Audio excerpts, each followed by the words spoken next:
Very. Yes. What's his video link? I saw it. I saw a little bit of the Hightail PvP.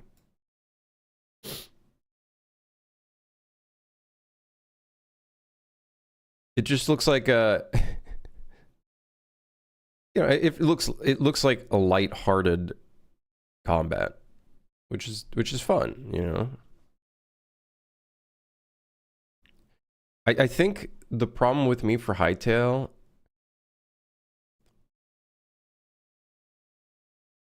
is it's too late for me. It's too late for me. Am I live on YouTube? Yes. Live on YouTube. It's too late for me. I'm like, I was really into the idea of the game and the genre of the game, but it's been so long that like now my interests in the type of games that I play have shifted. But to be honest, I think they've shifted altogether. Like I just,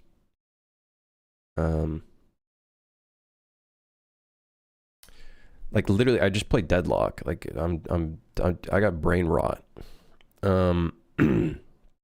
I'm just, dude, the only thing I'm fucking looking forward to right now is the supposed January big Deadlock update. That's what I'm looking forward to. Apparently there's gonna be like a bunch of new heroes, a bunch of new stuff. Oh, dude, I am so looking forward to that because like I love everything about Deadlock right now. The vibe and everything, the art, it's so cool.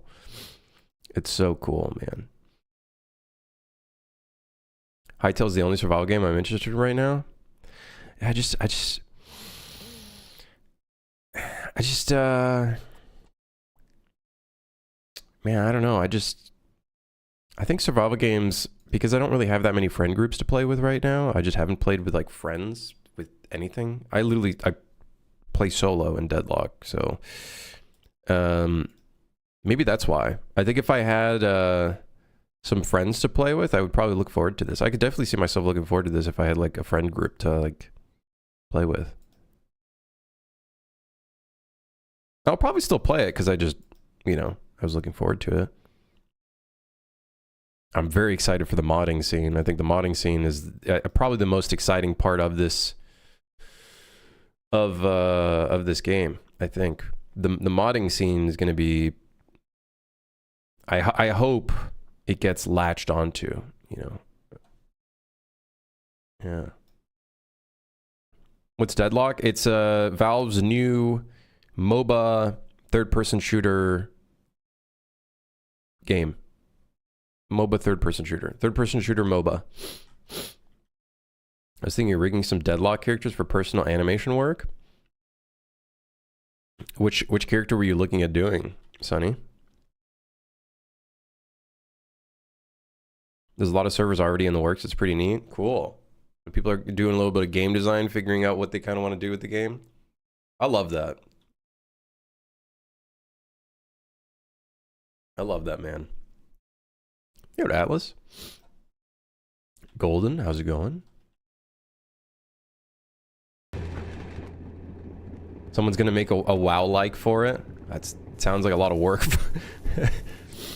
Is Super Hire out of development? The last update is ready to go. But it is basically exiting development. I'm not gonna add any new content or anything like that. I'm not sure how moddable a MOBA should be. The engine for sure. Sorry, not Deadlock. The modability for Hightail. I don't know how much modding there's going to be for Deadlock. There's already a little bit of a modding scene. Like people are putting in like custom character skins. I think someone made. There was a few people making different maps, if I remember correctly. So originally the game had 4 lanes. I think someone made their own 3-lane version. And then I want to say someone made an ARAM mode as well.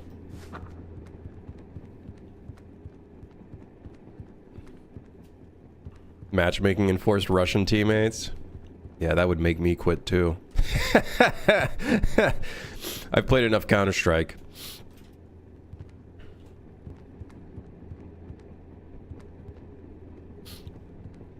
Did I pre-purchase Hytale or am I going to play the early access? I'll probably pick it up once it's released just to see like the initial interest in it. Of course, the thing is it's going to be like as beta as it is or as alpha as it is.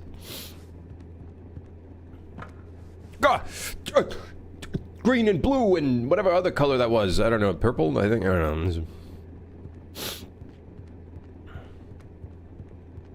Doorman, Abrams, Frank, Shiv, Drifter. Who is Frank? Who is Frank in Deadlock?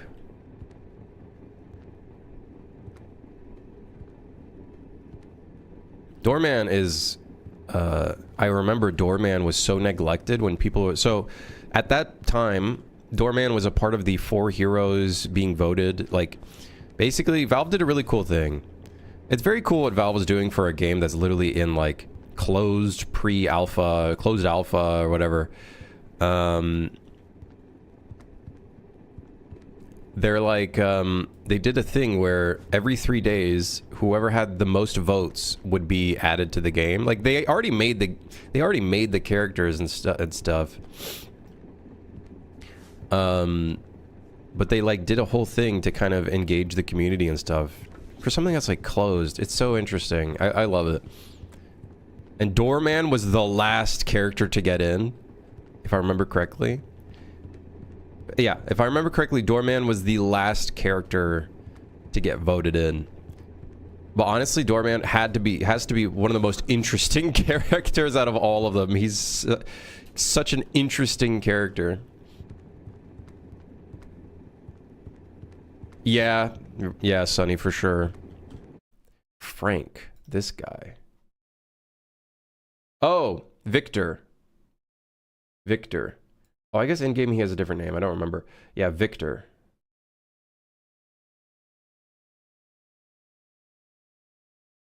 Undead motherfucker. Zombie mans. You're harmless. I redid my setup, put a picture in game dev. Let me see what you got. Nice. You got a plant in there. Multiple. You got some God, what are the tiny little cactuses called again? Little shits. I forget what they're called. There's a name for them. Yeah. Very zen. Cool, dude. Hell yeah. Only one monitor though? Dude, you gotta get a second one in there when you can. Succulents. That's it. CIA person. Hey, thank you, CIA person. That's my guy. That's my guy.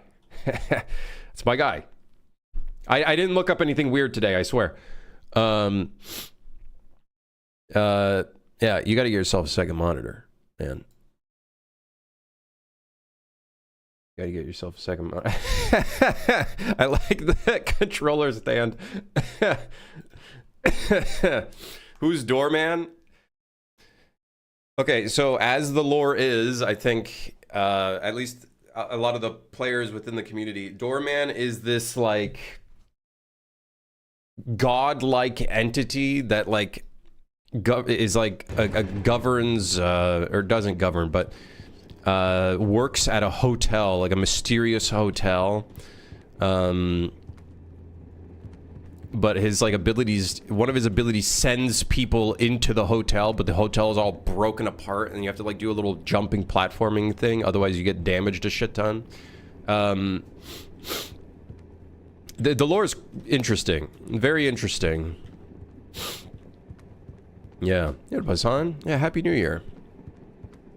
Happy New Year, everybody that's joining in. Game looks like it's coming along great. It's getting there slowly but surely. Obviously, we don't have a lot of the core gameplay loop stuff in just yet. But you know what? As long as we're making progress, that's all that matters to me. You know what I mean? We still got to work on the hand crank. I think doing a little bit of art like we did here, I think was great.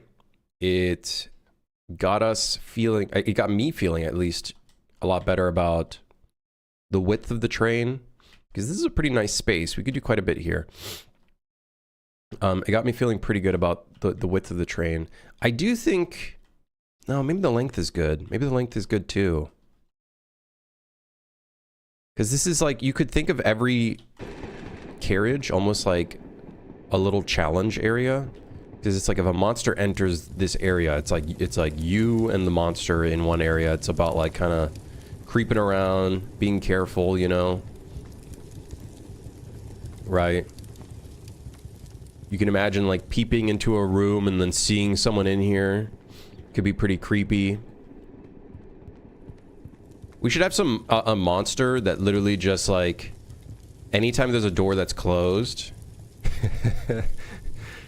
it like randomly before entering an area, it just like puts its whole face, eyes open right at the window, you know, looking around and shit. And then if you like pass by it, it like slams the door open. That would be great. Dude, that'd be great. The Peeper. The Peeper. We could call him the Peeper. Oh yeah. Hell yeah.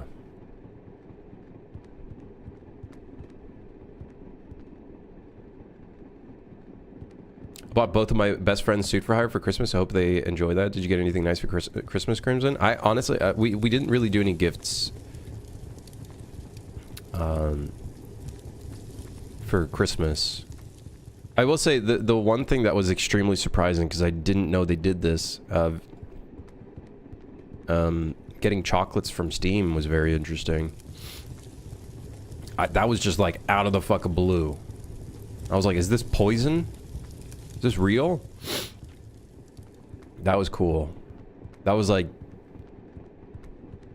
very surprising. But yeah, I hope your friends enjoy the game. I hope they enjoy it. Were the chocolates good? Dude, they were good. They were banging. They were banging. There was one that was like a coconut one. I usually don't like coconut, but it was quite subtle.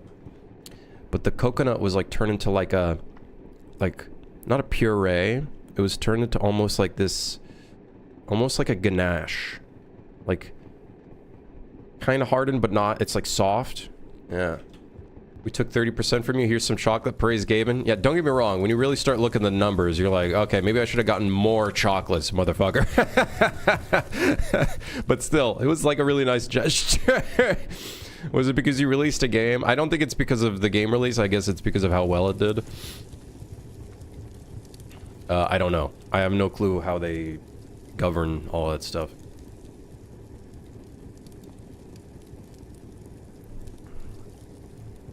But yeah, pretty cool. But yeah, we didn't really do too many gift stuff today or this year. Peeper, it's like a creeper, but not. What if we made it so the Peeper explodes? The Peeper literally just, he has a heart attack, not you. He has a heart attack, and then he explodes because he was scared of you, the player. That's the story. Cinema. Why is there a seam here? You guys seeing this shit? Yeah, what up, Fi? Happy New Year. Hope you're ready for another year of bad puns. Hope the sloppening is going smoothly. Did you AI generate this shit? I hope you had a good holiday, Fi. Social anxiety, the monster. That'd be so funny. He just explodes.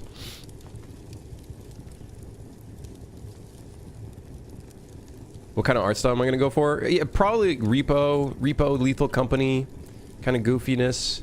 I really don't want to go like high fidelity or anything like that, because after Suit for Hire, I think it's pretty clear. I'm not very like, while I may be able to model and get all of the technicalities out of the way, I'm not very good at art. So I gotta work with what I got, and honestly I think these kind of games do benefit a lot more from having more of a goofy, slightly cartoony kind of undertone vibe to it. I think we got the post-processing down. It's now just like colors and whatnot, getting that down. The immediate insult, hey listen man, we gotta start off 2026 strong. I think the more realistic, the higher the expectations become. I agree. Yeah, it kind of shoots you in the foot. And I for this type of game, I think it just doesn't make much sense to go for that kind of fidelity. So definitely aiming for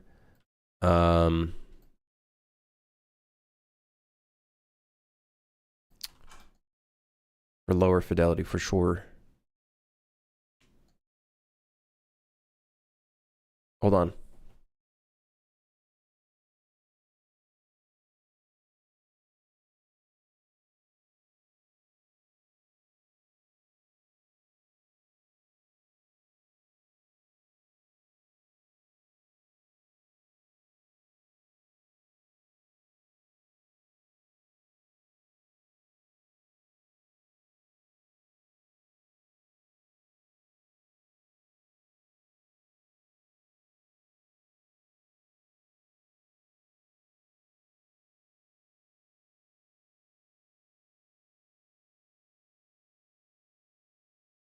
I mean, you get uninterrupted ball itching for the rest of the month. That is a crazy curse. How dare you?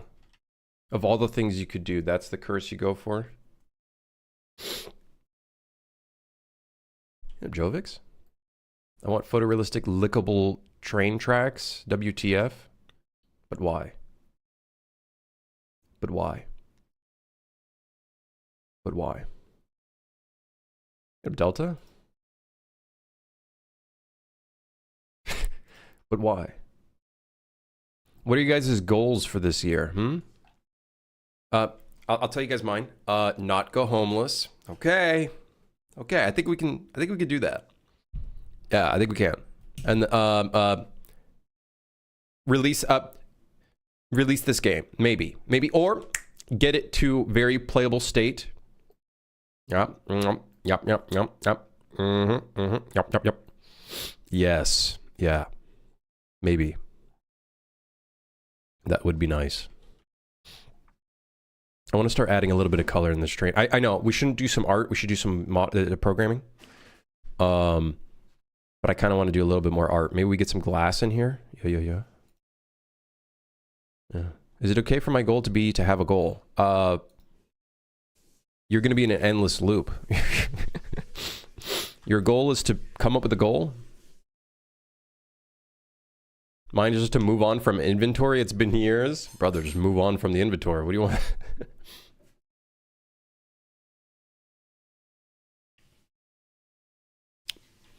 Hey, Happy New Year, Rihanna.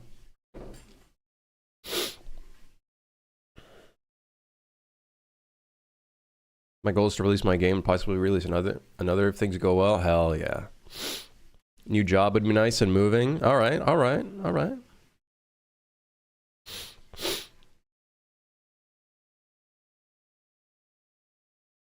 Try and make and release a prototype of my game this year. I also want to show off a new animation every month. Hey, hell yeah, Sonny. Do you think this month is going to be a little deadlock animation? Is that the goal for this month?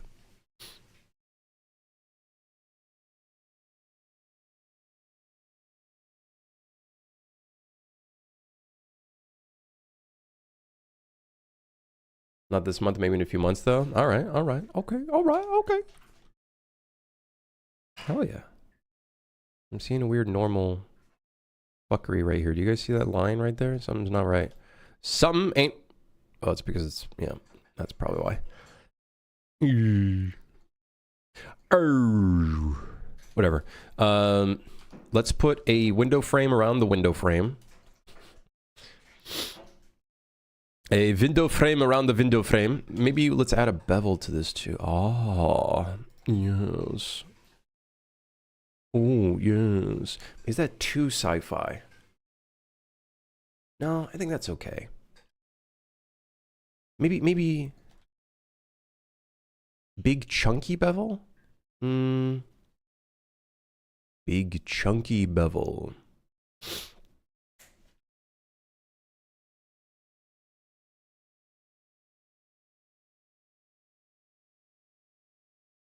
Show my work from Town of Oz. When are they allowing you guys to post on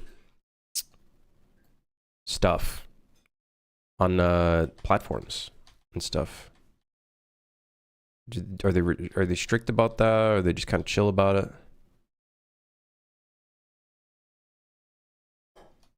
Whatever. Let's just do mini bevel. Stuck on style at the moment. Not sure what I want to do. If I want to do like stylized sort of toon characters or realistic using Quixel and CC4. Try one. Just try one of them, man. I think the number one thing I can tell people is don't get stuck in choice paralysis. Just pick something. You know, getting something done is better than getting nothing. Right? You know. I don't know why the catwalk is on this. Doesn't make any sense. I think the only thing is no story spoilers, like bosses or something. Yeah, it makes sense. That's fair.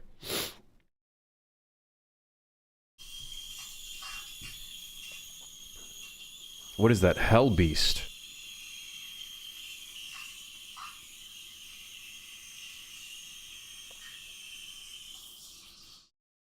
There we go.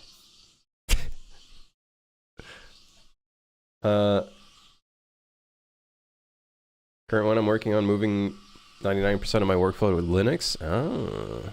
Yeah, Linux does seem to be I don't blame people for wanting to shift all of their workflow to Linux. Windows is I think we might start seeing like a shift of a bunch of different like big name providers possibly shifting. Like NVIDIA probably going to be shifting within the next few years because of just the things they're doing to consumers. I don't know, man. Everything going on right now is just fucking stupid and silly. It's stupid. It's silly.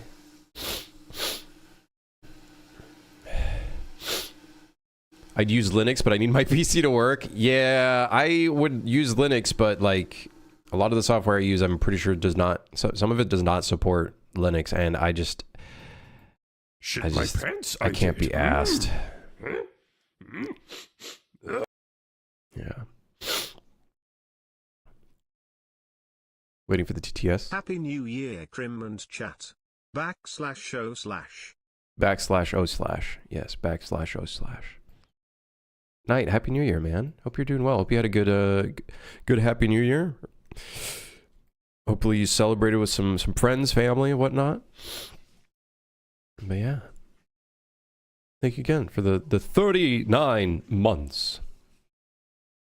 I really want to move back to Mac OS. I can't stand Mac, I'm going to be honest. But that being said, I didn't give it that much of a fair shot. But I also just don't really care for it.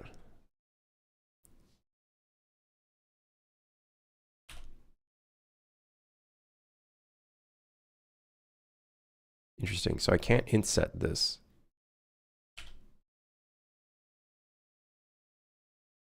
Wait, I can. What? Oh.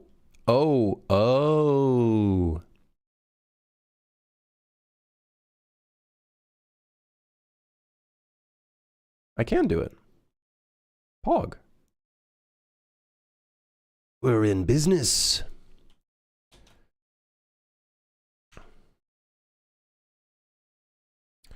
Look at that.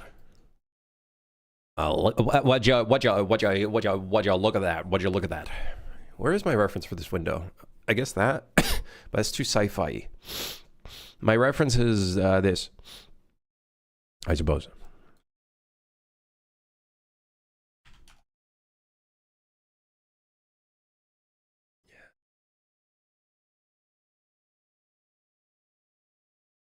When Windows 11, so it's really bad, to be honest. I don't like Windows 10 either. Oh, that's fair. I like Windows 10. It has its issues, but I like it.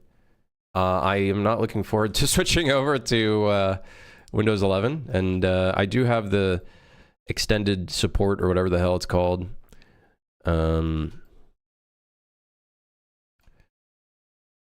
So hopefully, yeah, I can just keep using that.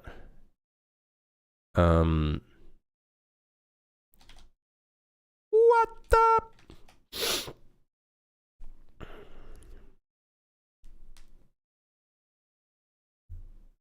You could pivot to make the whole game look like an old Counter-Strike map. Join the indie faux retro vibe. Dude, I don't really try to copy art styles or try to go for like art styles. I just do, man. I just figure it out as we go, you know? Whatever we end up doing, that's what we end up doing, you know? How's the game looking now? It's looking pretty cool. It's getting, we're getting some vibe down. We're getting some vibes.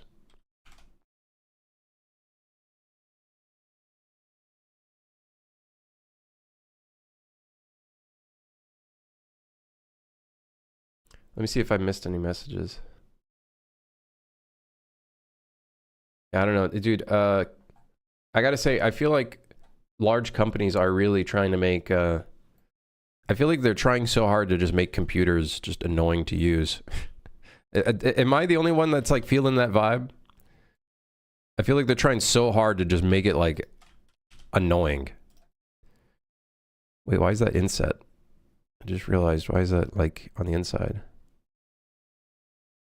Oh, I'm selecting both edges? Wait. That doesn't make any sense. Why would I be selecting both edges? Oh, there's an inside face. I thought there wasn't. I was looking at that. Whoops.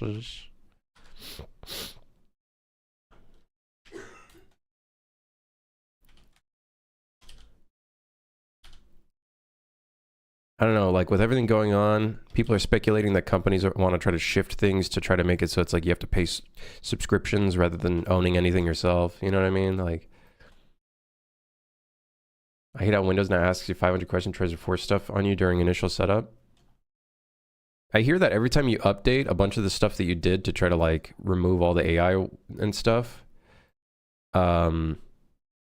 you have to keep like, you have to redo that process of like turning that shit off in your registry and whatnot.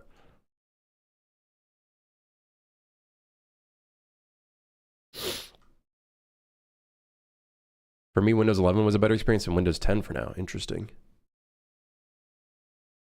Feels like I'm rubbing fiberglass, sandpaper, and razor blades on my dick every time I have to interact with something in Windows. I feel like it's just kind of low key. It feels like almost everything nowadays, but Windows for sure.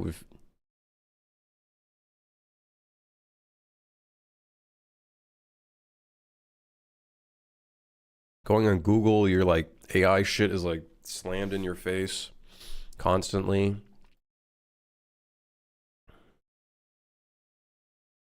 All this stuff. It's just puke. I puke on thee. I don't know.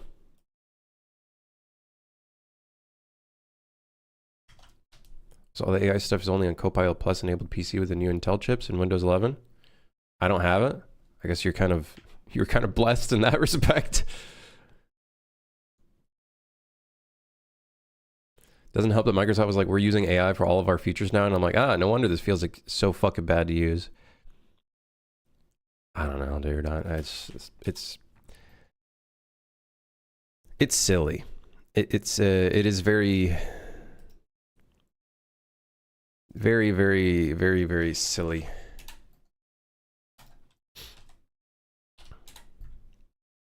It just feels very silly.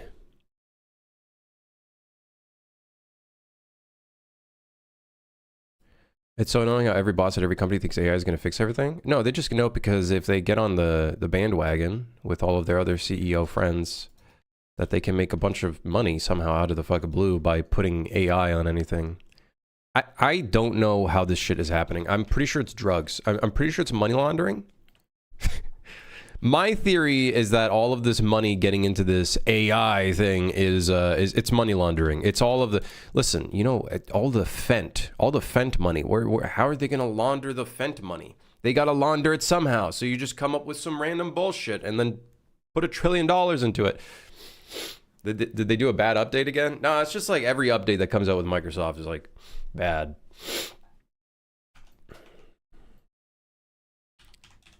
It's just like not good. They're like forcing shit down your throat. It's like, dude, when you're using an OS, sometimes you just want to be able to do your work, load in quickly, like navigate files, you know, just simple shit. Not, Hey, here's an AI. Hey, have you heard about that? Hey, hey, hey. Our generation of tech is the Zelda fairy, but on drugs.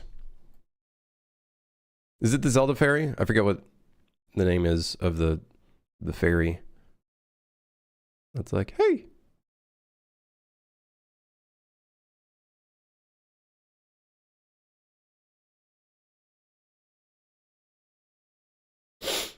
Navi. Yeah, Navi. Microsoft fucked up their file explorer. Someone recommended to me that I should just install a third-party file explorer, but it's kind of like breaking my brain that there's a third-party file explorer when you would think a file explorer is kind of like an integral thing, but I guess not. I guess not. It might have been File Pilot, which is what was recommended to me. It's basically 5 to 6 companies investing into each other. Yeah, honestly, it kind of just seems like a big circle jerk. I don't know about you. It just seems like one big circle jerk.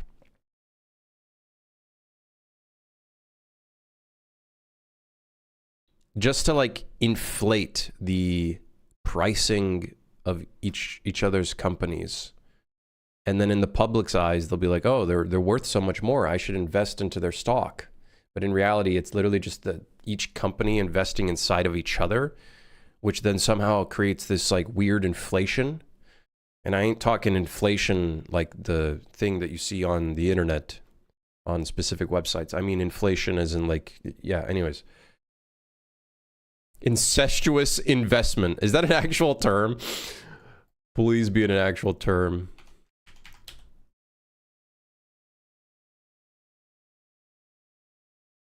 I just thought of it. We need to turn that into an actual terminology. Put that in the industry. Incestuous investment.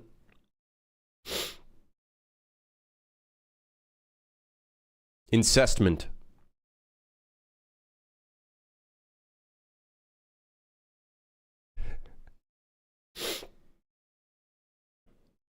You never owned anything in the first place, though. Always funny when people use this term. When you buy a product, you kind of own the parts of that, but like if you do certain things with it, there's a chance that the company could, you know, sue you or whatever.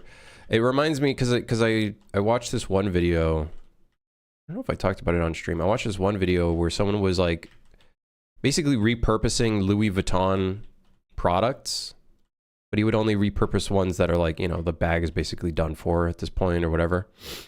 And Louis Vuitton really tried to like sue the guy or like get him into legal trouble, but like he was not doing anything illegal at all.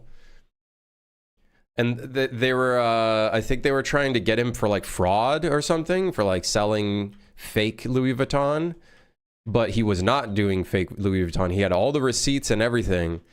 And the fraud department thought it was fake leather because it didn't have the rubber lining around the leather. But it's like, the guy was like, yeah, I used a heat gun and removed it.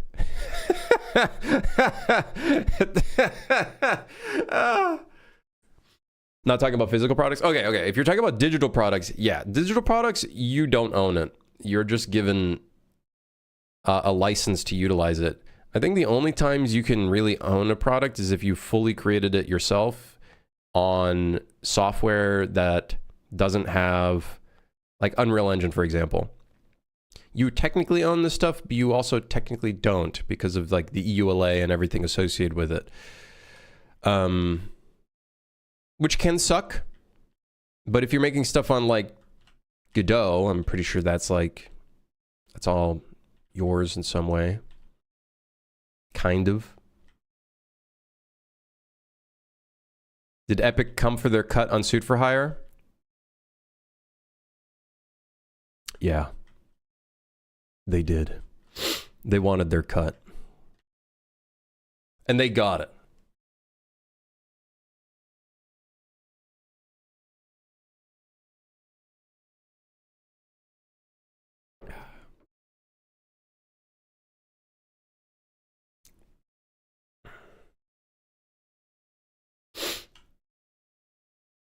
A lot of agreements are not legally binding. They're just a statement of, if you do these things, we'll try to come and do crime to you. I think the thing is, though, I think the reality of it is how much did they ask for again? I think it's like just 5% after $1 million. So you made over $1 million? No. But yes, but no. That's reasonable? It's very reasonable. Extremely reasonable. Now, I think the difference is Unity, you can purchase a upfront license. And then it's just a one-time payment, but, you know, it's Unity. How does Epic even enforce the royalty system? It's usually just good faith, I think. That's the biggest thing. At the end of the day, if your game does really well, Epic could come up to you and be like, hey, did you do your royalty reports? You know, they could come up to you and ask you and whatnot. I think it's all built on a faith system, right? It's like all on good faith.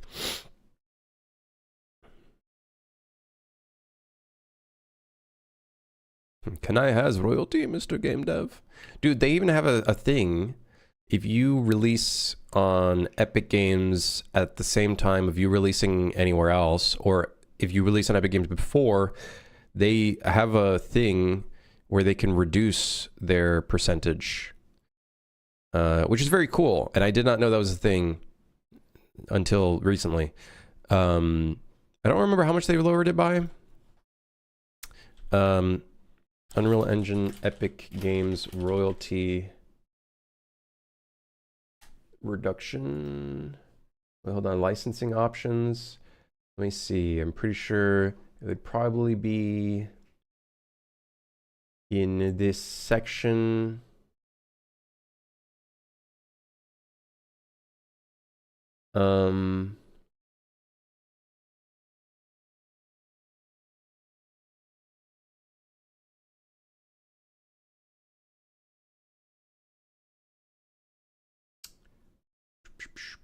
Wait, does anybody know what I'm talking about? I'm sure somebody knows what I'm talking about. There's a thing where you can like you can get a lower percentage by just releasing on the Epic Game Store. But I don't know where is it? Where is it? It's got to be in here. What do I owe Epic? Nothing. Nothing. Nothing.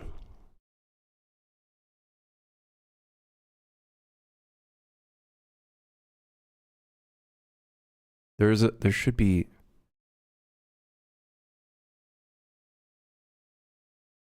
Dude, there should be. Oh, here it is. The Launch Everywhere program. Yeah, they drop it down to 3.5% instead of 5%. Now, here's the problem I have with trying to release. Here's my problem with trying to release on Epic Game Store as well. It would be great to lower the 1.5%. Is it per game? It is per game. I'm pretty sure, as far as I know. It's per game. It's per product. Is this the Ballatra soundtrack? Yeah, hell yeah. If I release on the Epic Game Store and we're using Steam sessions, how the fuck are we gonna have? I guess we're now in the realms of. We get essentially into the realms of cross-platform, trying to figure out how to do cross-platform support, and I have no idea how to even get started with doing any sort of like cross-platform support. I think I've already seen games that have struggled with doing cross-platform support of Epic Game Store and whatnot.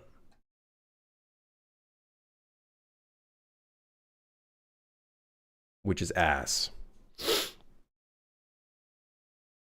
EOS, yeah, I'd probably have to use EOS over the Steam session. I don't know. I'm honestly thinking of just biting the 1.5% and just saying fuck it and not releasing Epic Game Store. So I could just focus on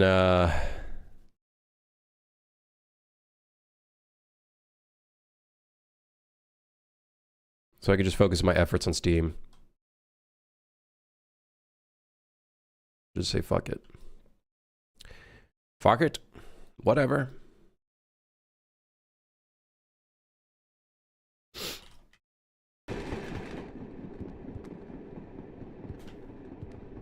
All right, so now we got our little piece of glass. Everything seems very dark. It's a very dark vibe.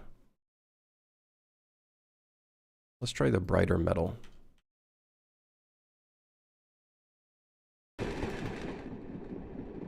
We should try to figure out a different material for the floors. I think that could be a good change up here too. Cross-platform is easy. I think it's just the multiplayer button. Don't worry. Ah, yes, of course. That's it. It's just a button. Of course. I should have known. You can check one commander. File Explorer for Windows 10/11. One commander.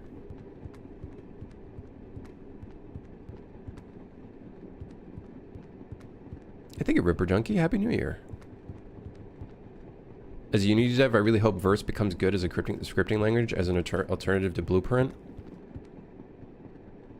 I have no idea, but I'm learning C++, so I'm just going to cut out the middleman. I don't think I'm ever going to use Verse.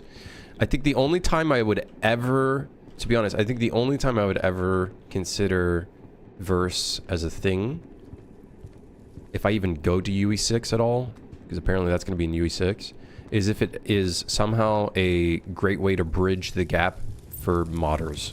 That would be the only time I think I would even gander into Verse, is if it somehow is used as a modding tool. If not, I don't care, for me personally. Because I looked at some of the stuff they're doing and I'm like, why? Just why?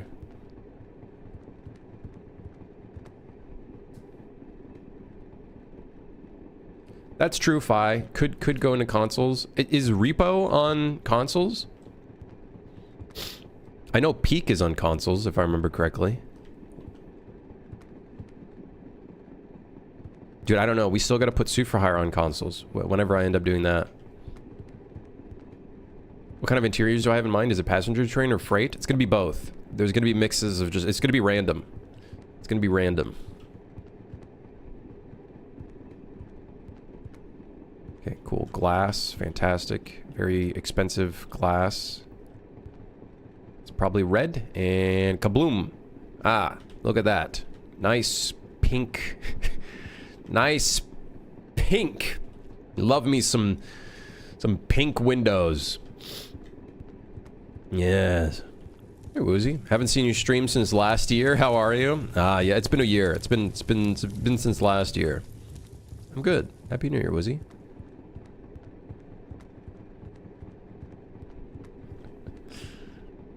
Okay, cool. I think I'd like to play around with more colors. Like something for the floor, maybe something for the ceiling. Maybe something for the interior walls, something a little different. Could be kind of cool. That way the exterior is different. Has its own like material of sorts.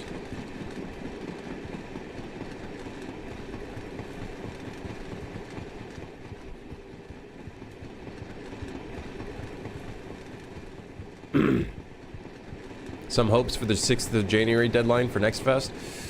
I don't think it's going to happen. I think we had internally, I was like, it would be cool, but I think, I think realistically, maybe we'll aim for June. Or the next one. How old am I? 28. I'm getting old. Time passes by. But yeah, dude, it's way too short of a deadline. Like, we don't even have our core gameplay loop. It's like not gonna happen.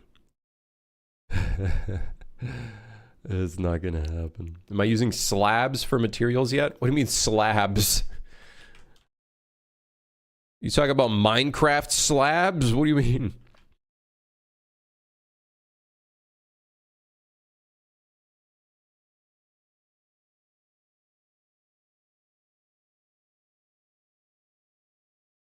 But yeah, let's see if we can maybe get a little something going on over here. Let's take a look at some of our references. So this is kind of like a pinkish, purplish thing here. Substrate slab BSDF. Oh, I'm not fucking bothering with that. I think this is me just being ignorant. I think any of these new rendering features I don't give a shit about for Unreal because I don't, all in good faith, I don't think they're gonna help me at all. I said it on Twitter. I think with everything going on, I think it's the smartest thing to not aim at higher end GPUs at all, and in fact just aim for current, if not lower end, because like things are just becoming inaccessible. Who knows when it'll become accessible again? With all the news coming out, it's seeming like this year is going to make things even more inaccessible for people when it comes to on PC. So I don't care about these other features. I just don't care for it. I don't have any need for it. I'll stick with what we have. What we have is great. I'm having a great time with it. I still have to learn materials anyways. Like I don't need any of these.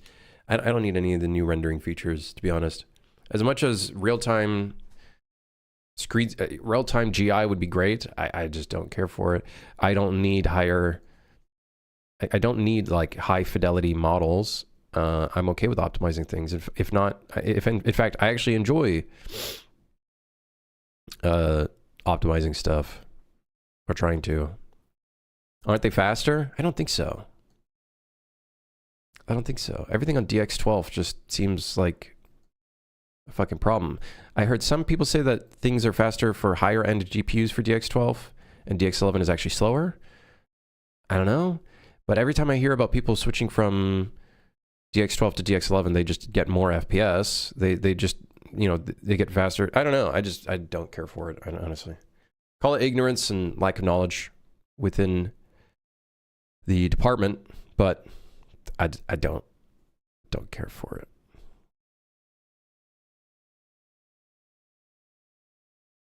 Yeah. What do you mean no gameplay? Just put some streamers in there and then shake the box? You guys having fun yet?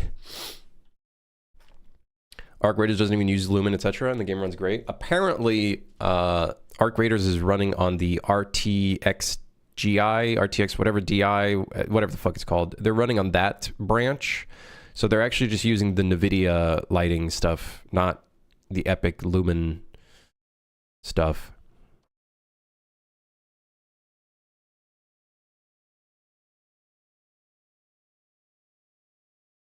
I just don't care for the new features. I'm going to be honest. It's all just, I'm sure it's great, and I hope they continue working on it, but I don't care for it personally. The types of games I make don't complement the types of things that they're creating. So I don't care for it personally.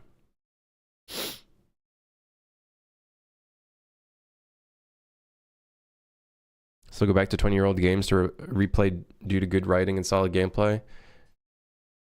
I think it's just a matter of like how many people are actually going to be able to access games that are using all of these like fancy things and enjoy them, without it looking janky, blurry, shitty, because it has to use a lower end version of whatever like thing they're doing. Like, I'm obviously simplifying it. Hey, you can call me out for simplifying it too much, but I just don't really care for it personally. I think it's great for rendering. It's great for film. It's great for all of those things, offline stuff. But once you start going into like real time playing video games with it. I just don't give a shit.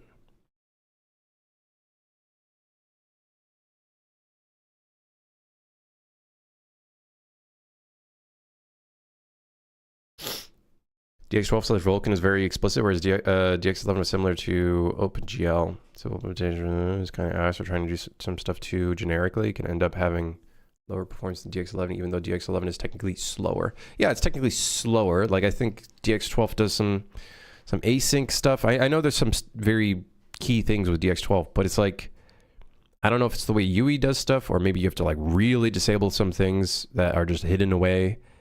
I don't know, but I'm okay with just sticking to DX11, man. Was Enginefall an inspiration for your train game? No. No. No.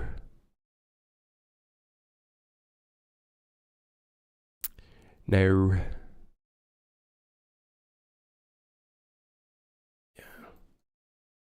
Yeah, I think I realized I'm in the market where all of those graphical goodies doesn't matter. I think the only point where it might matter is heavily dependent on like maybe what kind of graphic style we go for Ronin. Ronin would make sense to have Lumen. That'd be great to have Lumen. It being a place, a city of lights and whatnot, LEDs and all these kind of electrical panels and whatnot. It makes sense to have some sort of real-time global illumination would be sick, but yeah. Did you hear the news? Supervive is shutting down? What is Supervive?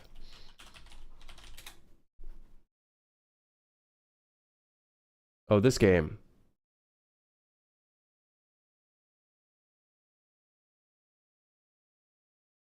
Yeah. It's tough being in a market like that, man. It is very tough being in a market like that. When you make a free-to-play battle royale, dude,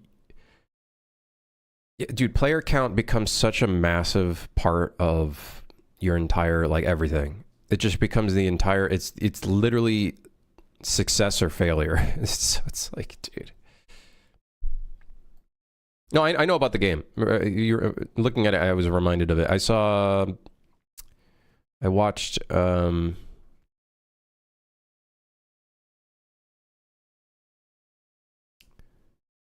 fuck, what's his name? The YouTuber, he's Swedish. I watched him play it quite a bit.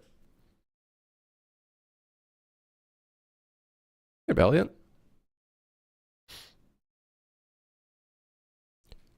No, not PewDiePie. Not PewDiePie. I think his name starts with an S. He has a big like focus on plants. He likes plants. His like logo I think is a plant. Someone might know. He used to play a lot of League. I forgot his name. I'm pretty sure I unfollowed because I'm not into his content anymore. No, not Forsen. Oh, mods, shoot that guy. I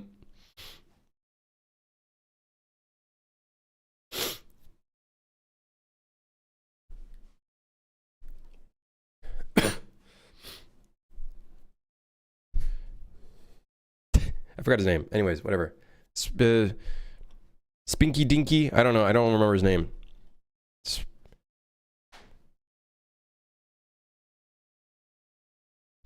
Spoozy. There we go. Yes. Spoozy. He used to have a different name, but I think he changed it because I think he felt like his name was offensive. I think that's why he changed his name. If I remember correctly. Used to be an A instead of a U. As a father, I legally have to say I haven't seen you since last year. Yeah. Yeah. There's a dad joke. You're Valentino. Yes, Spoozy. I'm pretty sure he played a bunch of Supervive, if I remember correctly. And that's how I found out about that game. It looked cool. It looked fun a little bit. Dude, those types of games are like so hard to keep players in. You know what I mean? And keeping players in is so important. You need players to keep players. You need players to get new players in, because if you don't have enough players for matchmaking, good fucking luck. And then it's like, dude, I could care less about making a PvP game. I could care less. I think as you know, early in my game development career, I was like, dude, I'd love to make PvP games and stuff like that. Now I'm confident in saying I don't care. I don't care for it, because I think it is actually a massive disaster trying to make a PvP game. I think it's just a waste of time, honestly. Unless you're like a huge company who can cut their losses or whatnot. Any plans on baking the lights in the train? I don't know yet, because they'd have to be stationary lights or not static, because we're gonna have systems where all the lights go out, right? So we need to be able to keep up with that. Yeah. Probably one of the harder things to make, expecting a return. The reality is, those types of games, people expect them to be free.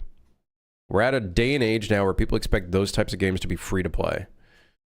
And then two, like, you need to keep the player count up. You need to keep players, like, playing, so then other players can come in and play and keep the matchmaking going. It's just too much, man. It's too much. It's way too much. So the call is making an FPS game that's wingman only. The best call, in my opinion, if you want to do multiplayer, is do co-op without the requirement of co-op being a core focus, and players can still play single player. I think that is, like, at its core. Yeah. What software am I using for concept art? I don't make concept art. I just, you know, gather different references and inspiration and whatnot. But this is pure ref. Yeah, Risk of Rain type B. Yeah, exactly.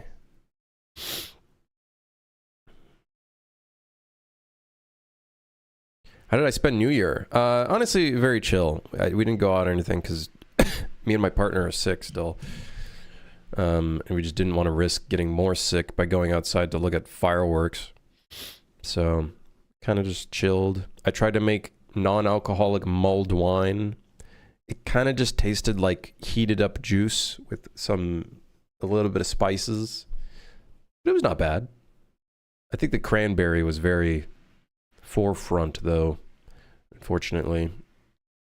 So there was that little bit of bitterness that I'm not a big fan of when it comes to cranberry, honestly.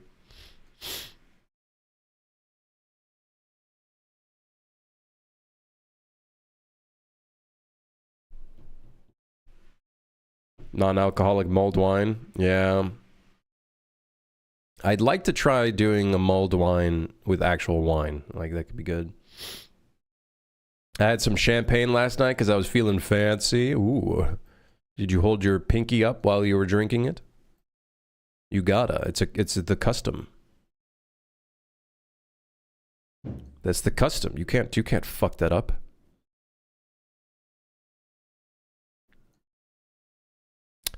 Okay. I'm trying to think. What do we make the floor?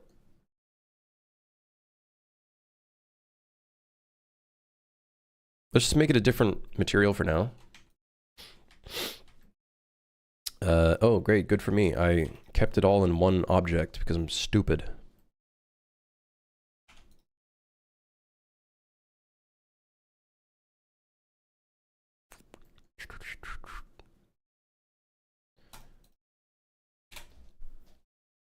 Carpet. Half-Life 1 linoleum flooring. I don't know what the hell linoleum is. Can we stop using these fancy words?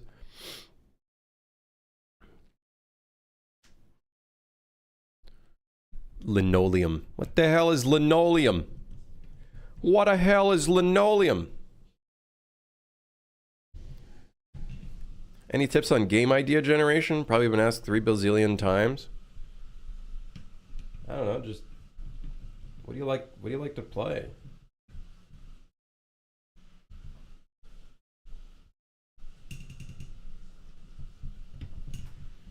Dude, what the fuck is this, man?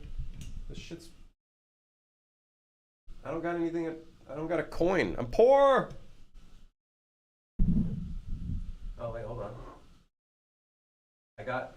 for some reason on my table, I still have the... my case... the things for the case. Alright, hold on. Let me tighten this fucker. Tighten this fucker. Hey, hell yeah. That is not tightening.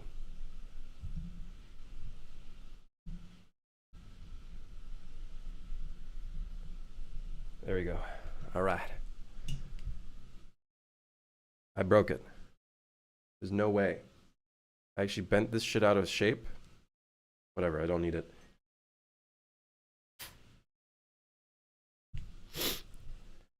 Guys, he said he's poor. We have to donate to him. No, I'm fine. I'm fine. I'm fine. I'm good on money. Keep your money. Chat, keep your money. This?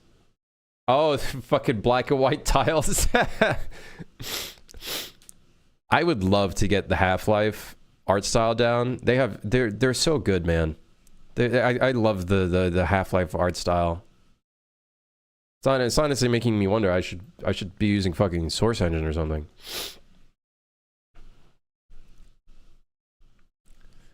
It's weird to see people getting sick every New Year. Dude, I think it's just there's something's going around in the air. Something's in the water. I don't know what it is. I don't know. I know so many people that got sick around like the past month. But I'm pretty sure me and my partner, we caught like COVID or something.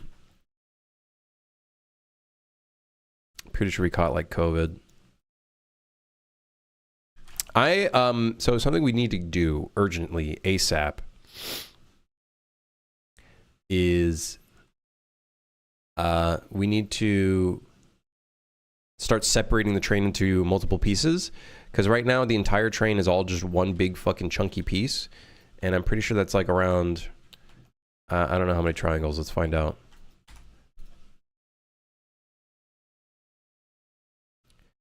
Uh 40,000. Well, it's 40,000 verts, 33 challenge triangles, but it's just not very good to do this.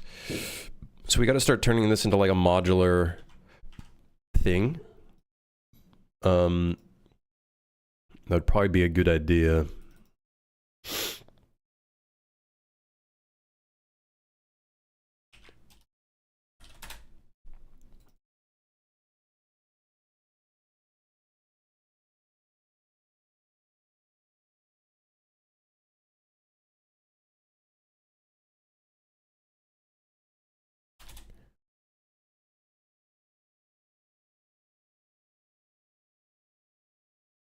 Okay, so this will be the red with the WPO.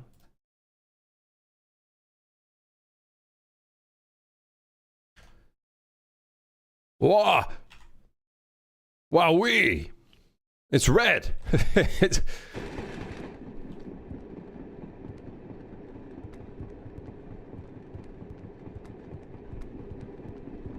Ah! Make client authoritative quad bikes today. Feels good, man. Dude, hell yeah. Dude, vehicles and multiplayer? Hard. You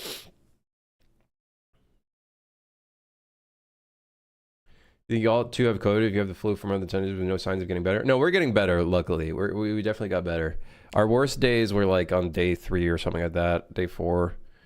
But for me, it's just, I just have long-term, every time I get sick, I get like long-term congestion and like cough, like slight cough, but I'm still able to do stuff. You know what I mean? It's alarming when you're not able to do anything. That's when it's bad. Yeah.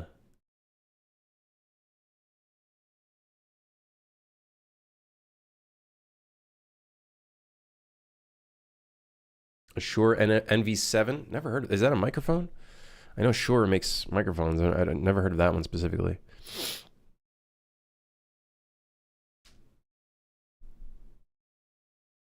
Half my town has respiratory infections at the moment. Jeez, man. I just don't want to go outside. I don't want to go outside anymore. I don't want to go outside anymore.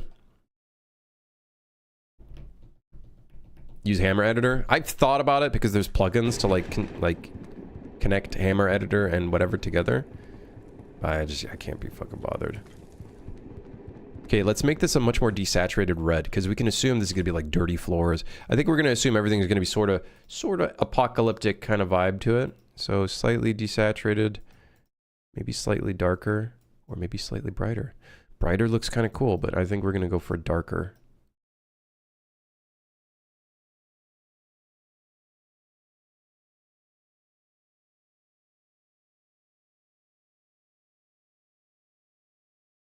Of course, we don't have any sort of height maps for this yet, but that's okay. We just want to get a little bit of color down.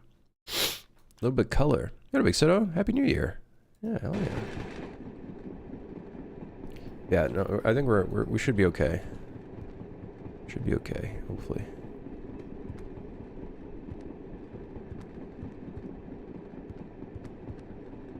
Honestly, like, this could be fine on its own. Just with some little more geometry details, like pipes and shit along the walls, and like, this is like looking pretty fucking dope, honestly. I think we could probably like, this could pass off as final product. I don't think people would complain if things were just like one material, but with some slight like color differentiation.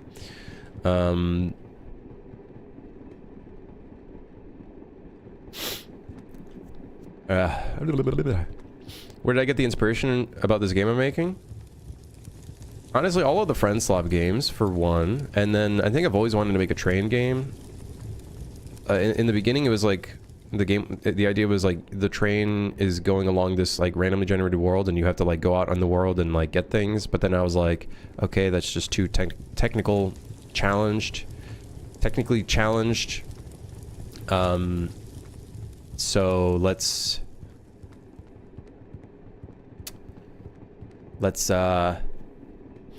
simplify it. So then I was like, okay, what if everything happens on the train? All of the gameplay is on the train. So that was kind of like the idea there. Then from there, maybe some trimming between the ceiling and walls. We could do like a trim. Yeah, we could. I don't want to get too into like fine details just yet, just because it's going to be annoying to redo it and whatnot.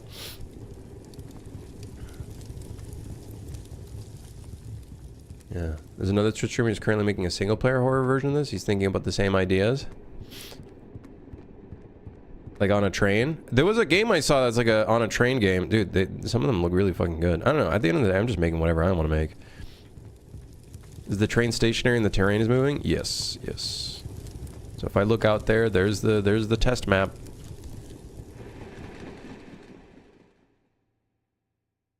There be the test map in all of its glory. This is one of the randomly generated trains. So this one's randomly generated. This one's just a test version of just all of the different carriages or cabins or whatever. Yeah. What era are we in, or is it present? This is kind of like, I guess it's more old era, because there's going to be more retro stuff, but there's no really, like, there's no real, not really attached to any sort of timeline or anything like that. You could think of this, like, I think the closest thing to this is Monsters, Inc. as from a stylistic perspective. Like, some of the decisions we'll be making. It's got a little Monsters, Inc. in here. It's got a little Snowpiercer. It's got a little bit of everything in it.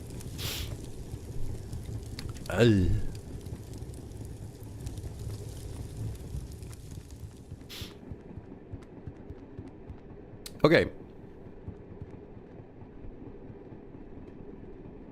think Rubia? I don't know. That was like a long time ago. I was surprised by Steam verifying and everything. Kind of reminds me of Lethal Company. Well, it's inspired by Lethal Company, so definitely.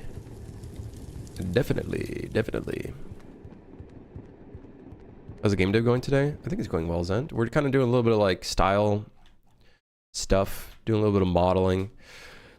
You know, procrastinating doing any of the gameplay stuff, which I should be doing, but here I am.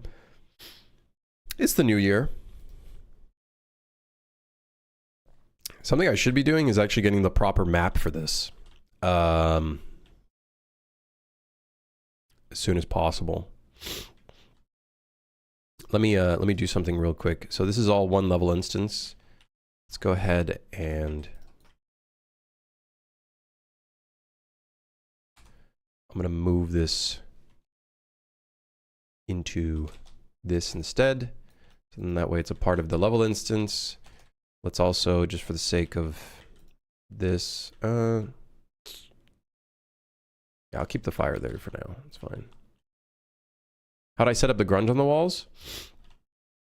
The post-processing helps a lot, the posterization and everything, but it is, it's literally just one random grunge material. Metal aluminum. It's just the metal aluminum material. And I'm using that to add a bit of noise, just so everything isn't like super flat, and that's just being added to the roughness. This is like a super basic kind of material, just to get a little bit of color in, a little bit of color variance. That's really it. That's really it. Yep.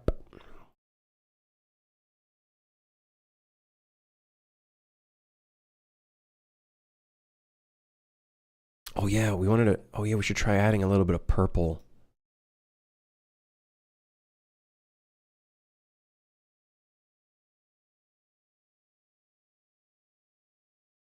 Ooh. That's kind of hot. I don't know about you guys, but the purple tint, kind of hot. Little pinky, little pink, pinkish, purplish, reddish vibe. I would ideally like to have dirt, like slap some dirt in here. That'd be cool too. What job did I have before I started game development? I didn't really have one. I did graphic design, kind of. It wasn't like the best. Starting out when I was in high school. I did that for a bunch of Twitch streamers and whatnot. Made a little bit of money from doing that. And then I went into game development, started doing stuff there. And that was it, really. That's really it. Nothing too crazy.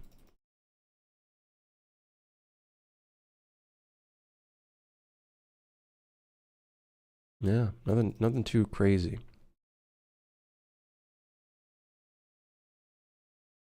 I kind of want to add a dirt value to this.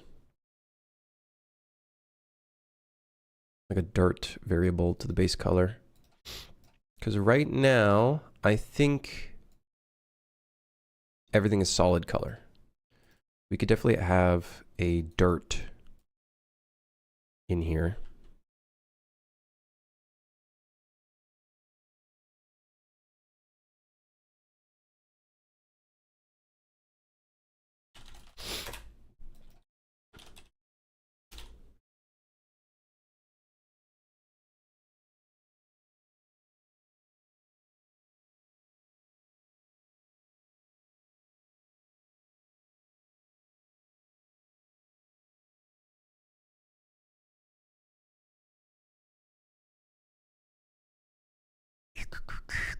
I only want this dirt color to affect this if it is not white.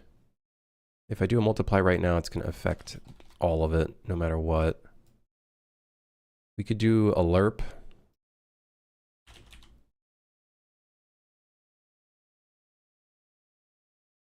What happened to the music? The hell?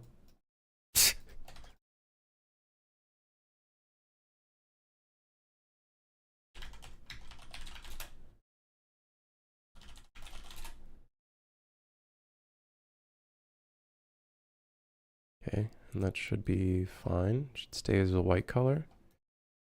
Yup. Yerp. Yerp, yerp, yerp, yerp, yerp. Oakley dokley. What gameplay system do I have in place? Not many right now. We got some item grabbing systems in, which we're probably going to change up quite a bit. There's the furnace and the fuel. So obviously you have to keep the train going by feeding it shit that you find around the train. We got a bit of an inventory system as well, so you can like actually add things to your inventory and start using it. So we got the fire extinguisher for when there's fires that come up, etc., etc. There's line tracer. Yeah, line tracer for the footsteps. We got a really basic flashlight that we need to like still work on because the cranking does nothing. It's not using up any battery or anything. So fires would randomly pop up in the train, and then the idea is there'd be like consoles at the front of the train and maybe in different areas of the train that show up that show like faults or things that need to be fixed or whatnot in the train. And then of course the more faults you have in the train, the health of the train might go down, or maybe there's like the speed of it will probably go down. Variety of stuff there. Yeah. The players also be set on fire if they walk too close to the fire. Right now, it just deals 1 tick of damage. In the future, I do want to make it so if you stay too long, you go on fire or whatnot. Or maybe if you run into it fully, you'll go on fire. So, is this a single-player game or will you add multiplayer? Everything that you're seeing is multiplayer ready. So, yeah, the idea is to make it multiplayer. Just buy your game. Is there any plans for multiplayer and map creation tool? Maybe for super hire? Probably not. Probably not. Probably not. Oh yeah, we gotta fix that. Okay, let's see. So dirt color, dirt amount. Nice and dirty. Let's get some brown in there. Get it nice and brown.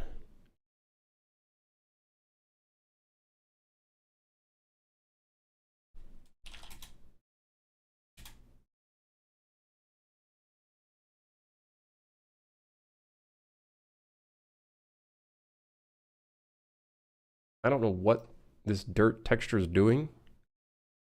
Hold on, let me see. What is this red? What is the red doing?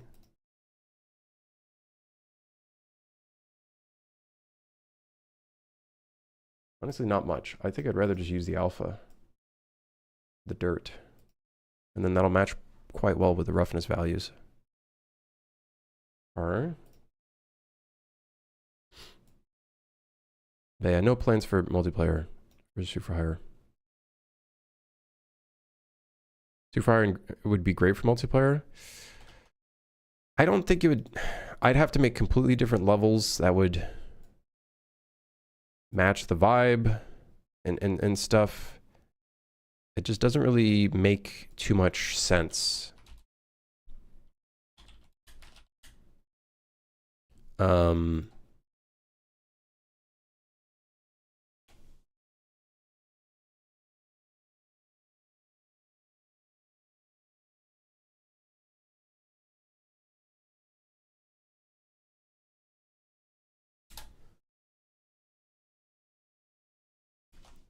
If I change the luminance, can we kind of adjust this?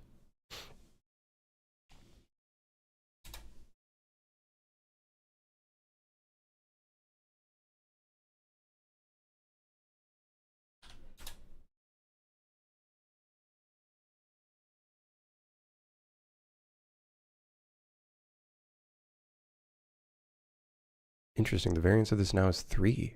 Huh.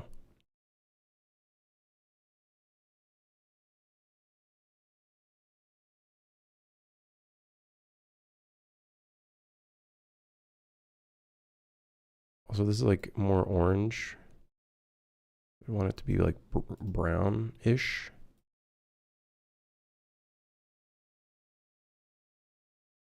Yeah, I don't think I'll be doing all that stuff for super hard, unfortunately.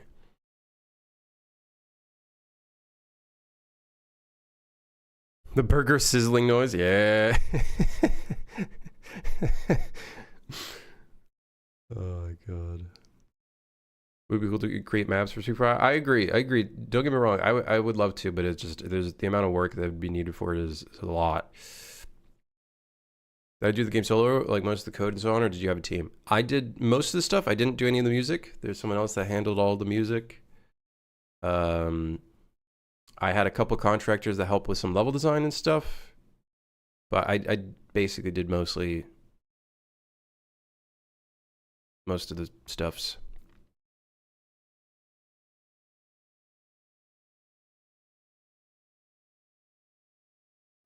Yes, I did most of the stuffs. Okay, now it's too dark, so it's up to pink.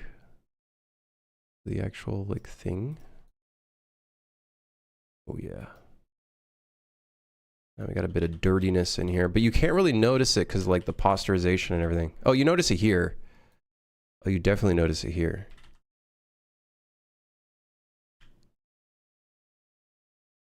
Cool. That's, you know, it's a little bit of color in there, adding a little bit more color.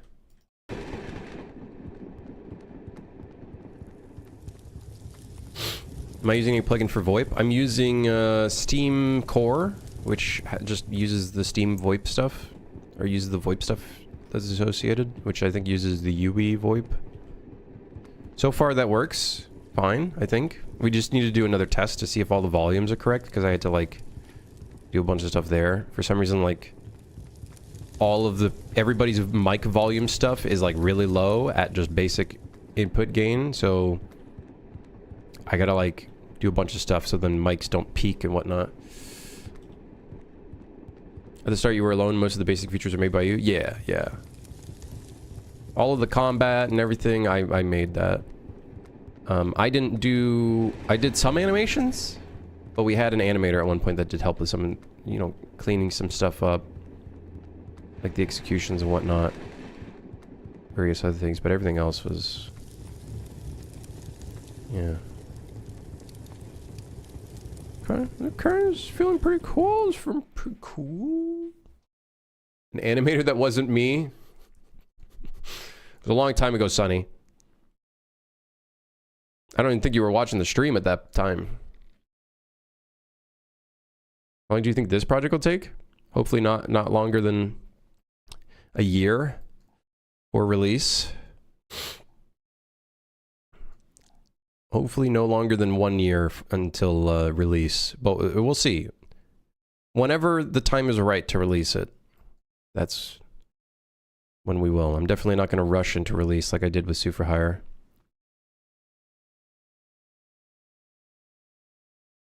I'd recommend enabling client authoritative movement. Oh, don't worry. It is client authoritative to the point where the server can't send movement operations to the client. The client has to do all of it. So if the server deals damage to the client then has to call damage on itself. And then you have that slight weird delay going on. It's, ugh. You know, I have to figure out, I have a task to try to figure out how to like, what's the best solution for that. I don't know if there is one.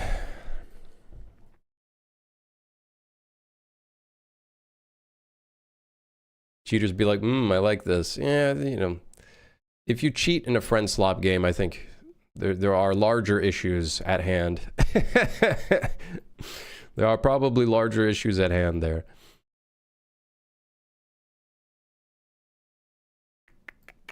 What are some other, like, I guess the walls, figuring out some colors for the interior walls.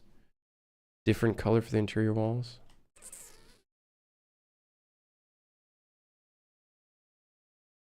Is that compatible with CMC? I don't know. I'm using the general movement component.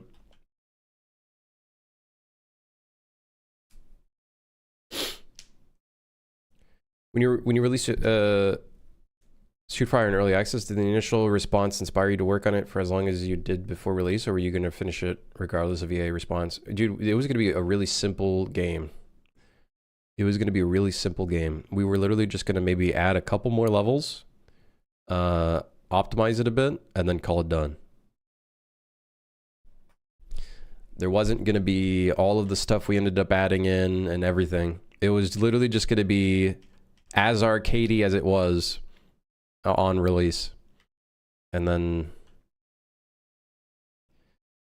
don't get me wrong, I'm glad we did work on it for those 5 years, but I think it only worked out because it did work out. That like, if it didn't sell as well as it did, Man, I think that probably would have been a little punch in the face, but was it the response to it that made you want to work on it longer, or your own personal vision for it? I'm gonna be honest with you. I don't really know. I don't really know. I guess maybe some of the response was like, dude, cool, hell yeah. All right, let's work on it a little bit more. But would I still continue being a game dev if it didn't sell that well? Yeah, probably. But it selling well did definitely give me the opportunity to continue doing what I'm doing. For sure.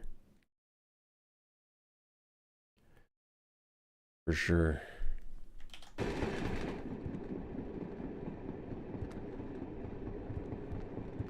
The safe thing would be probably making a sequel.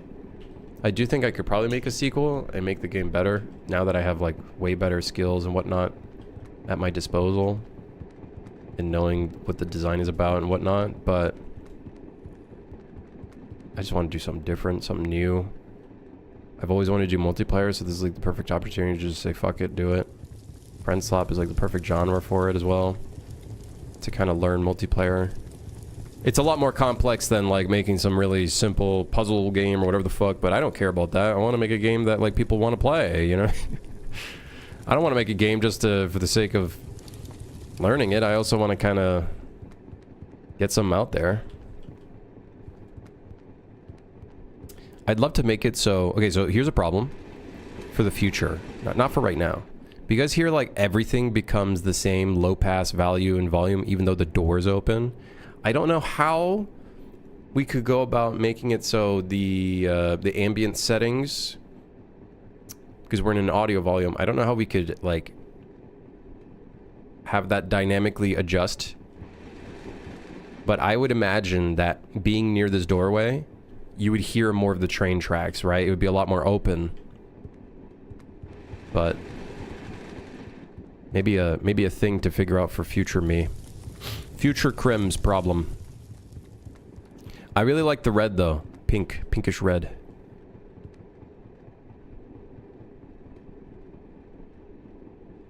Ambient occlusion parameters? Is there something for that for audio?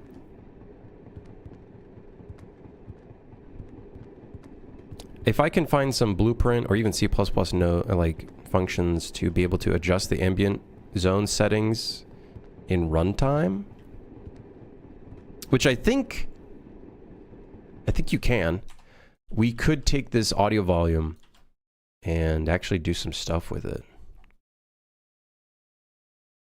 Wait, hold on.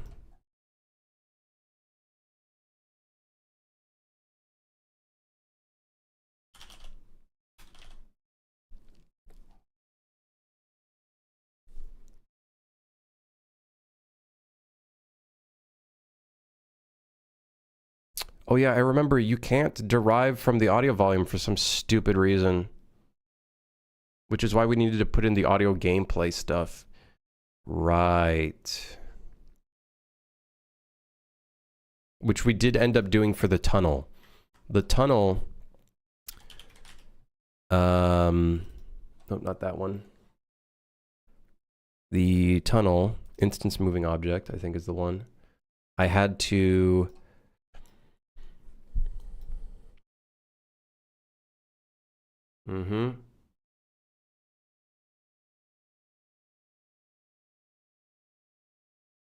I had to do a bunch of stuff for this. Add an interface to it. Right. And then that becomes the reverb volume. And I would assume... where would we find... Let me find that section with all those volume settings. Attenuation, filter, reverb, submix override, submix sends. I would assume filter would have the exterior LPF, interior LPF. Wait, it doesn't have volume.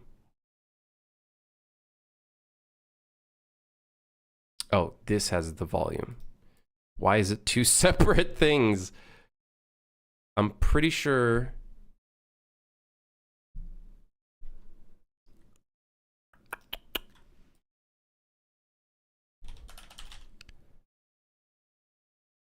Set interior volume, set exterior volume.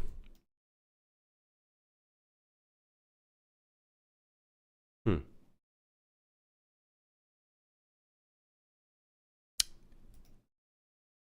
I going to go down that rabbit hole? Am I going to go down that rabbit hole of doing dynamic, real-time audio?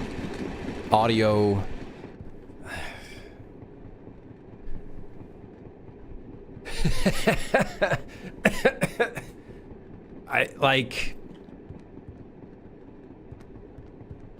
kind of ray traced audio, not like super ray traced, but kind of ray traced. We could do like 4 or maybe 8 line traces going in each direction, and then we can dictate the amount of low pass or amount of volume.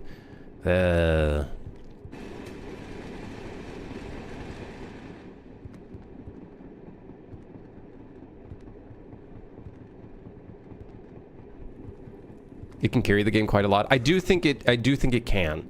Don't get me wrong. I do think down the line we'd want a basic version of it, at least, at the very least, if you are near a doorway that goes out in the open. I think we would definitely want this to like, we'd want to hear it more.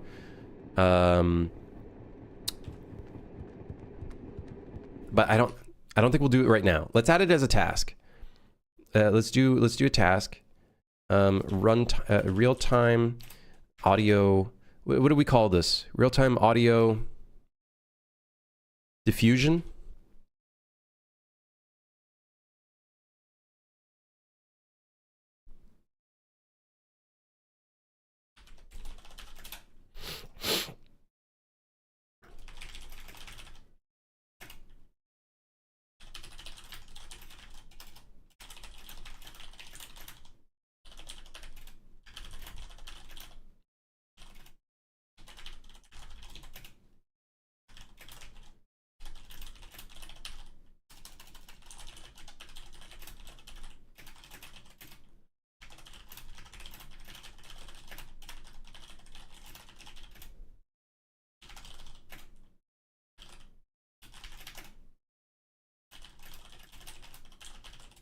Yeah.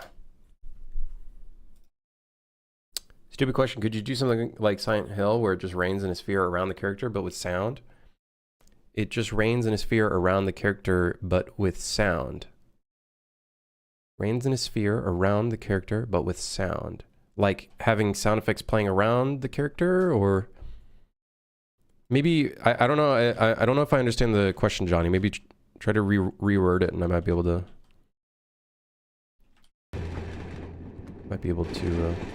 yeah. I know there's built-in solutions, like Fmod has a thing for like real-time stuff like this. I know there's there are some built-in ones for spatialization and whatnot, but every time I use it, I feel like everything gets muffled and I'm not a huge fan of it. Maybe I just need to learn it more. The whole what's it called? What's it called? I think it's the Google. Is it the Google one? Pretty sure it's the Google one. Resonance. Yeah, I don't know how I feel about resonance. Sound effects based on the collisions around the character compared to sound based on location. Sound effects based on the collisions around the character compared to sound based on location. Yeah, you could. There's so many. There's a GDC talk where the Division, when you shoot your gun, they do like traces on the tops of buildings to do like to emulate the sound of like the echoing. Like an echo back, like a callback of when you fire. They literally like dynamically determine where those locations are going to be based off of where you are, and then they do a bunch of other stuff for like sound bouncing and a bunch of stuff. It's very, very cool. Very, very cool talk that like really goes deep into like what goes into like doing some really good audio.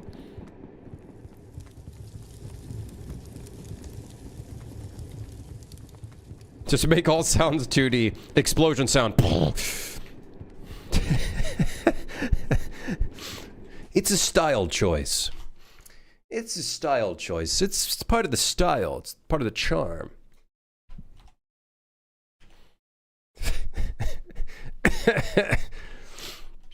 Now, we're not going to do that today, but that could be a cool, a very cool like week of audio stuff. We should probably get started on some other tasks in our list here, though, like the hand crank flashlight. Flashlight durability / energy going down slowly. Okay.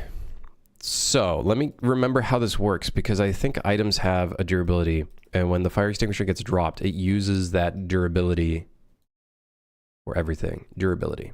Right.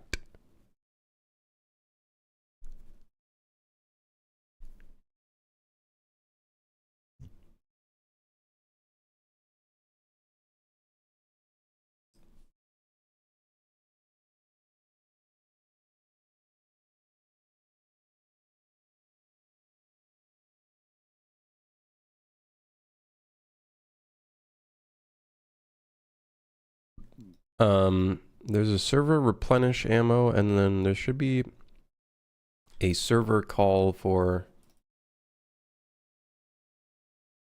Oh, it's in fire timer tick. Right, but this is run on the server, so it... Huh, right.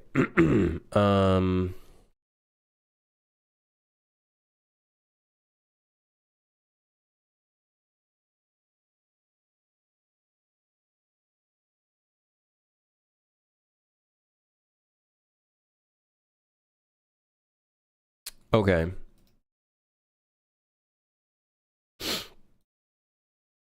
Oh, we already have the replenish. Okay. I don't know why the durability here shows as -1. Should be like 100. So here's what we're gonna do.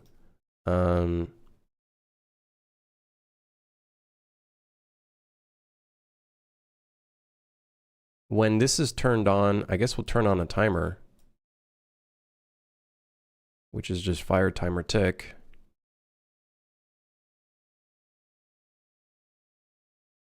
We don't need to do any of this. This is going to be use timer tick. Okay. Am I still sick? Yeah. Yeah.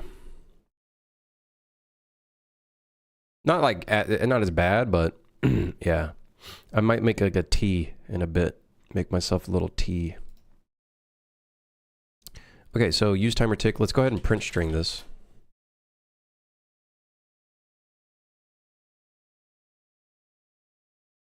I kind of want to make the durability local, even though it is replicated. But the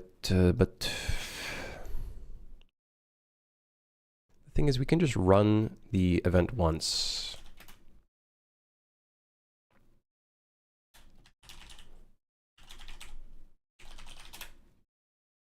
Yeah, I think we can just run it once. That should be fine. Let's go back to fire extinguisher. No push-ups. Thank you. Thank you. Thank you. I appreciate it.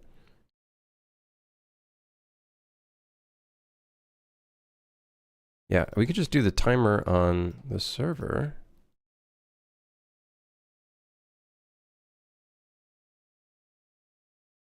And this just gets run once whenever the person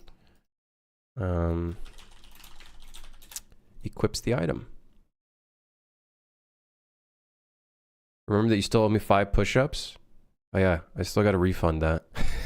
I still got to... yeah. If we minus every 0.1 seconds, and it minuses 1 durability, and we have 100 durability, that is 10 seconds of battery. Okay, that's a little psychopathic. If we do every 1 second, and we have 100 durability, we have about 1 minute and 40 seconds of battery. So for now, let's do 0.5 just for testing.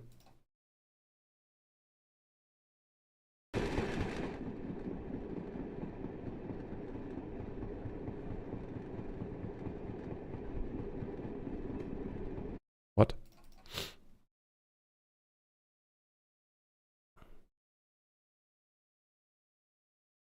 Oh. The function name is wrong. Whoopsies. Okay, now. 99, 98, 97, 96, 95, 94, 93, 90, yeah, I can count.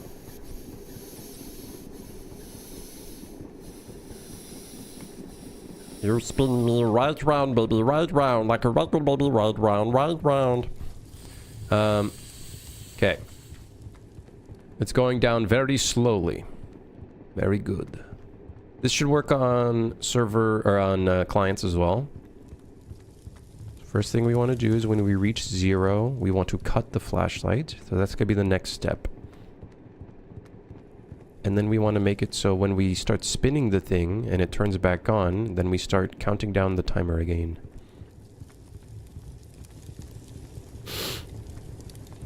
Maybe new things for 2026. I have 96k.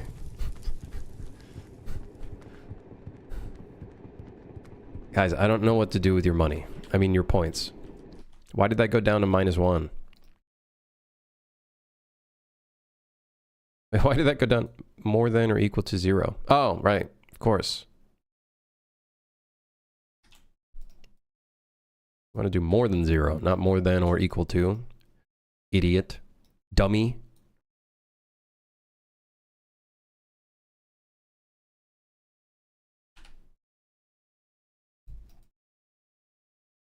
We need more entertainment for the points. Are you not entertained by me? Do you require an exterior element of you being able to use made up points to, like, do some tricks? What am I, a dog?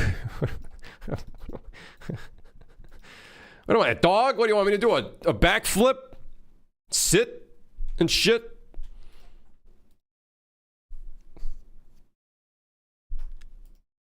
Bought a Dreamcast for 50 euros? Is that a good price? That sounds like a pretty good price. Handstand goal 2026. You guys want to kill me. That's what you guys want to do. You guys want to use your points to kill me. You don't usually command dogs to shit. They do that themselves. Yeah. Well, I'm a little different, I guess.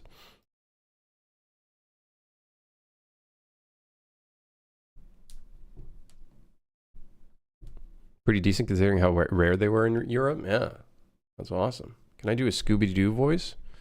No, I'm sick. I don't know, probably.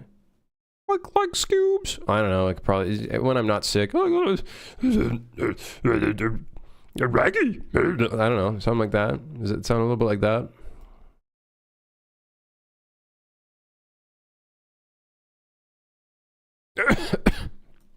That's gonna cost you.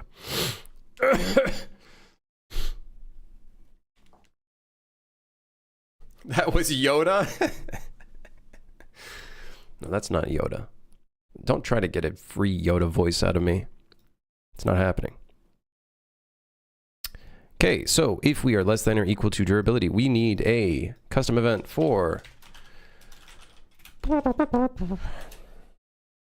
toggle, no, switch light state. Enabled. So, enabled, disabled, enabled, disabled. Luckily, right now, the only thing we have is a spotlight. So, we're going to set this to effects.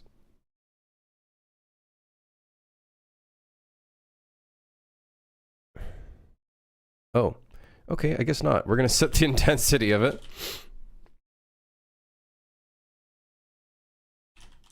Because I cannot just use that one thing. If it is enabled, we shall do 5,000. Otherwise, it is not 5,000. Switch light state.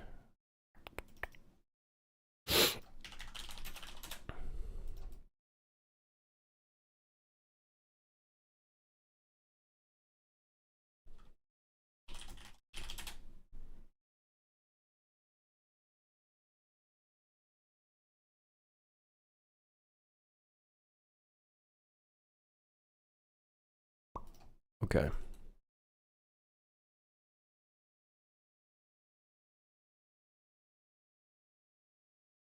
I don't really want to do this on tick when we set it back to enabled, but we could do it here. We could set this to enabled here.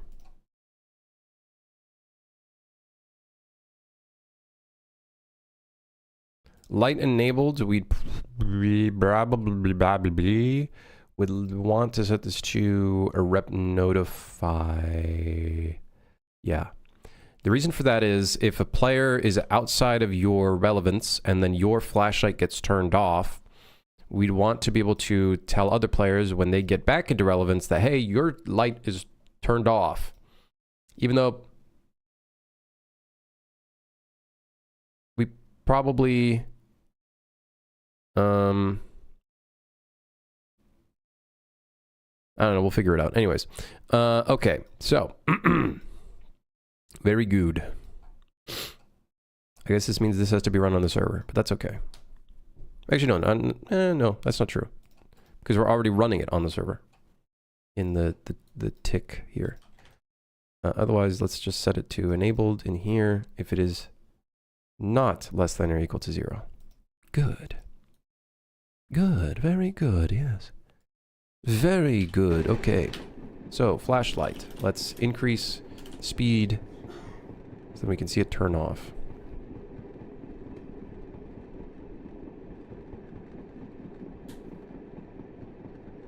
Aha! And now we gotta crank. We gotta crank it. So, wait, it turned on. Wait, what? We cranked it. Wait, does cranking already work? Does it already bring it? Does it already fix the durability? No, I don't think so. But wait, no, it did. Did it? Wait, no, it did. Do we have a thing for cranking it? Where's cranking it? Where's the part for cranking it?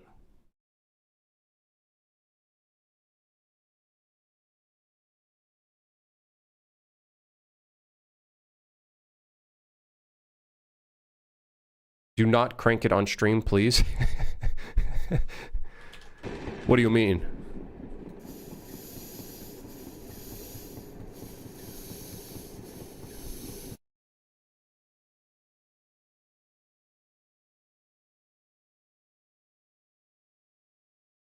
How is it playing the sound effect?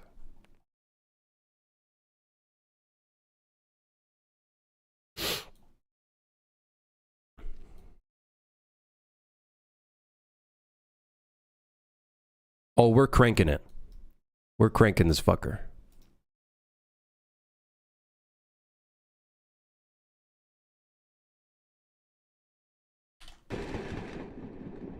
Yeah, the instant I press right click, it replenished. So... this should be... adding to the... oh, get component velocity of the static mesh. Arrgh. We need to do this. There you go. Now this is going to start replenishing.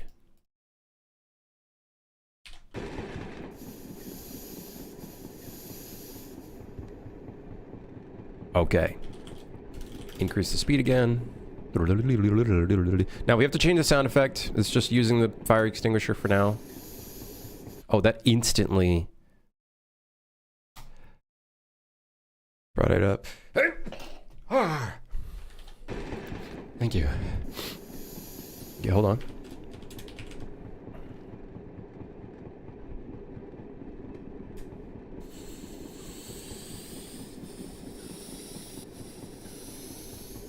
Yeah. Okay. Now let's let it run out of battery real quick. Uh-huh. Okay. We're running out of battery. We re-equip it and...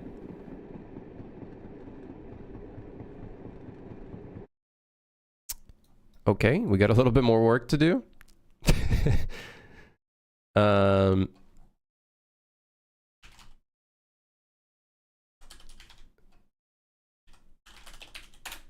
Okay, if this is...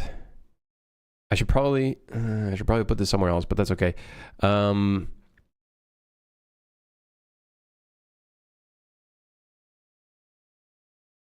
wonder if this on-rep call gets called when we spawn the item. Because if it is...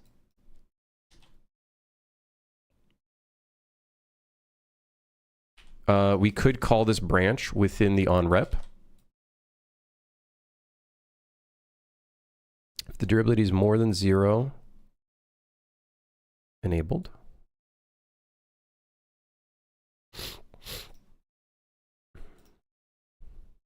Maybe make it flicker. We're going to do those details later on for sure. I don't know how we're going to do it just yet though. Okay, we're getting probably a infinite loop.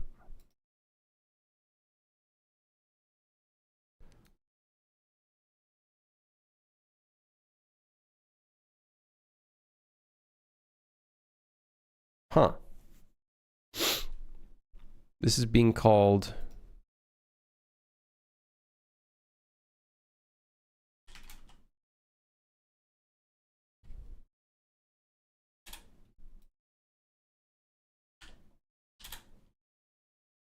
So if this is not equal the light enabled state, then go ahead and set the state to what it should be.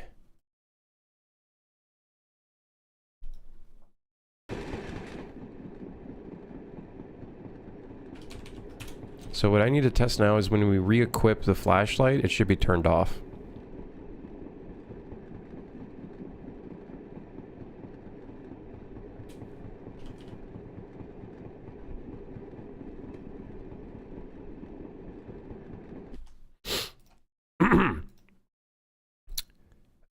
um...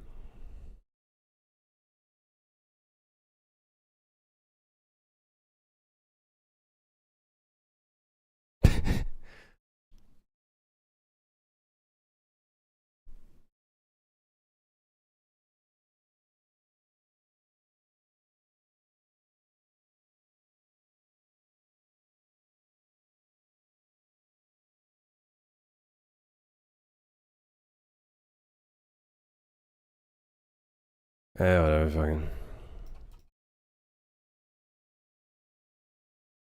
No, that's not right. No, that's not. Wait, hold on.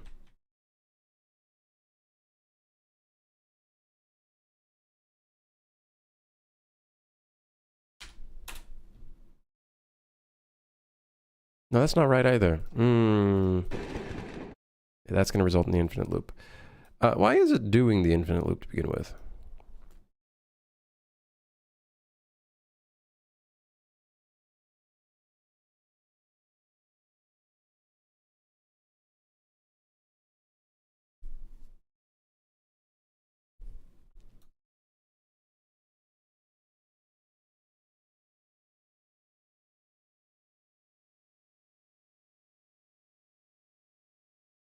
Only visible with a flashlight? Ooh, I don't even know how to go about doing that, but I like that idea.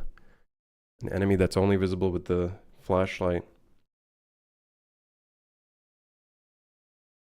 Sometimes you can really get lost in the details. In those moments, I often ask myself whether the players even notice or appreciate it. I think the light flickering could be very cool for sure, and it also indicates the flashlight is losing energy and whatnot. So I think it's cool. I think it's a cool idea for sure.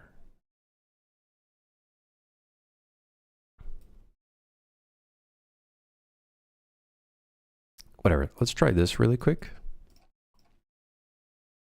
This is stupid, but you know, whatever. Oh, that increase. Oh, I don't understand why the server replenish ammo is actually getting put into a loop due to the onRep light enabled. When the only time that gets used is in the timer tick.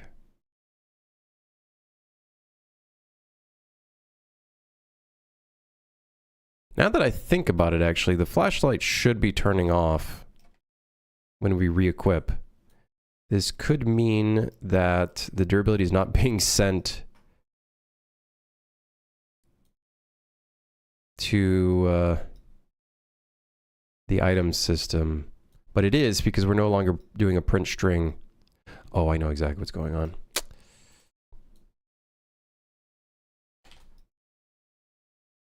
This false isn't running.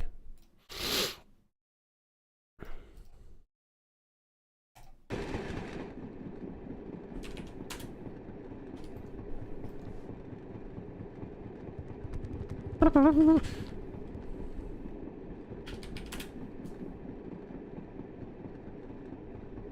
you think these small details sometimes determine whether a Steam review turns out good in some cases?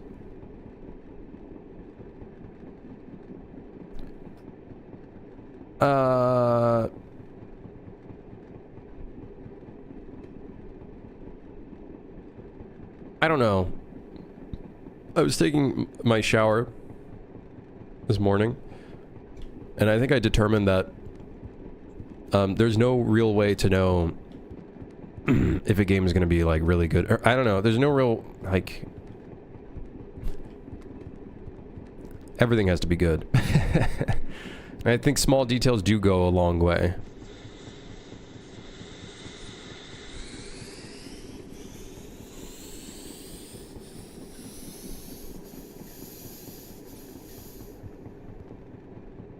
I feel like they do go a long way. Because if you don't have the smaller details, then it's just... I don't know. I think small details do go a long way.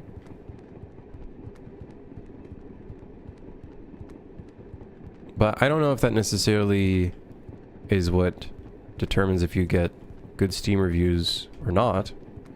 Sometimes people will bash on the lack of quality of life or specific settings inside of your settings menu. You know, and that will get you a negative review. Sometimes it's just the core gameplay loop. Sometimes it's like there's not enough content or hours for some people. Sometimes it's a bug or an issue that is completely out of your control due to hardware differences. Sometimes, you know what I mean? Like, there's so many things.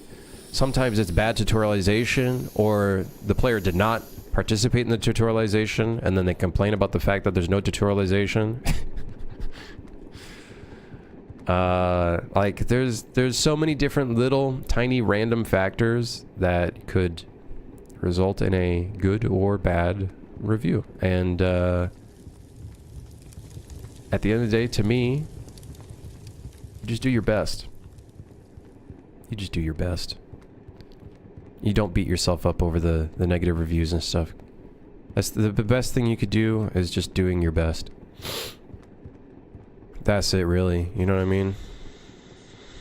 Sounds depressing to make a game, to be honest. Well, like I said, there's so many little factors that are kind of outside of your control sometimes. Like, that's why I think last time we talked about Steam reviews, I kind of disconnected myself in a way, because I think if I stay too connected to it, it's too mentally draining. So when I rehook this up, it should be 60. Yes. We have the flashlight. Green checkbox. Put the fucker in. Bada bing.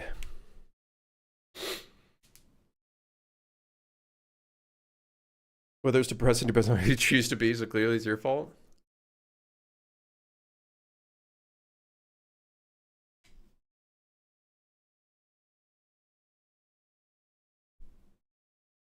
I don't know. During release and stuff like that, I obviously looked at reviews very closely, and they impacted me very much. Like, there was times where I would look at a negative review and it would like ruin some of my hours of my day. And now I'm just kind of like, I did what I could. I did what I could.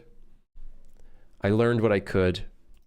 And I'm not going to let that ruin my mood. If there's something productive that I can take from the negative review, I'll take it and whatever. But I'm not gonna let it ruin my mood anymore. I don't know what got me out of that. I think it's just time. I think it was just time coming to terms with it, I guess.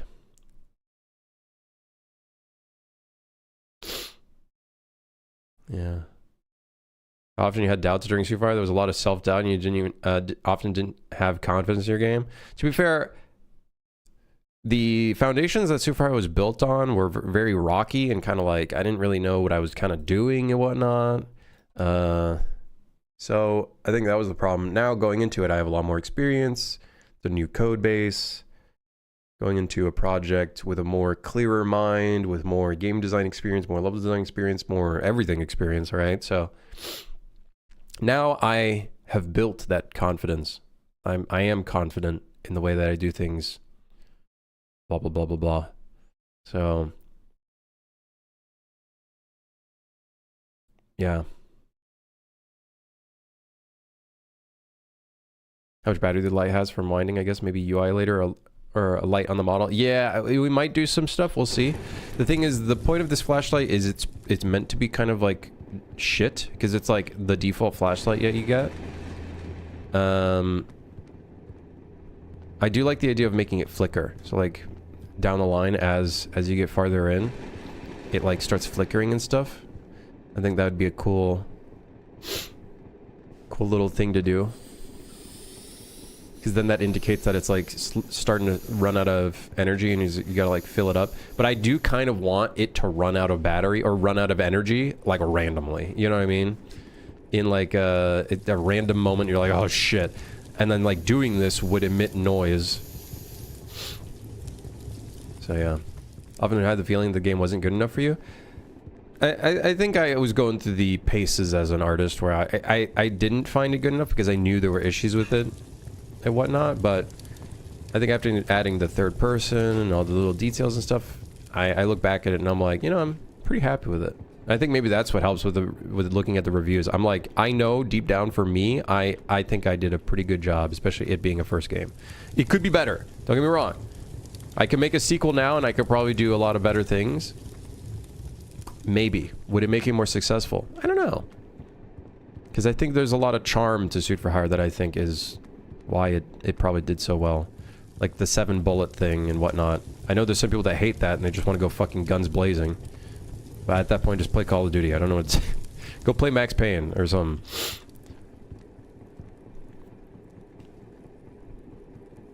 Does cranking increase the light intensity? No. It just resets it back to 1. We'll probably do some details like interpolations and whatnot later on, but yeah.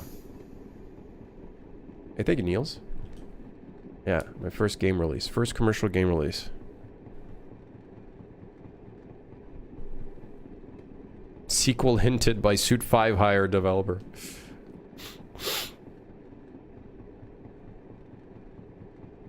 One thing I often think about when I see AAA devs speak up on things online is the possibility they could choose to be a person that is depressed by their own reality, scares them into being who they are now. I think it's possible that a lot of the situations where a developer might be depressed or something like that might just be due to work conditions. I think it is work conditions that have racked up the stresses and it could be anything. Could be literally anything, man. But yeah, releasing a game is both it's a bittersweet moment because it's like, yeah. I don't think there's any... I think someone said it really well. What was the quote that I read that I thought was a really good quote? God,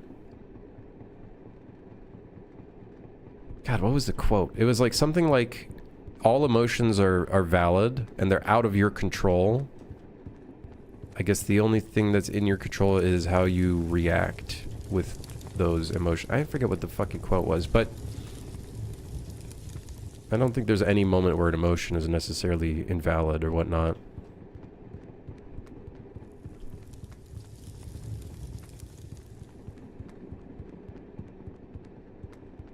Okay. We got the flashlight cranking. It's in its most basic form. Does it work on multiplayer? I don't know. We'll have to test that. But it works.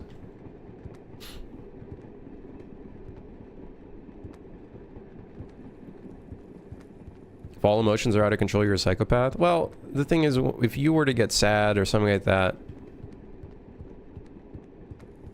that's that just happens. You know, it's technically kind of out of your control in some ways. It's just, how would you go about, like, reacting to that, you know? I don't think you're necessarily a psychopath if you can't control your emotion. I don't mean like, oh, you start going fucking crazy, like angry and stuff, and you can't like control that. There are ways of like reacting to that. Anyways, I don't know. I'm not sure what I'm saying anymore. What am I even saying anymore? But yeah, no, for me, I don't know what it was. There's something clicked in my head where I was like, whenever I look at negative reviews now, it's not as impactful mentally and emotionally. And I think it's the fact that I now have built up that confidence in my game. I am happy with it, no matter what people say. So I'm happy with it. It has its issues. It has its faults.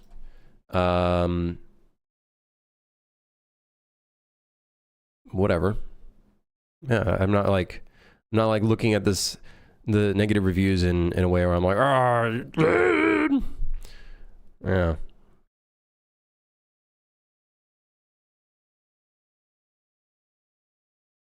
The less battery it has, we could do that. We could change the intensity of it. I reviewed the game. The dev got super defensive of my criticism. They refused to engage any further on his lies. That's just misinformation. that's just misinformation. Now that's just downright misinformation.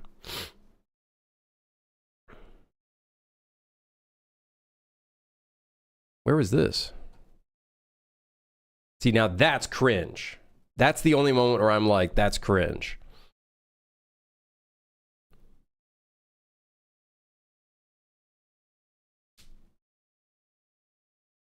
Where was this person's review?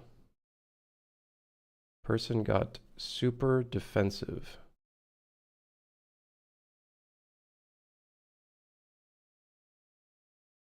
Try to find this review that I supposedly became extremely defensive.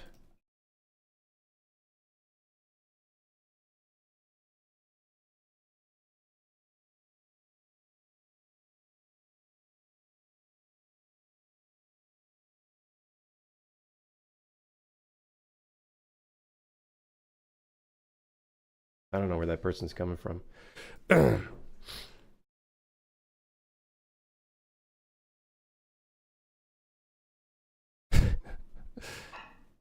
No gimmicks, please. Yeah, it doesn't matter to me. However, that matters to me.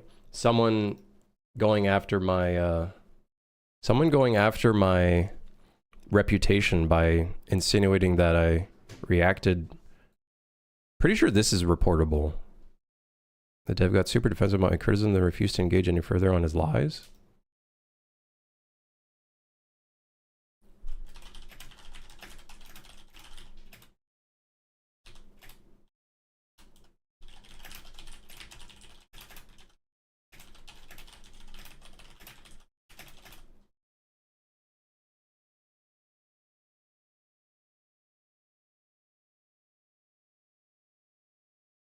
I'm not sure how to even respond to this. Reviewed the game. The dev got super defensive by my criticism. They refused to engage any further.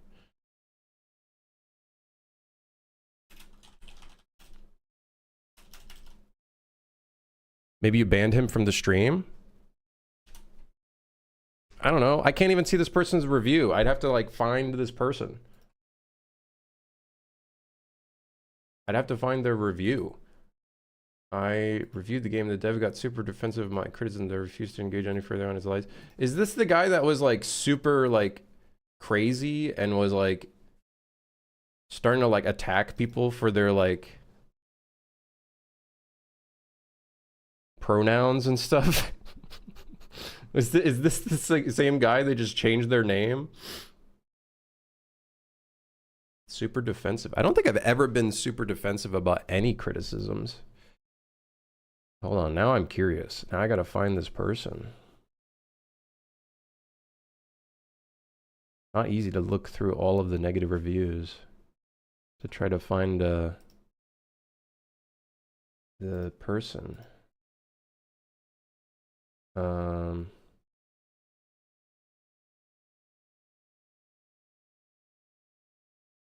Let's see.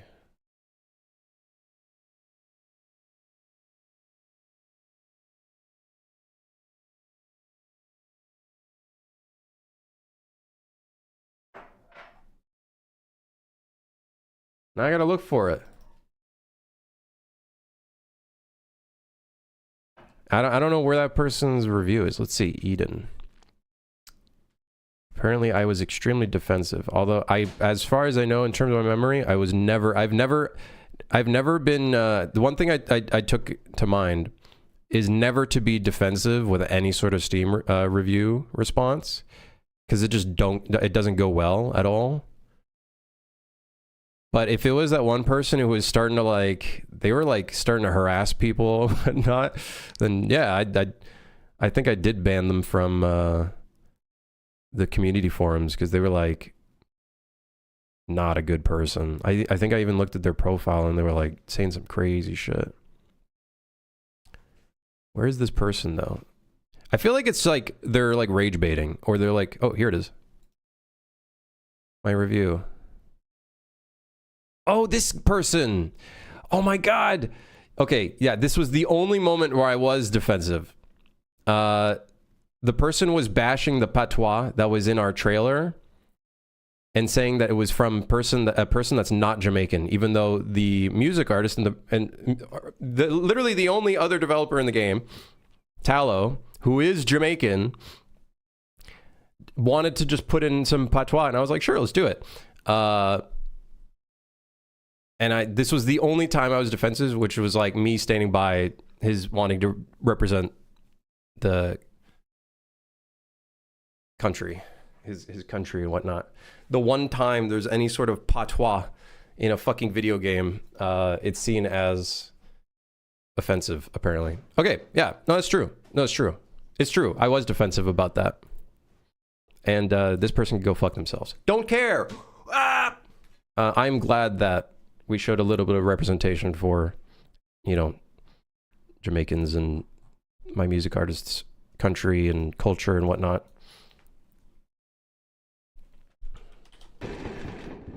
Don't give a shit. What's really funny is that person is still to this day looking at the negative reviews and reading them. So if anything, the game is still on their mind. People could be weird, man. I don't know, dude. It's either, oh, we want some representation, and then you get representation. It's no, not that way. I don't know. Yeah, I'll agree with that. You know what? I will agree with that. That is the one moment where I did get defensive, because I thought that was fucking bullshit. That someone would be like, wow, it's really offensive that you guys put this in your trailer, or you could have just not done with it. It's the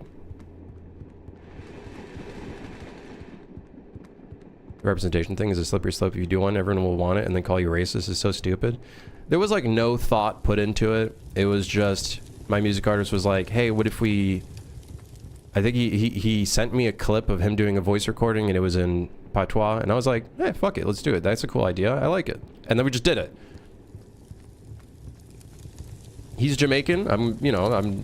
I'll trust him on it, and there you go. So yeah. But that person slandering, almost making it out to be oh, I don't take criticism. No, that person, I think that person's review was just straight up just mean. And low-key self-racist towards, where was it? Where was it? Where was it?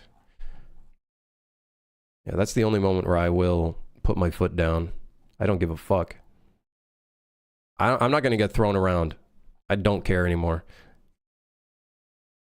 I'm not going to act as if I'm just going to let myself get thrown around by gamers all the fucking time. I will put my foot down for things like that, specifically. He is using language to attempt to misrepresent you. That is a fact. Yeah, 100%, but whatever.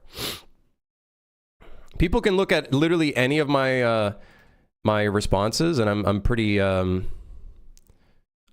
open about negative reviews and whatnot. So do your due diligence. If you want to judge me based off of one random guy, then sure. The only thing I commented on was the patois. But the rest of the feedback I looked at. Where was it? Where was the part about the patois?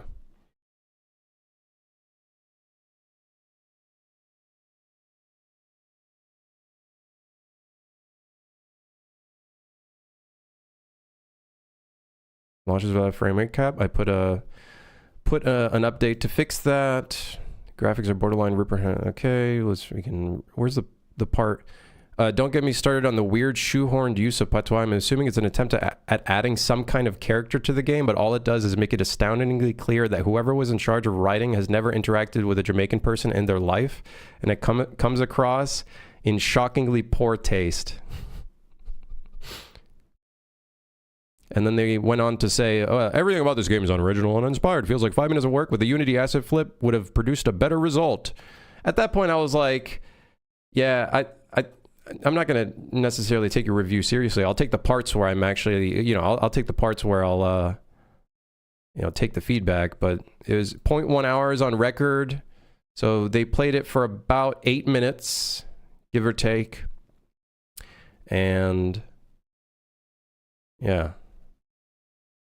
Was the patois provided by the artist in question? Because to the numerous Jamaican people I know, and to myself who grew up around patois, it comes across as a poorly written attempt at what a non-patois speaker thinks patois is.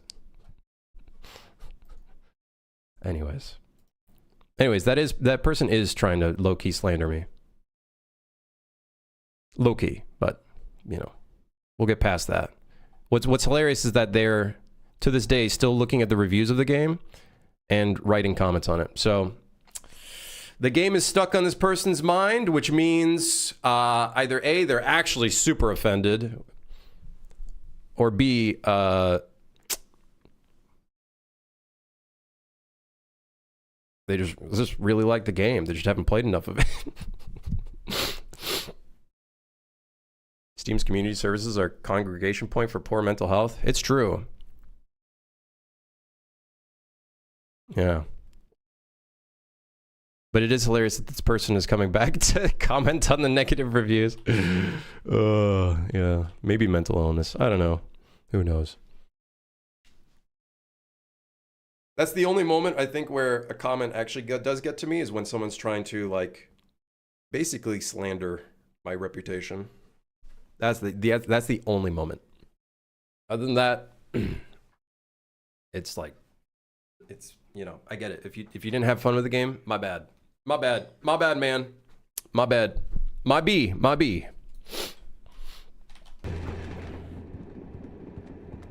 You can't ban or report a user as a dev on Steam. You can report them, but Steam has to be the one to actually take action.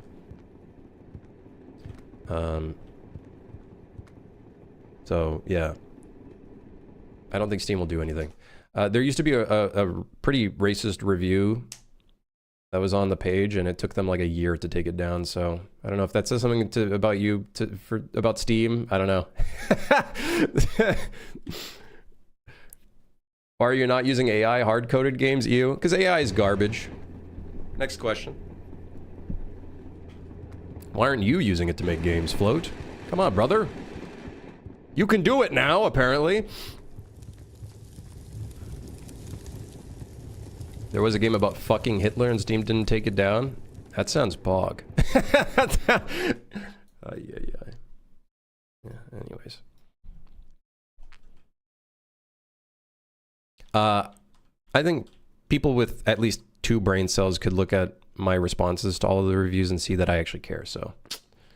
Yeah. Still don't meet the height requirements. IQ. Nonsense, brother. You can get in.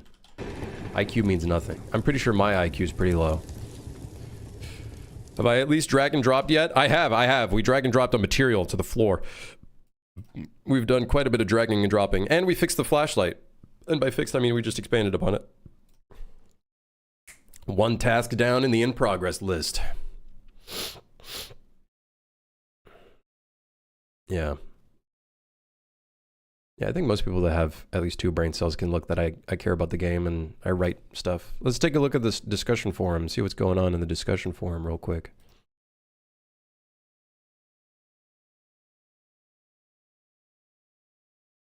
I just finished and I'm really... nice. Hey, thank you. Can we get a survival mode or zombie mode? I gotta respond to that. Getting hit once and having to restart every checkpoint really ruins the immersion. Game overall makes you not want to play. That's what the difficulty settings are for, but I think I learned with this game, 1-hit death games fucking suck to work on. Maybe you were slightly mean to them in Twitch chat in the past and they've been salty ever since. No, I think it was definitely just that patois review thing. Maybe because that review seems targeted. I don't know. I don't know why I would put Anton's outfit in the game. Like, I guess it could look cool, but it doesn't really fit. Well, it doesn't really fit if it's inspired by Anton. But I don't know. I don't think I'm going to add in more cosmetics to the game. What's wrong with one-hit death games? They're just very difficult to design.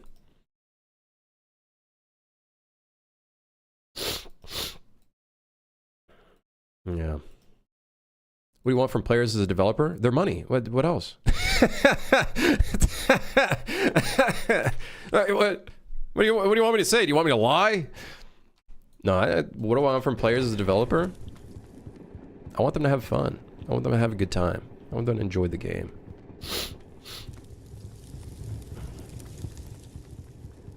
I get your distaste for AI, but it's not trash. It could be a valuable tool, especially for debugging and math. I don't know. I just don't care for it.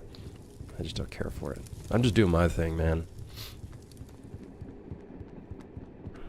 I use a little bit of AI, I guess, for doing like translating, to help with translating and stuff, but that's about it, really. And maybe helping me with my grammar, because my grammar's pretty bad. That's about it. I'm not going to do it for coding or anything like that. Doesn't really matter much for me. I like learning things the hard way. Call me old-fashioned. Call me old-fashioned. Money's already the priority, by the way. I thought I was going to get banned for the AI joke. We're pretty loose in here, man. We're pretty loose in here. You can take off your pants in here. No, I meant like you can take off your shirt in here. Never mind, whatever. That sounded weird. They were never on. Okay, someone mods. I was trying to make like a you can be comfortable here kind of joke, but like it just really.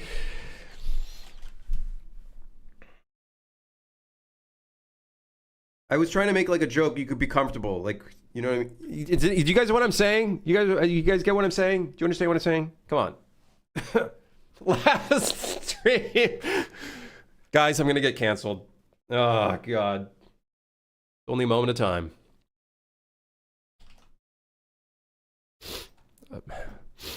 Oh, I gotta clear my nose. Can you guys give me a second?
Hello, I'm back. Hello. You know what's weird? I almost never see anybody fart on Twitch. Brother, have you not seen XQC? He farts and slams on the table many times. Many times, many times. Many farts and slams have been done. Grim's putting his pants back on. That's why I turn off the camera, so I can stand up. I also got some rice. I got rice, so we can make this stream longer. The more sustenance I have, the longer I can stream. Do you find problems with developers? Why do I do indie? Do you do indie dev on the side of corpo dev? No, I'm full-time doing my own thing.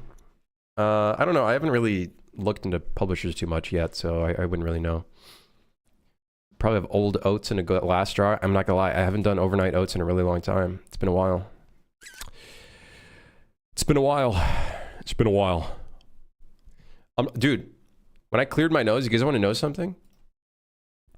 For some reason, I tasted whey protein, like vanilla whey protein. Have you guys ever tasted that shit? It tastes disgusting, and I don't know why. When I cleared my nose, I tasted whey protein, and I've never had whey protein in a while.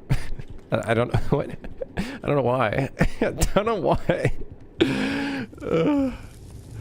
Did I snort it? No, we snort what? The whey protein? Why would I snort whey protein? You kidding me?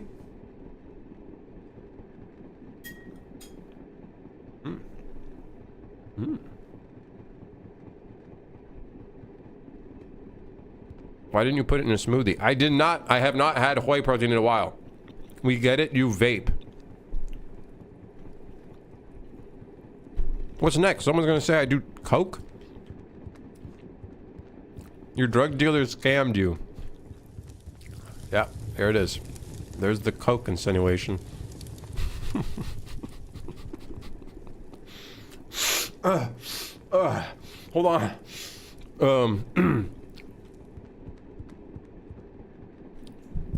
You sound like Stewie Griffin saying cool whip. Cool whip. Cool whip? That's how you say it. Are there any better languages for games than others, or do they each have their own strengths? They all have, like, pros and cons. They all have pros and cons.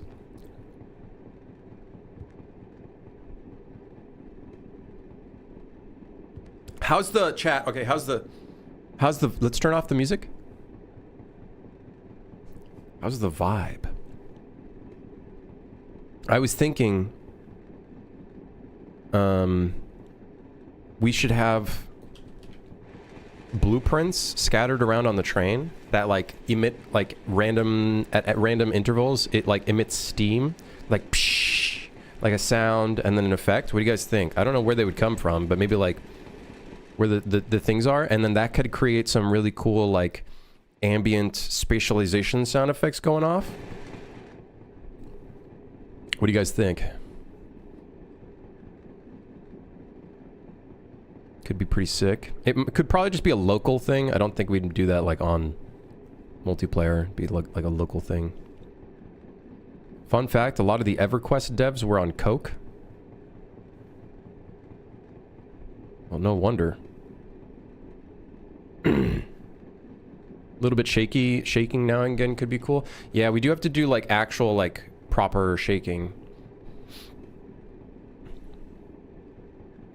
What if it was weather-based and heat from the wheels on the rails creates a fog effect?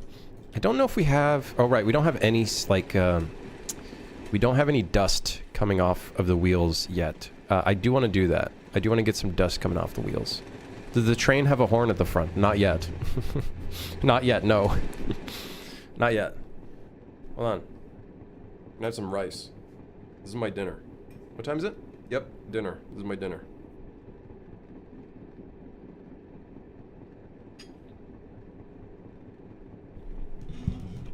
Imagine the games I could make while being on coke.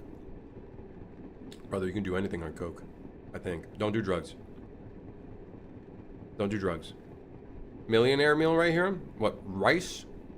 You know what would make it a millionaire meal? An egg on top. Yeah.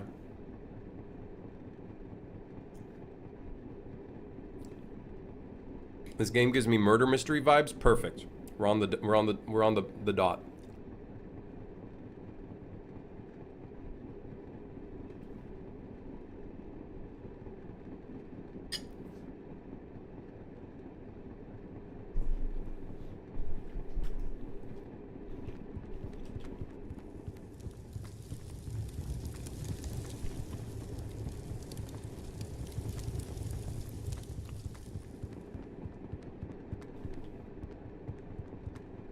Let's do that, bro. Let's get the weird random Steam coming in. I want to do it. Don't ask me why. The horn should be on the top of your to-do list.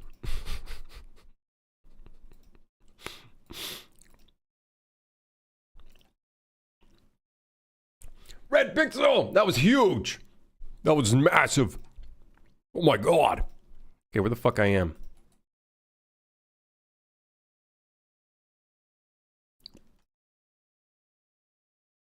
Don't disrespect the horn. Oh, I'm not. It's going to be in the game. At some point.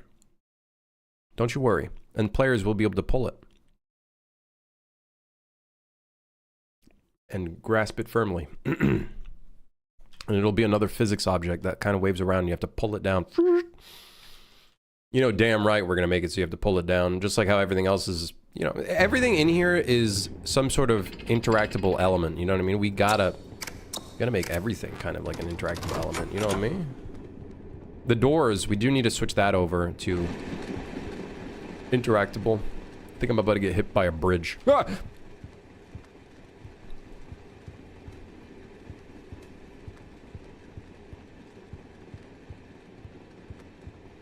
Make the movement also physics-based, like that Flash game QWOP. That's fucking lunacy. You do that for your game, Monk, not me.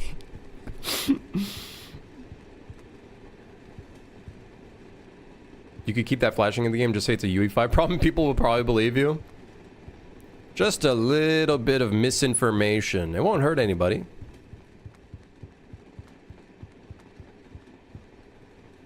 It won't hurt anybody. Just a little misinformation.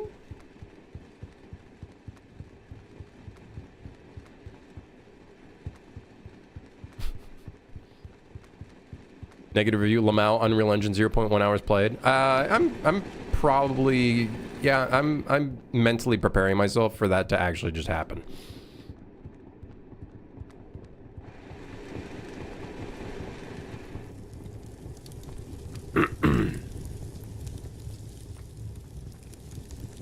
Actually, I'm pretty sure that did happen. A couple of negative reviews were just the person being like, Unreal Engine, Omega lol, or whatever. Anyways, hold on. Rice.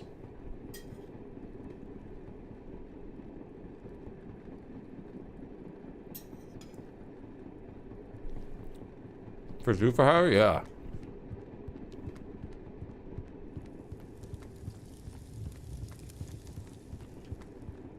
Yes.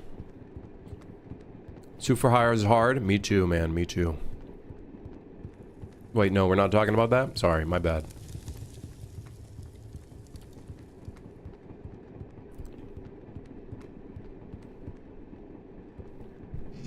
I have a web game on itch that sometimes goes invisible for no reason. There's no information about online. Only thing I can think of to fix it is maybe make the game 2D. Literally Godot issue. Sass? Sass gets awakened. Ah, Godot issue, huh? Well, let me tell you. My goal as a game developer is you just make the game good enough that 10 positive reviews just trump one weird meme negative review, and then you're good. You know what I mean? For every meme negative review, the goal is to have 50 positive reviews. There you go. Beat them. You beat them at their game. You get 50 meme positive reviews to beat the one negative meme positive meme. I can't speak, man. Whatever, dude. Yo, hey, look at this.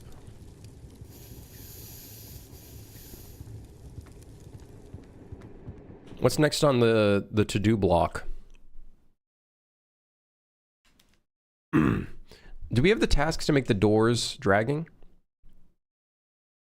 That's what watching XQC does to you? I don't watch XQC. Or you become so big and build up a really positive reputation. That way you can never do anything wrong because your army of fans will back you up. I don't want that to happen because then you end up getting no crucial constructive feedback.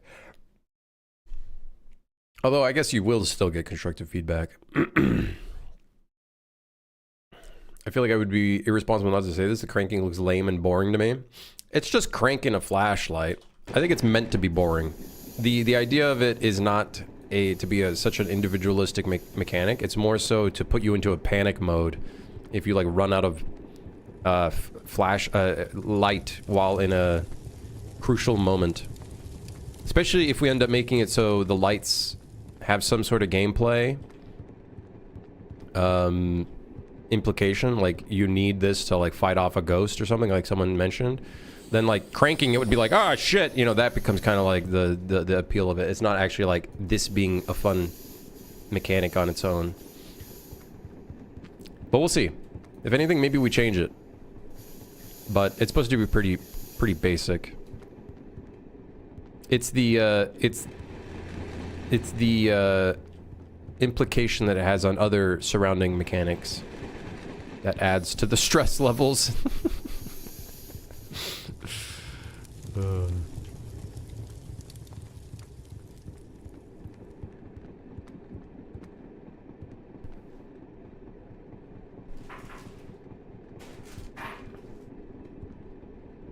Third person cranky would be quite funny. I don't know if we're gonna animate it. We could animate it in third person. Like we could make it so like the arm just IKs to the fucking thing. But yeah, it's not meant to be this like crazy mechanic for sure. It's just a super basic thing just to kind of put you on the spot and stress you out. Yeah.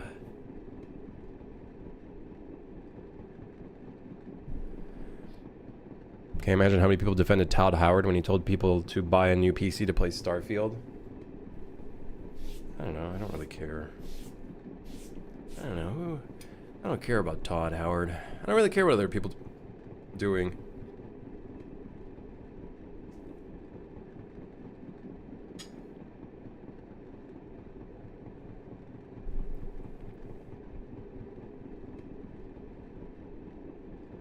Only thing I care about is Deadlock. Hell yeah.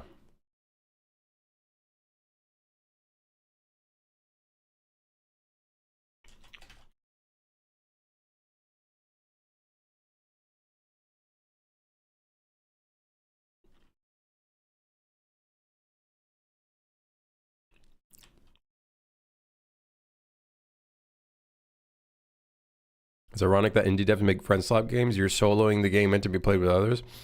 Well, I am.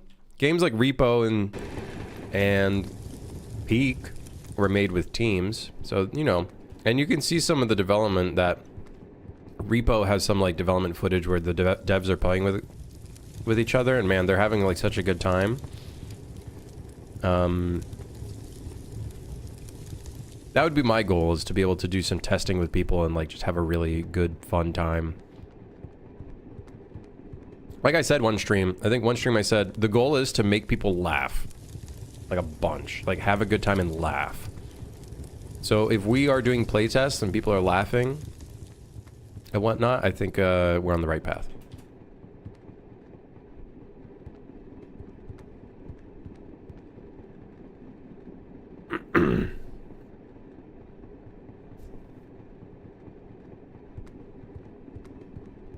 You peace out, Johnny. Have a good one. Okay. What's next on the chopping block? Honestly, dude, we do have to get monsters in. We have to get the randomized maintenance jobs. We have to do the dot damage for the fire.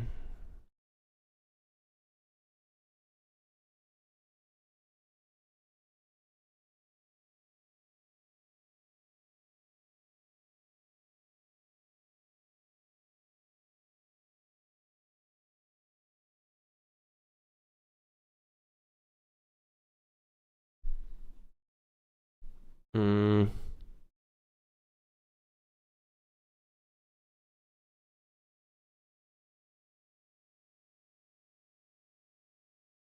Can I be honest with you guys? I really want to fuck around with the real-time audio volume diffusion thingy.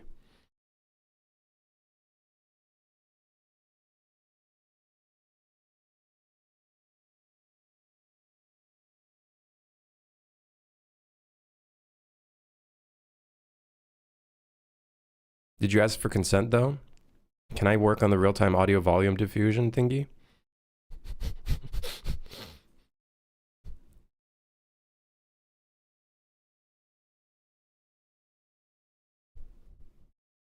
Not to us, to the audio component? I don't know. How the fuck do you do that, man? Do I have to write a letter or something?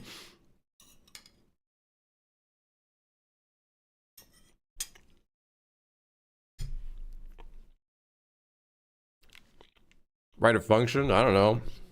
I thought you were the pro at this. You asked the question.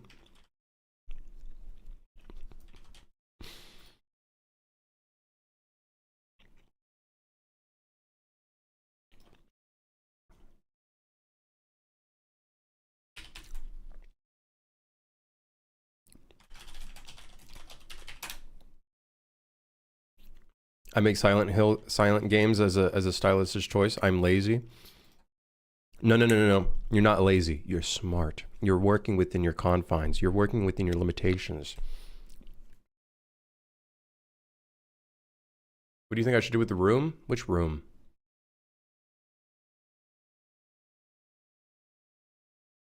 Which room?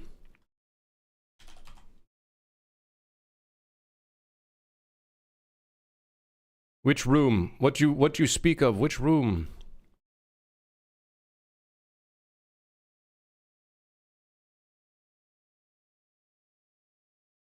What do you speak of?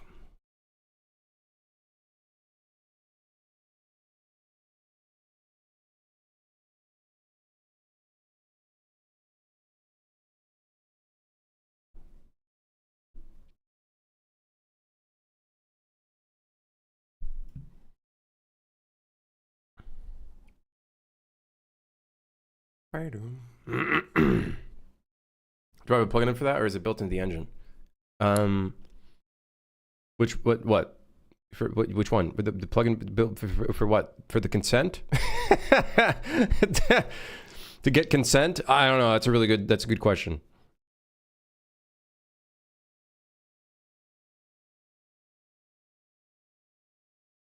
We can even send submix stuff inside the volume. Outside the volume. Huh? Oh. Dude, audio stuff? Oh my god.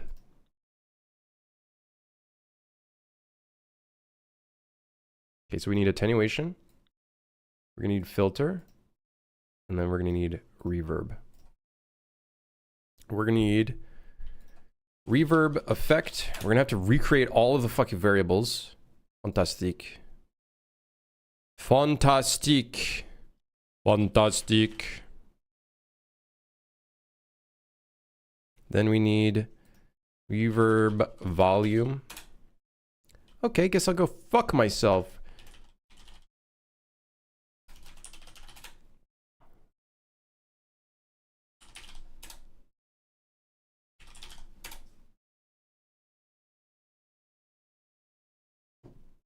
So here's what we're going to do. We're going to use the gameplay audio plugin to basically create our own audio volume. And then the audio volume can then control filter, reverb, volume. And then we're going to be able to control this filter dynamically.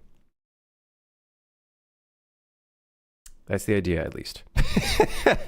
How are we going to do that? I don't know. I don't know.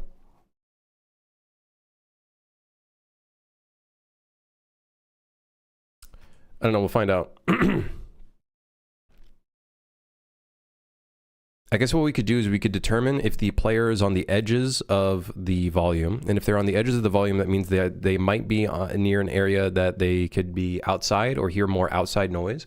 And then blah, blah, blah, blah, blah, blah, blah, blah, blah, blah, blah. Yes. Yes. That's it. Yeah. So if I remember correctly, we need to implement an interface into this.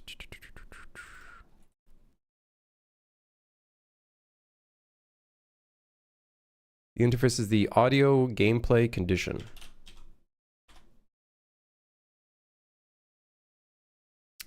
Because these utilize if the player is overlapping or not.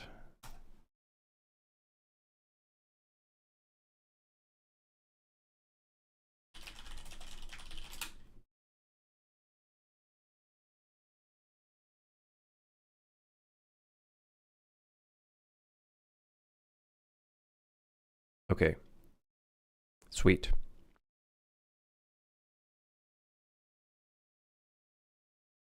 I think I'd probably want this to be static. What are audio volumes set to? No one knows. They're static.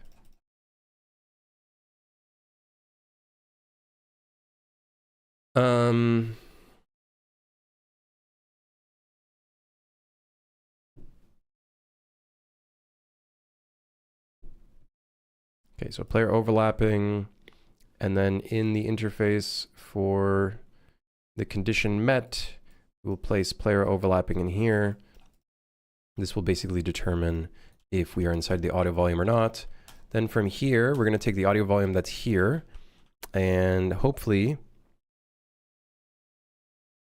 we should be able to just replace it with our custom audio volume.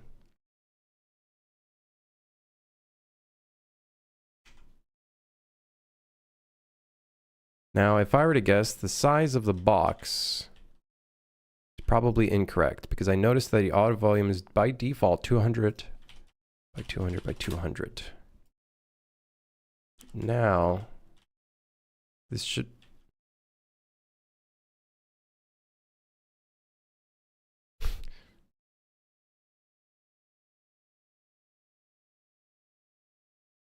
What? What is this by default? Brush settings, X, Y, Z, 200, 200, 200. This is bullshit. This is bullshit and I'm mad. That's not 200 by 200 by 200. That's... That's way more enormous.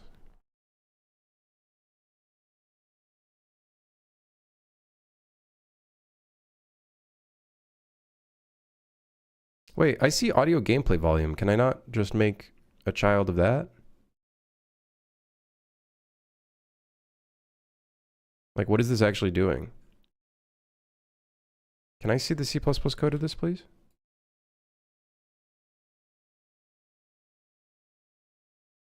Is UE positions in centimeters? They're in... they are in... I don't know.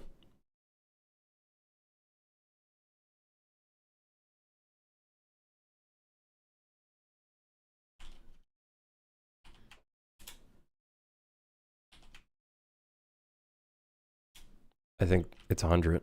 It's not 200, it's 100. That looks more correct. It's in... I think it is centimeters. Pretty sure. I don't remember. I don't remember the actual unit, but I'm pretty sure it is something like that. Wait, so I understand. What is the difference between the gameplay audio volume and the other one? Let's save that real quick.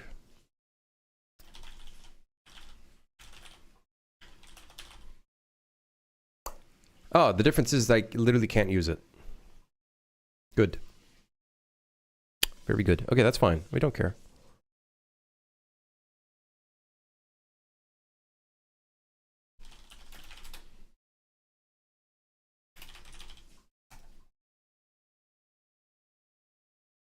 Oh, wait, there's a structure for the reverb settings. Oh, we are so... Wait. I don't get it. We don't even have all those settings. Wait. All right, well, shit. Dude, I'm down. I don't need these two variables. Instead, it's just one struct. Dude, that makes our life... That makes my life like 5 million easier. 5 million easier? 5 million times easier.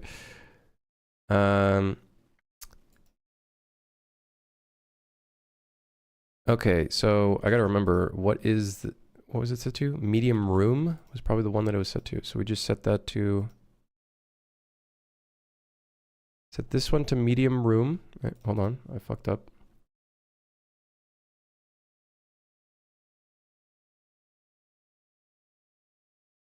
Medium hall, medium room. Now that should have the reverb.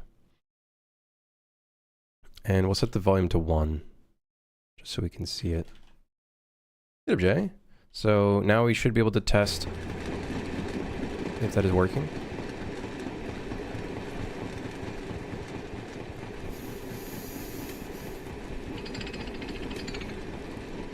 Okay, now we just got to get the interior and exterior settings done.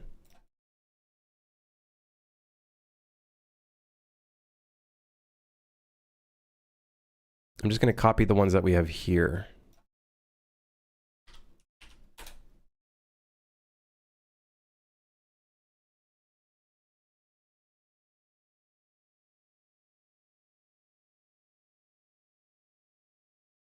I really hate how it's two separate components. For the exterior and interior. I find that to be a little silly.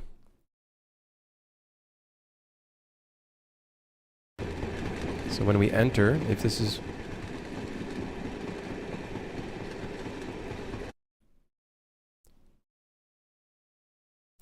I was going to say, if this is working properly, then all of those things would work. However, it would appear it's not. It's got the... Yeah, it's... Oh, hold on, let's just edit and then save, maybe? I don't know. Maybe. I don't know. It appears our begin and end overlap is not running.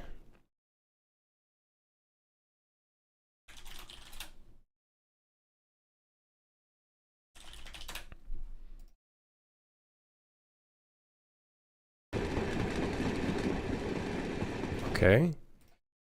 The overlap is beginning.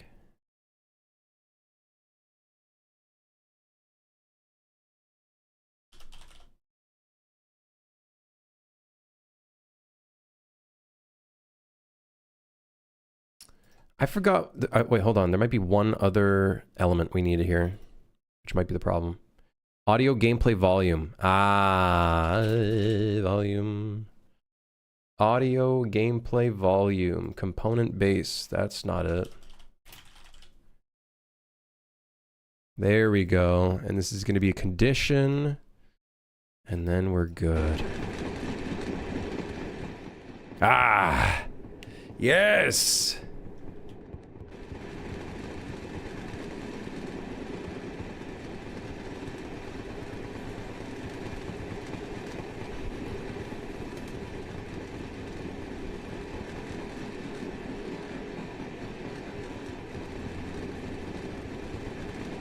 Suddenly it doesn't work anymore. Let's say this is priority 1. Maybe we just need to associate a priority. Because I think it stopped working when we entered the tunnel.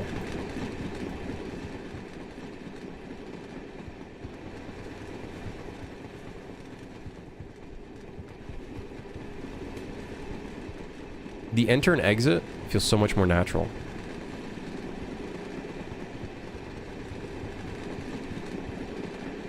Now it's just not working anymore. Guys. Something weird's going on.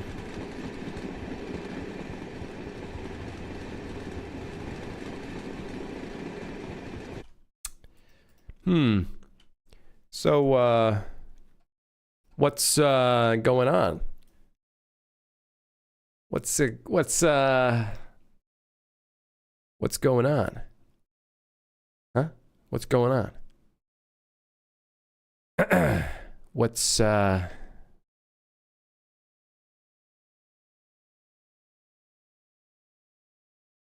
going on?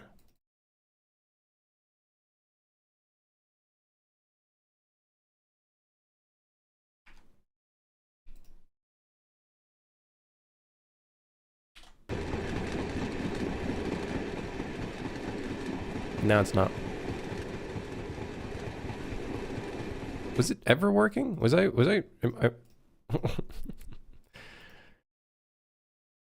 it just all an illusion? No. No, it sounds like it's working, guys.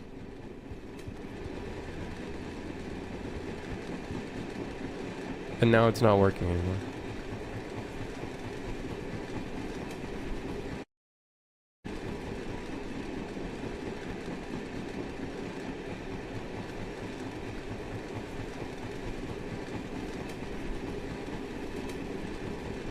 Why are there 3 of these? I only have 1 of these. I literally only have 1 of these in the level.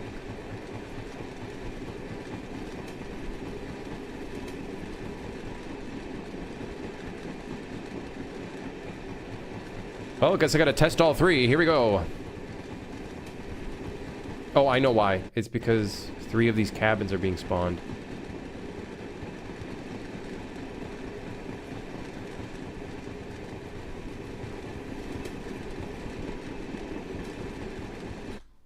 What the flippity floppity, man? Condition met, player overlapping.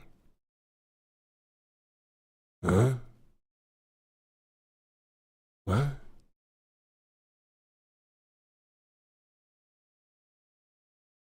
What?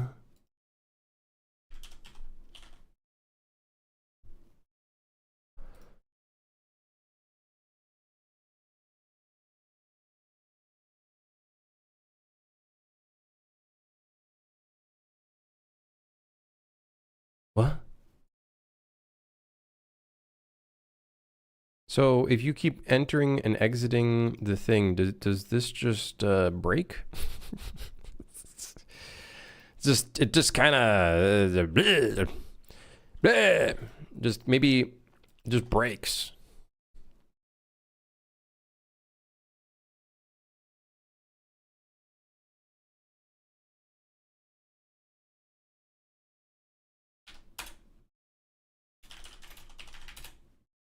Maybe this is running. I don't know. Let's check that the thing that is exiting and entering is indeed just the player character. Does it just break after first entry? Sounds like it.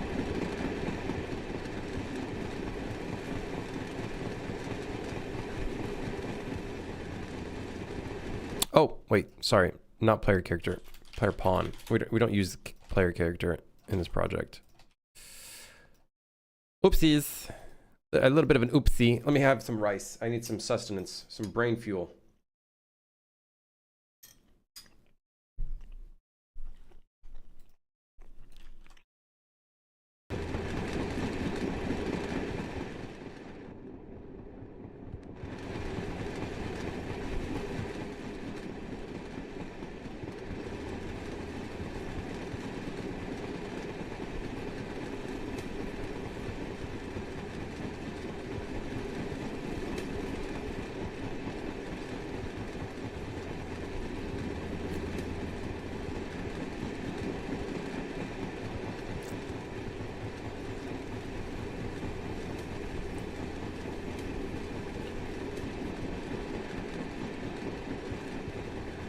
Finally added upward momentum off of curved ramps. Nice. Feels pretty neat. Hell yeah, dude.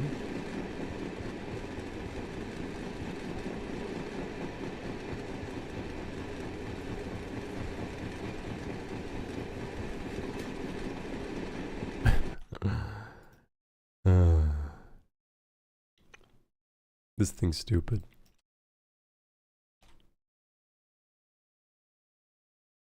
This is stupid.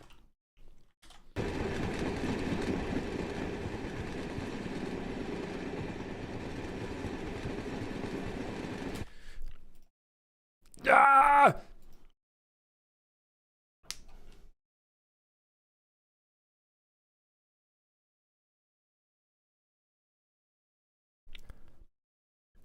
Is it not working because, like, there are other audio gameplay volumes in the world and that's causing this to break?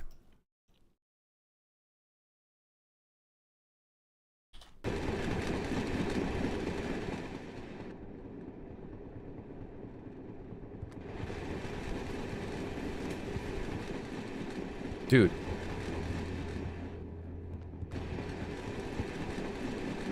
See, this one runs fine because it's just a traditional audio volume. But this one just breaks after the first entry. I'm getting real fucking mad, man. I'm getting real mad, man.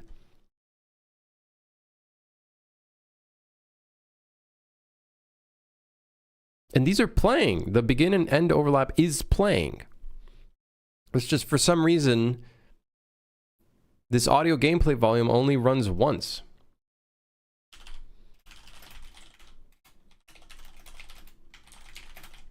Let's see if we can find...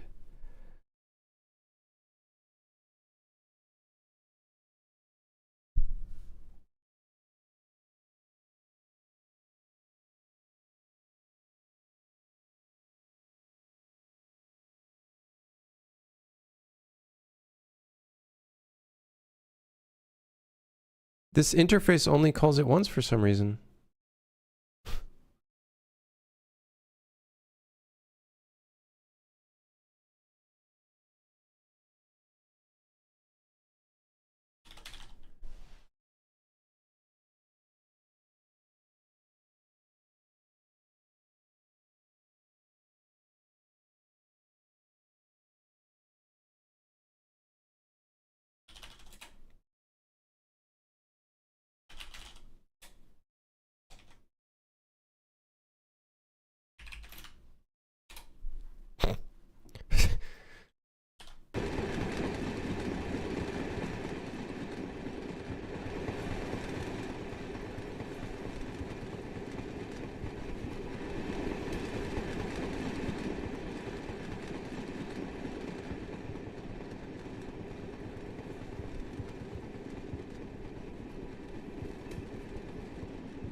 I got 94 Prime on RS3 yesterday. They swooned me back in. Brother, what's wrong? Why?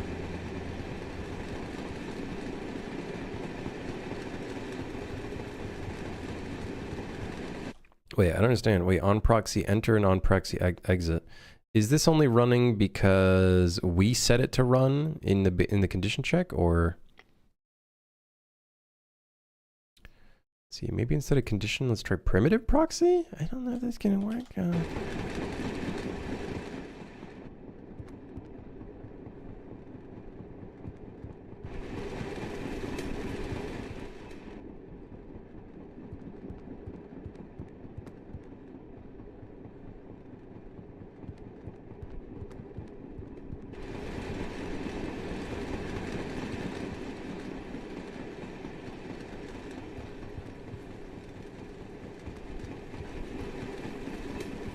It's doing something. I don't know if you guys can notice. It's doing something. It's like muting this sound effect.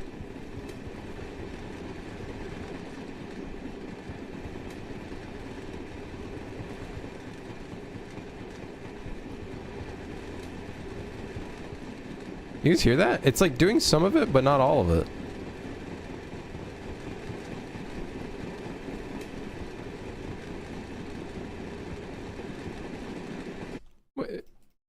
What? What? Huh? What?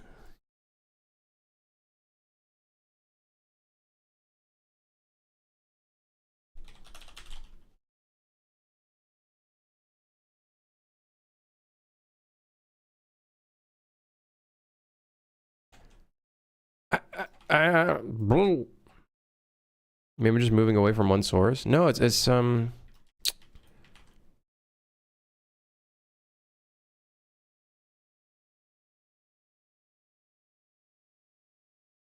know what it could be? Maybe the audio gameplay volume is too tall. And so it's clipping the...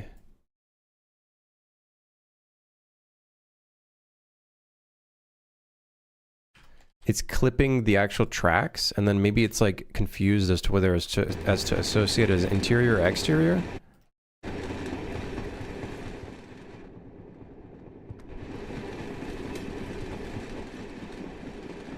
See, my right ear, I'm not hearing something. It is doing it, but then the other one's...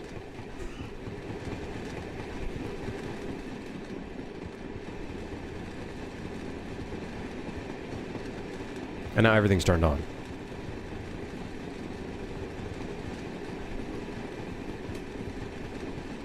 What?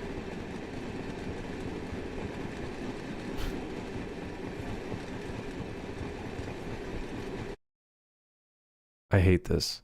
I hate this.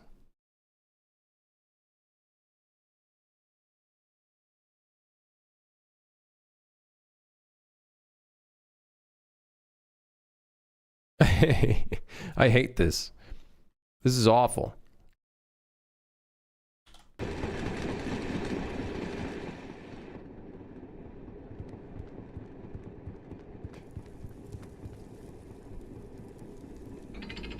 See, right now it's like working great. It's doing a great job. It's very cool when it works. I just wish it worked consistently. Oh, look at that. Just broke again. This audio volume works just fine.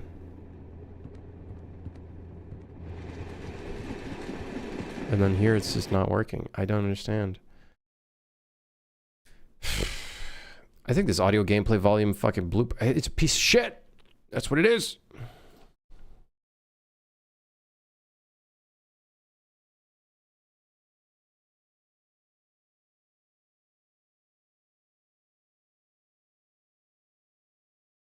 Use U auto gameplay volume component base.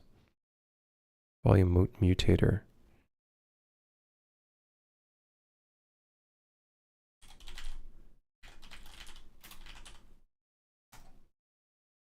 No, not gameplay camera actor base, motherfucker.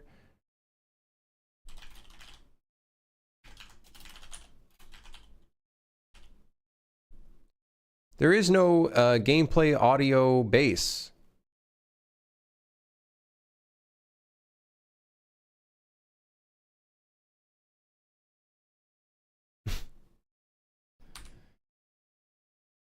Oh, really? Really?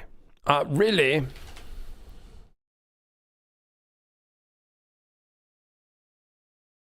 What they call it? audio gameplay volume component base. Oh, that's for components, not for actors. Oh, motherfucker.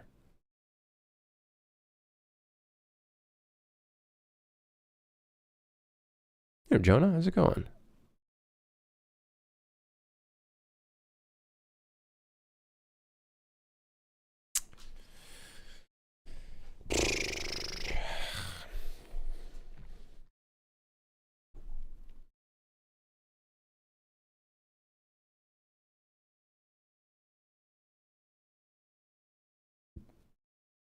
Called by a component on same actor to notify on component data changed.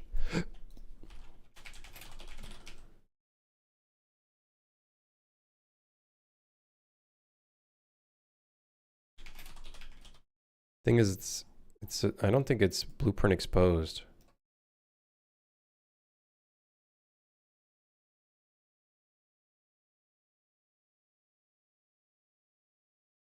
Yeah, I don't. This is not exposed to blueprint.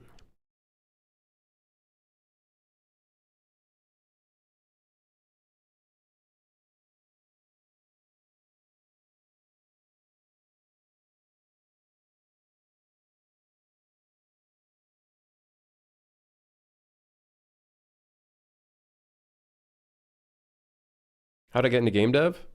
I just kind of dived into it and then just made a lot of mistakes. And just try to make different systems and stuff. Tune back in, piece of shit software. Yeah, that's pretty accurate. That's pretty accurate.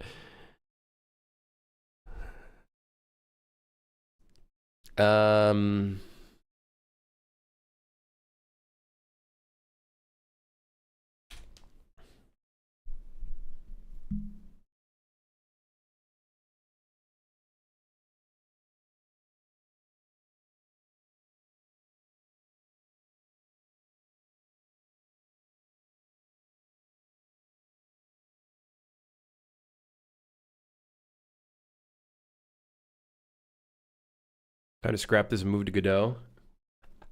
I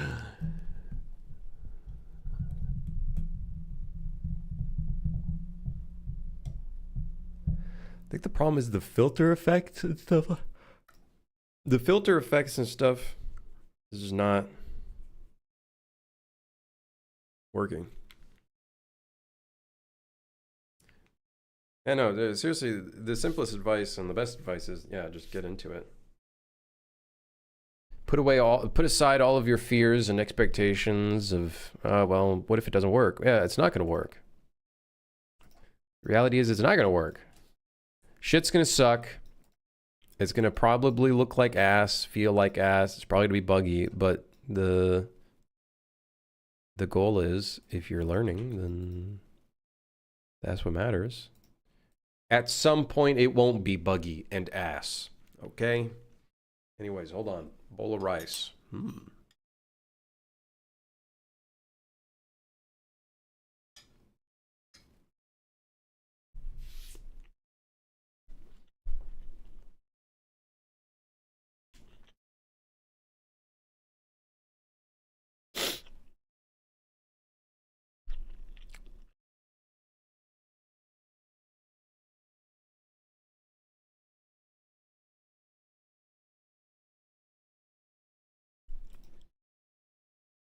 Bluetooth, are you trauma dumping in my chat?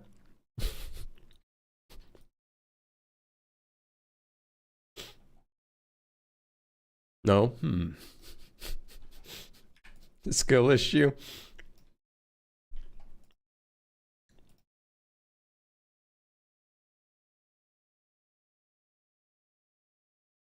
Man, I hate these kind of bugs. Because I feel like I'm doing something wrong, but I think it's the code is this plugin's a piece of shit.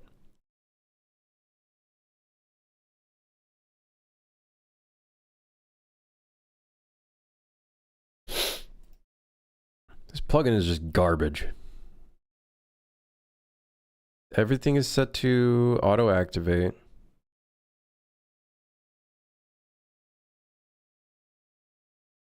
I really wish I could just take these audio gameplay components and just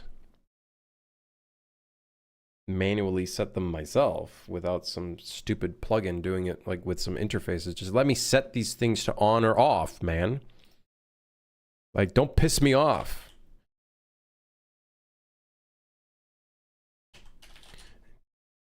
I know one of you are gonna be, well, you saw activate there. No, that doesn't do anything.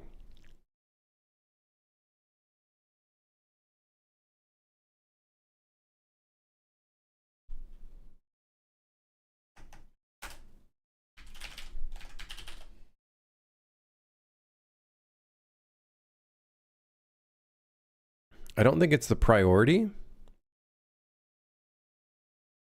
But maybe it is, maybe it could be the priority. The instant you start like overlapping this and then exiting, maybe it requires a higher priority to do anything. It's very possible that every time we enter, we just have to increase the priority. First time works. Okay, how about second time? Kind of. Okay, how about third time? Okay, how about fourth time? Dude, it's so weird. The right side here is getting attenuated and then the left is not. You're really getting on my nerves, Unreal. Really getting on my nerves a little bit. You're kind of pissing me off, man.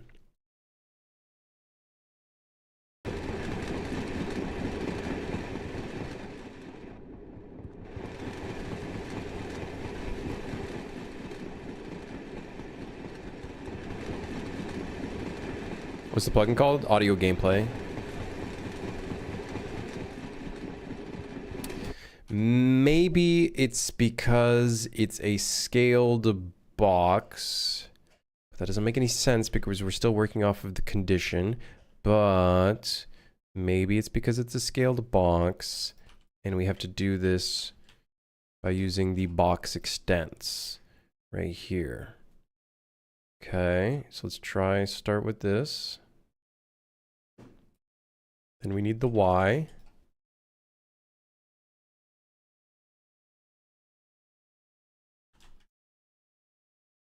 We need the Y.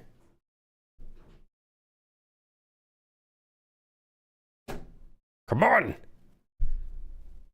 Don't turn on the fan. I was just moving a number around, Unreal. Come on, don't fuck with me.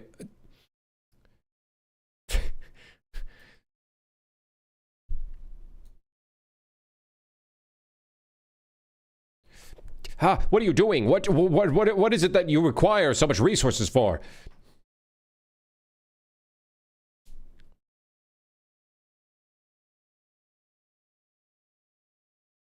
Oh, it's Ryder. What are you doing, Ryder?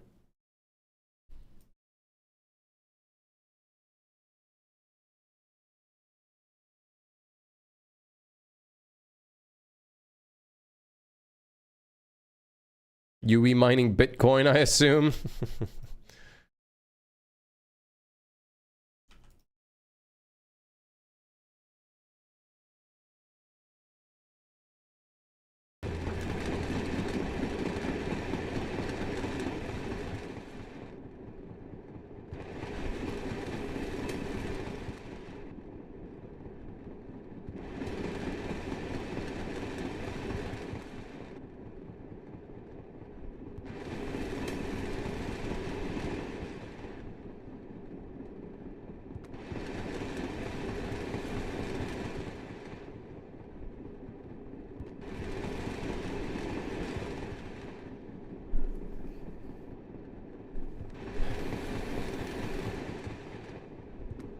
Well, I'm glad we fixed the issue, but I'm gonna go fuck myself, I guess.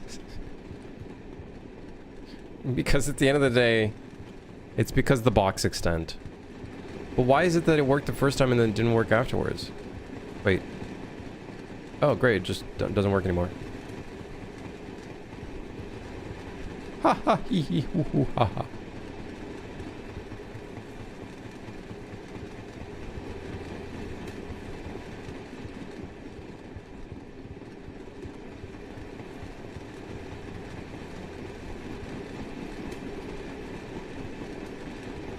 Dude. Gotta push button. Happy New Year. Okay, now it doesn't work. After we exited the tunnel. I thought I had it. I thought I had it, man. Oh, come on.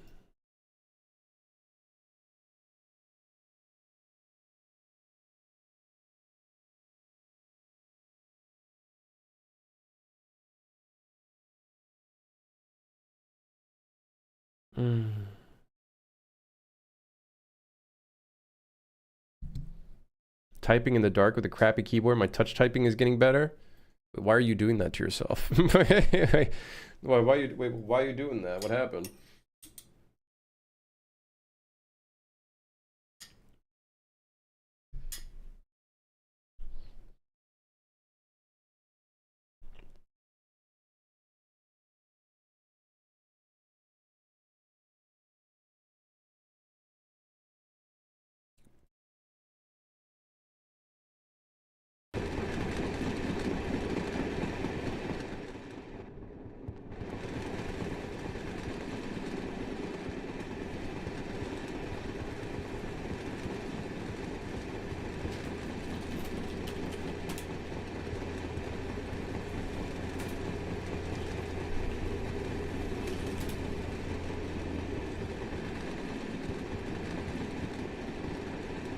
The collision is still there.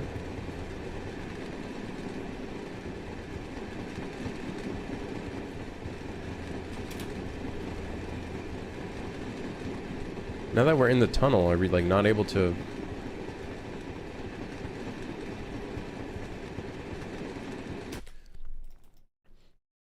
Ah! Okay, I'm gonna do something. I'm gonna try something really stupid. My theory about the priority, because it works a few times.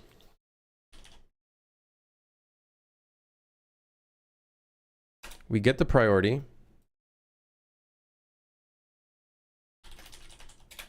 Maybe +1 to it. For safety, let's +2. I'm gonna try my theory about the priority being the problem. Have I ever tried Godot? I have not.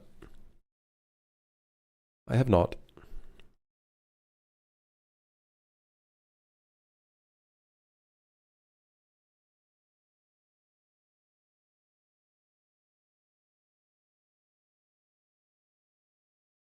I hath not. Your next question might be why? I don't know, I just haven't tried it.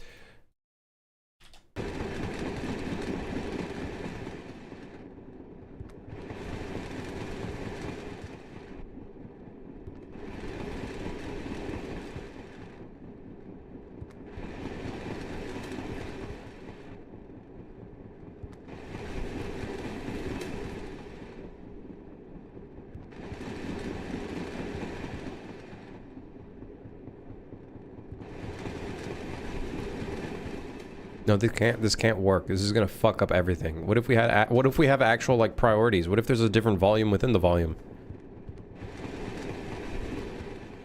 No, this is bullshit. It can't work.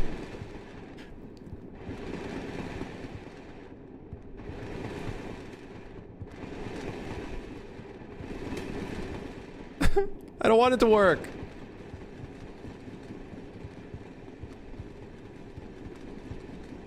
Wait. It's kind of broke.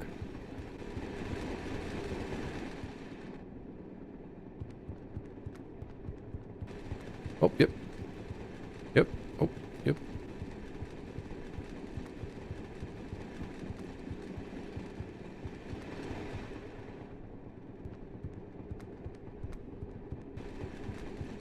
If I enter any attenuation space where other audios are already playing, and I enter it, you can hear it's not low passed anymore.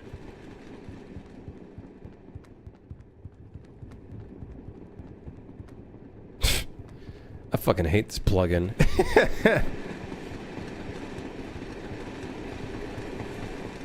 And now it's not working anymore. Oh my god, this plugin sucks balls.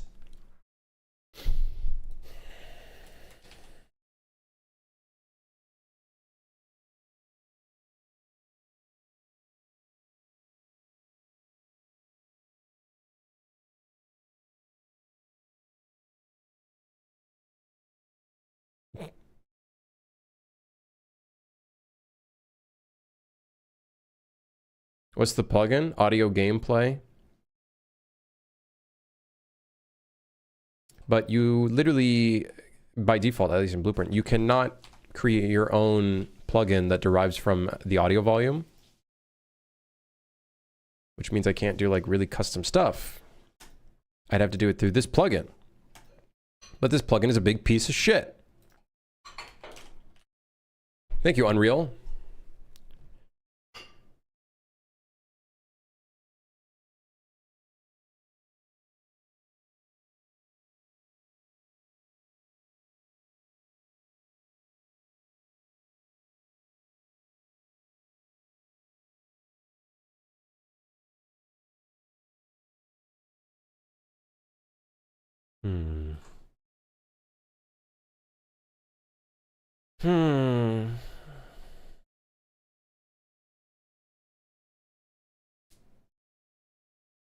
We could somehow...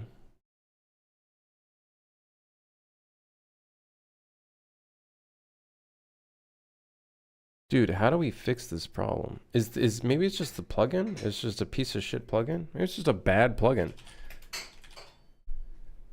Apparently still in beta.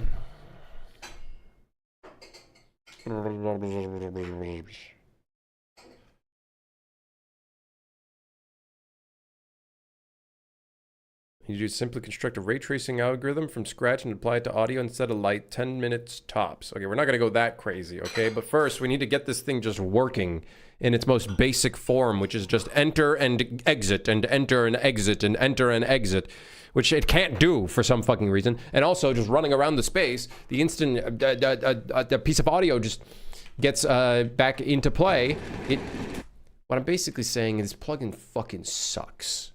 Okay? What I'm trying to say is this thing sucks balls and it's not good. And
only works on sound actors put in the scene as ambient sound actors, regardless of having assigned a class with use ambient volumes ticked. Wait, what? Ambient sound actors? Excuse me? Ambient sound actors? So this only works if the things that emit the sound are... Excuse me for being upset. So this needs to be a ambient... A what? A ambient sound actor? What is the difference? This derives from ambient sound, whereas these... Wait, that's ambient sound. What? Wait, what? Doesn't make any sense. This is stupid.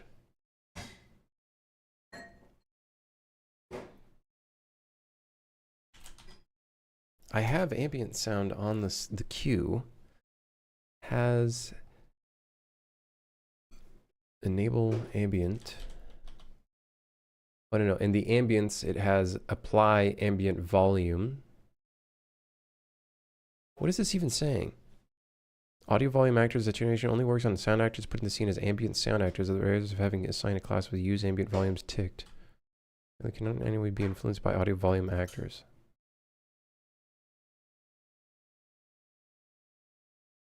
This doesn't help me. Next. Next random post. Priority issues when using attenuation and filter components.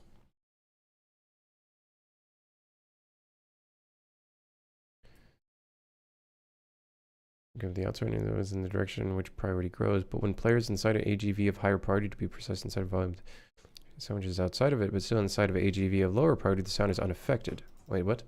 Listens to a sound which is outside of it, but still inside of an AGV of lower priority, the sound is unaffected.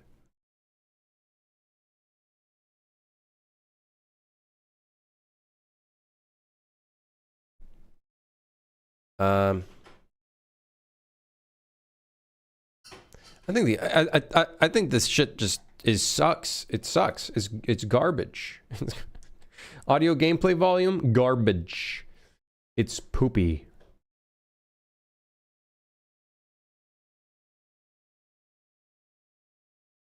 Yep.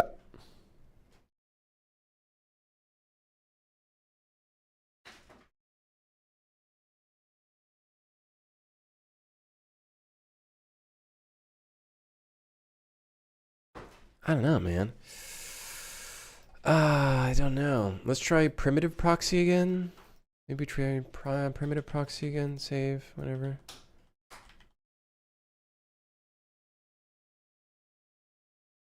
What do you think of new games announcements? Would you be joining their new game plus announcements? I don't know what that is.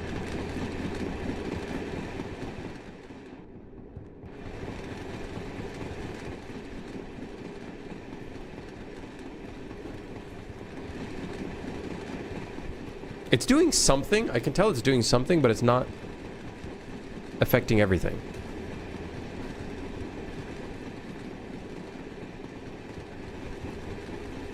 Can't you just make an invisible actor that follows you around and plays sounds? Wow. See, this one works because it's just the original audio volume. But we have no control over this at all.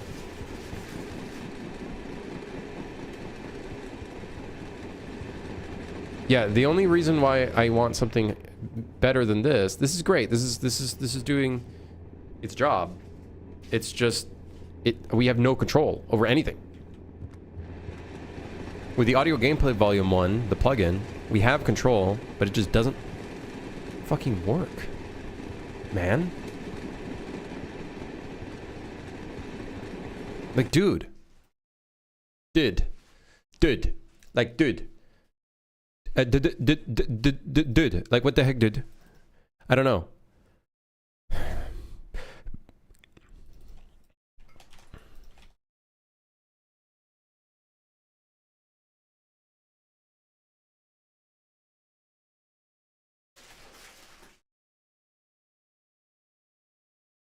I think it's these that are just breaking.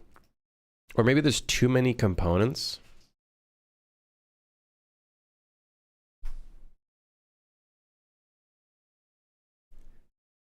It'd be cool to showcase your gaming for each other. Oh, sorry. What? I don't know what the channel is. New Game Plus? Is that what it's called? New Game Plus? Showcase?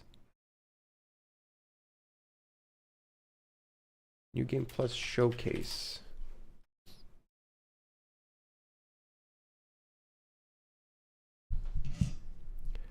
I don't know. I think that's more for like games that maybe haven't been released yet. I don't know.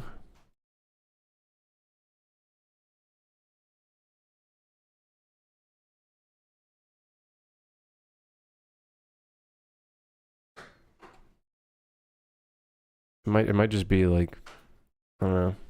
It's all right. It's all right. I have a feeling these things are just not working. It's just not.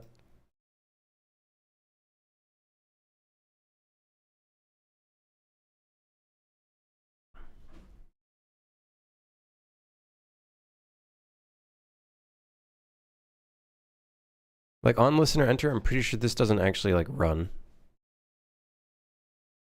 Like I'm pretty sure this doesn't do anything.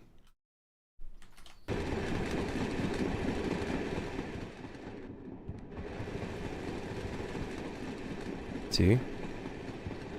For some reason it works on the first time and then it doesn't work after that.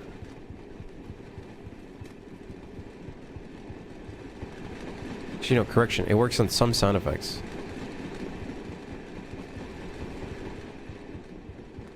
Because you can see the right side is attenuated. But now the left is not.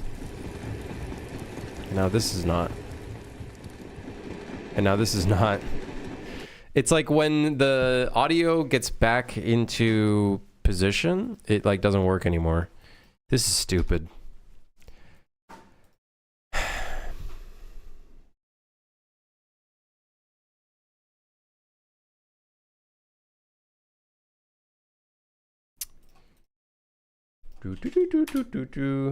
Fab.com. Let's see here. Audio volume. Let's see if we can find anything. System audio volumes. $61. What are you doing? What do you do? Don't care. Not the right one. Audio volume. Audio normalizer. Volume-based advanced camera system. No.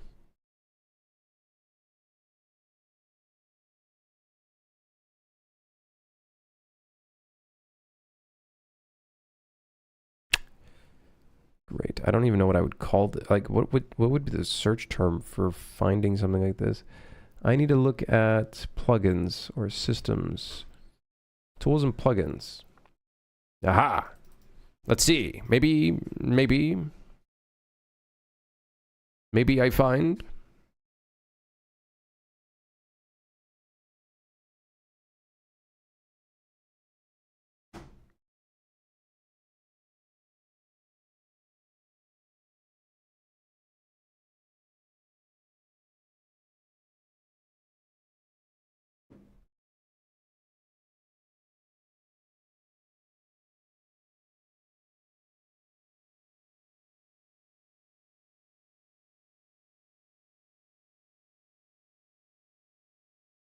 Dude, I literally just need the audio volume expanded upon so then I can modify things in runtime.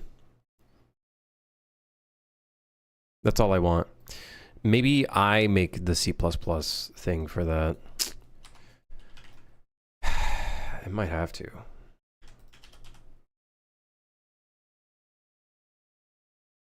How do I open this actor in... How do I open the header file for this thing?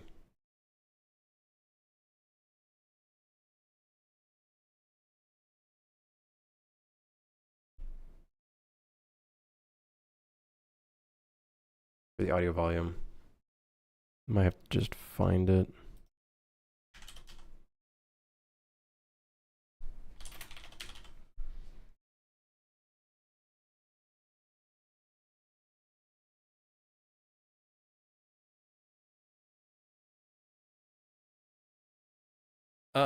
Okay.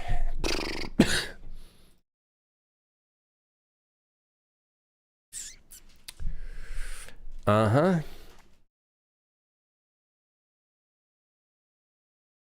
Maybe I can make a child of this. And somehow modify it.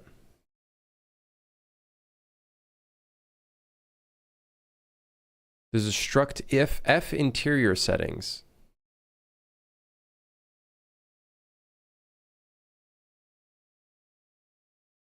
I don't think that's exposed to... It is. Wait, it is exposed to Blueprint.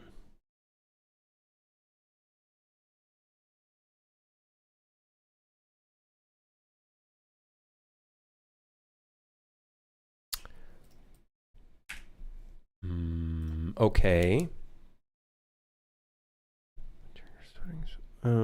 Post serialize.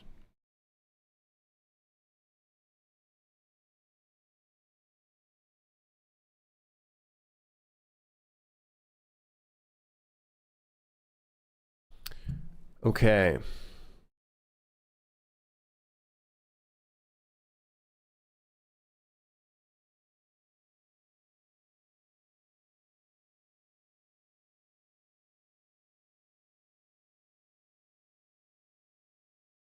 Wait, why am I seeing a bunch of these update status? Oh, it's because, okay. Yeah, we're good, we're good. It's just because it's not under the root. That's fine. Well, kind of. Probably would be good if it was under the root. I might be able to make my own C++ file derived from the audio volume and then just change shit directly in here.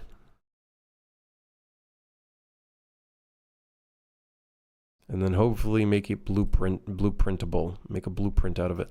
Wait, could I not just make a blueprint out of this one though? Nope, I can only create a C++ class derived from this one. But for some reason, I can't make a blueprint actor off of this. Why not? This doesn't look like a traditional C++. What's the header file look like?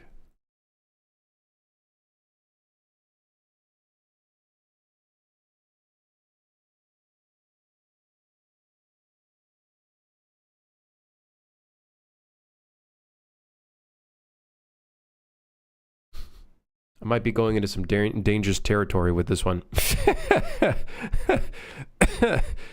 Might be going into some dangerous territory with this one. There's a lot of things that I don't really fully understand here. I understand the creating the structs.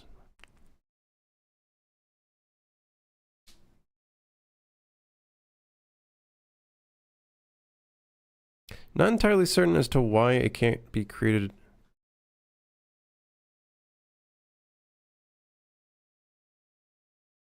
Like, why you can't create a blueprint actor off of this? Why not?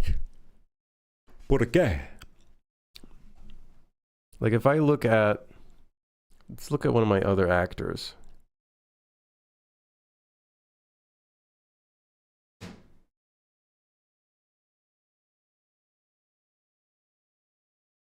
Equipable item, U class. Is it maybe because there's no...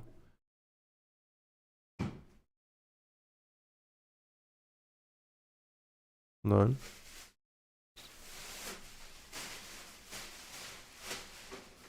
No, it's right there.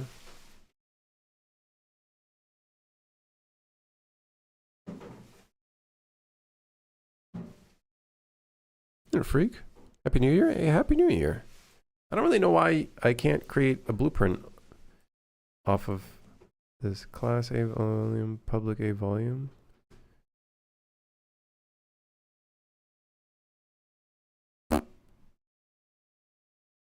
Not really sure why I can't just create a blueprint off of this thing. Maybe we could try creating a C++ class off of it. And then maybe by creating a C++ class off of it.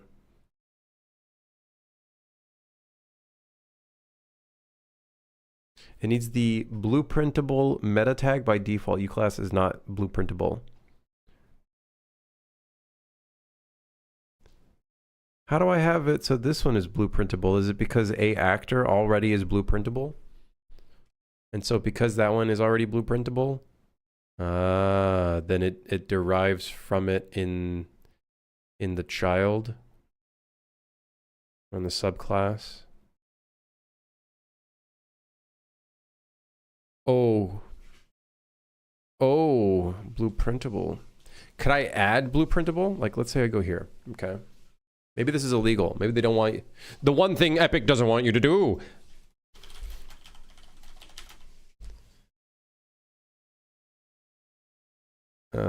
All classes, audio volume, which is this one.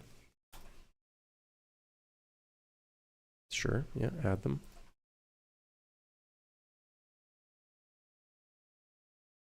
You can make a blueprintable. So here I'd put blueprintable.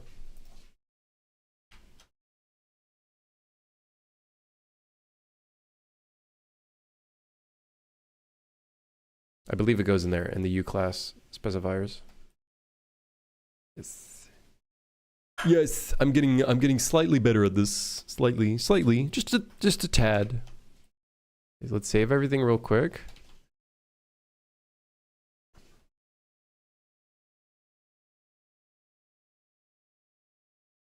The goal would be, can I replace the audio volume at the front of the train and not crash the engine? Let's fucking go. Okay, guys, ready? Ready? That's the plan.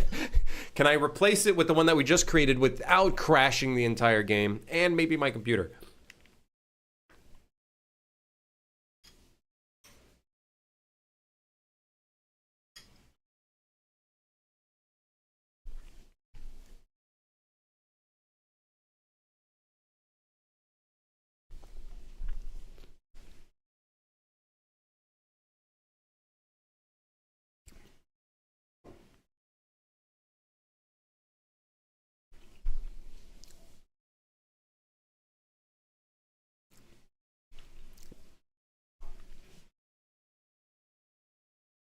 I haven't edited anything in the audio volume. I've just set it to blueprintable. So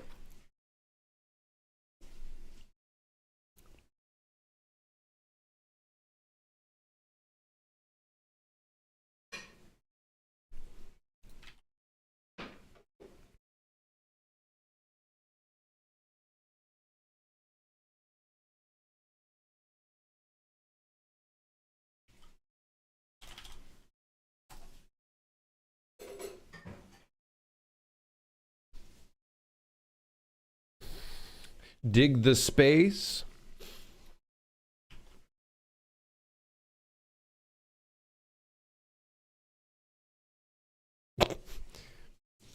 Okay.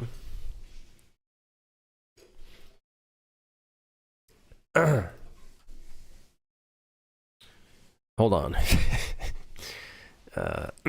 Hold on. Maybe you just can't set the thing to a cube in there. You know what I mean? Maybe.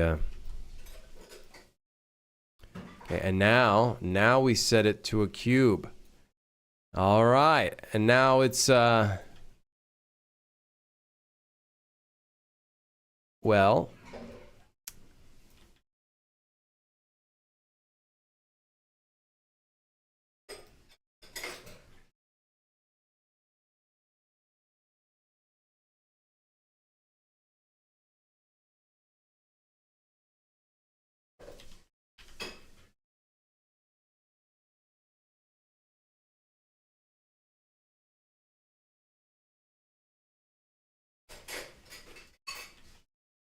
Where's 000?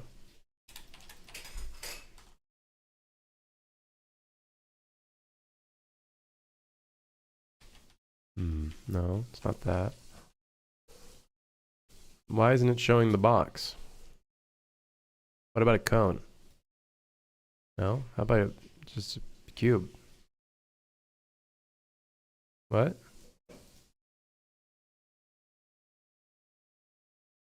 Okay, we've already found problem number 1. The brush component doesn't work. It doesn't work.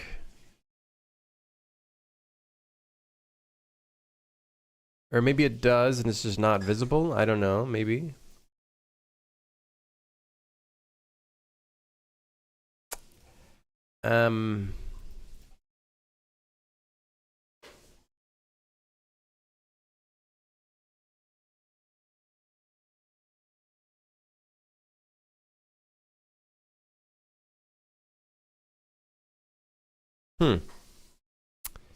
Things are not looking good. As expected, because of all the weird code going on in here. With the brush.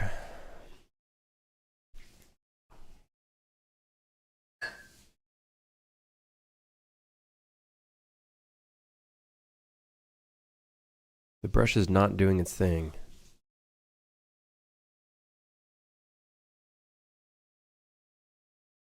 Can the brush component not, like, literally just not be used?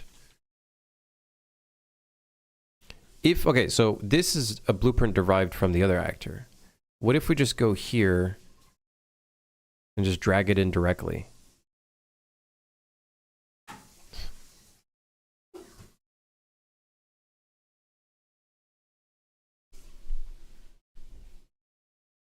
Okay. Okay, here's what this means. I have to make this entire system in C++.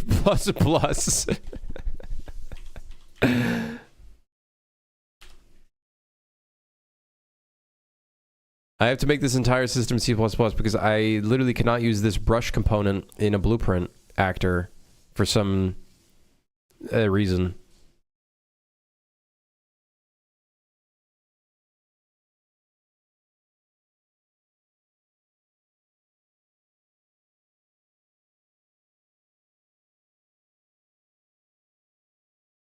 I don't know if I could do that, man.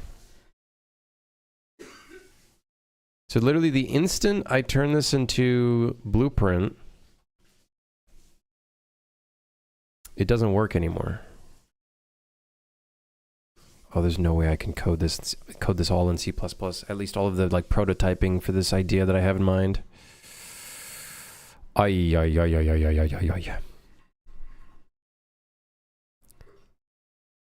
Guys, I think this is a bust for now.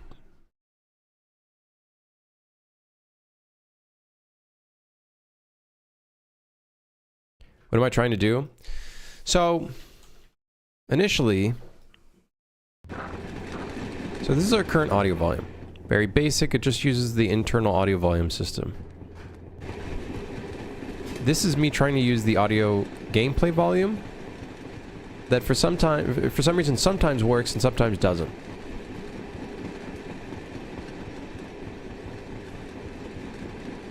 Such as right now, it's not working. However, if I start the game up and then go in and then enter, oh hey, look at that, it works. Until... Oh, wait, there it's working. Wait, hold on, if I run back... Suddenly it doesn't work anymore.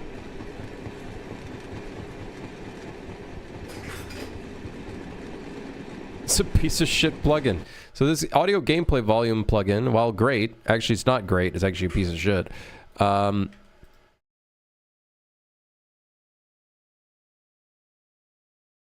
Is the brush moving? No, no, the brush is staying in place. I tested earlier to make sure that the collision was staying in place. But, yeah. Dret make a plugin? Yep. No, if you can make a plugin, that would be massive. A custom dynamic audio volume that actually allows you to, like, modify the values whenever you want to in Blueprint and whatnot, that'd go crazy. For me. That'd be on my radar. I don't know about others, but... I don't know why it's not working. It's just being an asshole. So, we're gonna have to switch from the gameplay audio volume 1 to our version.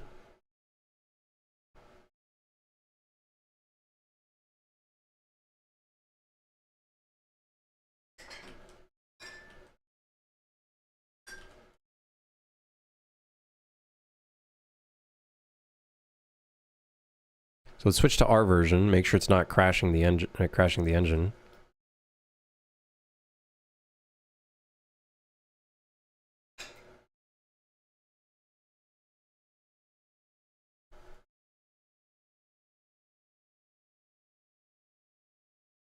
Okay. Set the reverb effect to medium room. Oh wait, shit. I think we gotta set all the other settings in here, which I forgot what they were. Actually, no, we have them saved in this stupid blueprint right here. So, the exterior LPF is 500 with a time of 1. Exterior volume is 0.4. Okay. Great. It would be funny if the brush was pushed anytime you touched it. No, I made sure that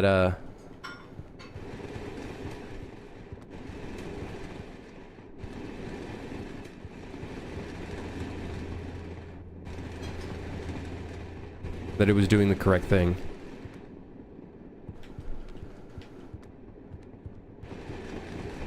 Okay, well, it's working. The game hasn't crashed. I'd say that's a W. Now, can I somehow manually code in a timer that starts on begin play in C++? I've never made a timer in C++. How do you make a timer in C++?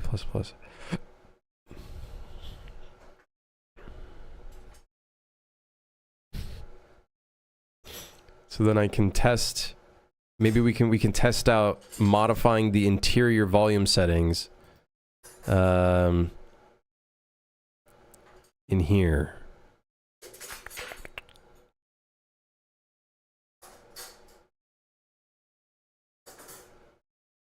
Hey, Maori, how's it going?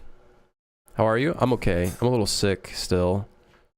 And now I'm confronting this challenge that we're gonna have to do for our audio. Gonna be great. Great! Except for the fact that I have to work in C++, which is not great. Okay, let me look through.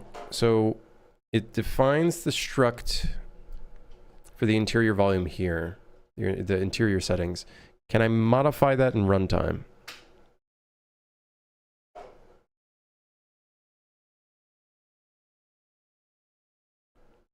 That's going to be the question. Can I modify these in runtime?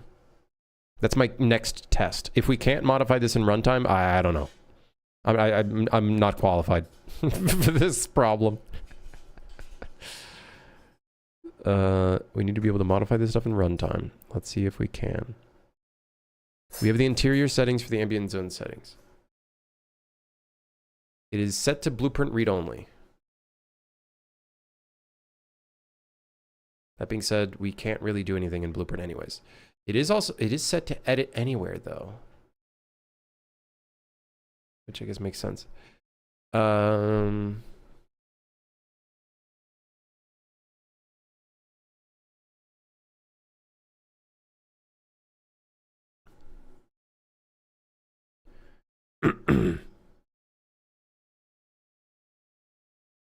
Okay, here's the test. Okay, first thing. How do I set up a function timer in C++? C++ timer, using C++ timers. Set timer. You set timers through the global timer manager, which is available through get world get timer manager, or the shorthand available in any actor. Get world timer manager, which returns the same timer manager. There's a couple of overloads, function variations available to pass the function to execute. Okay. So we're gonna need a function.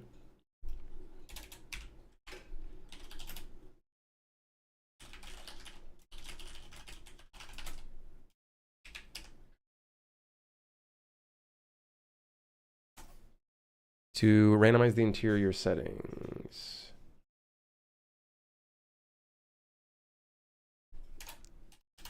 Okay, this is gonna be this is the plan. This is the plan. You can use ftimer handler in the header, and then you get the world, and you can access get timer manager, set timer. Okay, okay. So here's what we're gonna do then. So ftimer handler, is that what we have to do to include?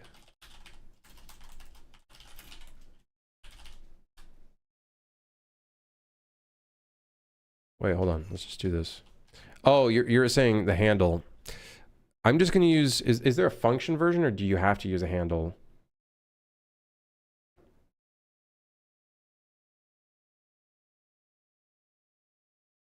Okay. Let's do that. So this would also, we're also going to need a,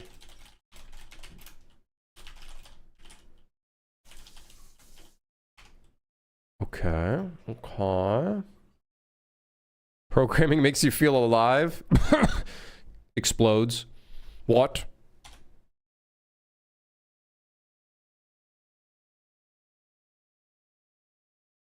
So on begin play, we want to activate the timer. So it's possible to pass parameters into the timer function delegates. Okay, this is interesting. Pass parameters into timer functions. I don't think you can pass parameters into timers in Blueprint. So that's a cool little neat difference. So hold on, let me see here. So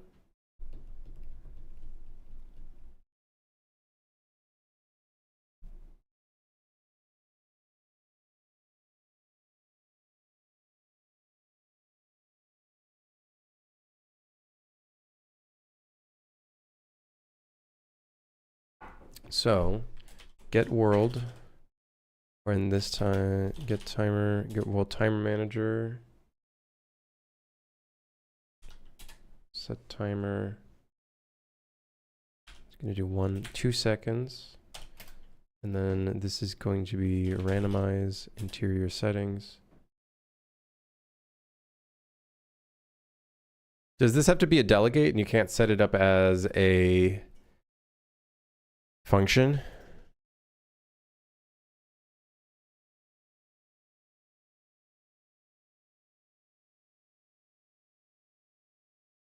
Yep, it has to be a delegate. Interesting. Okay, so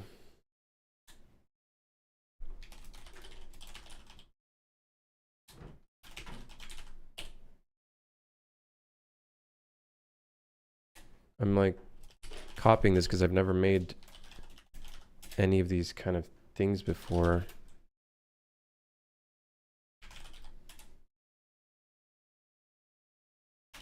You can pass the name of the function?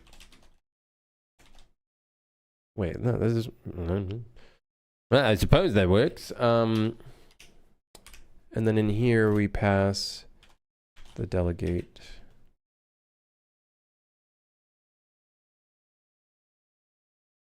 So we have the... Oh, wait. In-out handle. What did we call our handle? I don't even remember anymore. Randomizer timer handle, delegate, and then the amount of time, 2 seconds, looping, yes, with the in delay 0.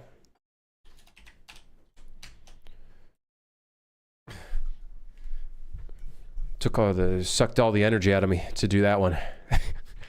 And then just to be sure that we're actually doing this, how do you do print string, but in C++, it's way more confusing. Is it UE underscore log?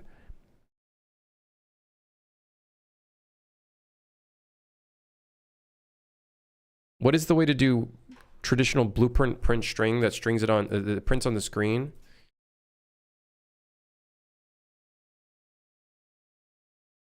Is it literally just UE underscore log?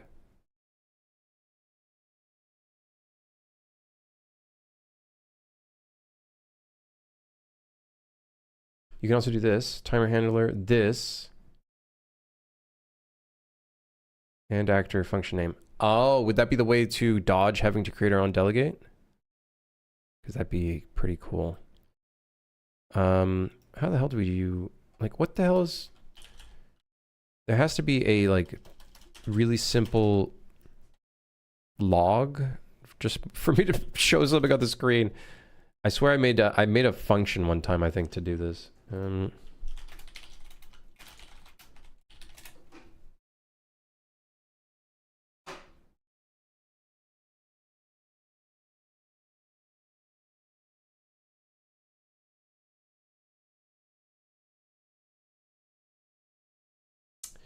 Nope, it's this.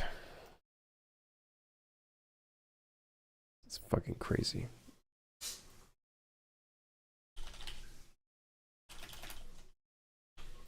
Timer, go, go, go. Okay. Long ass text. Why? Why? I remember I did make a function, a like a C++ function library, and this was the first thing I simplified. This was the first thing I made a really simple version for. I don't know where it is, but... Okay, so on begin play, every 2 seconds, it's going to play this as long as we have a custom audio volume in the level, which we should. I'm pretty sure we replaced this one with it. Okay, let's rerun. Allons-y, allons-y. Let's go. G engine. What is G engine? Graphics engine? Okay, so when we hit play, we should see the...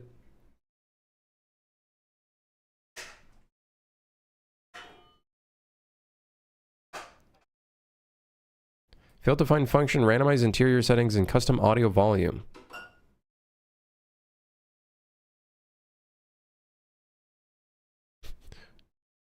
What? Oh.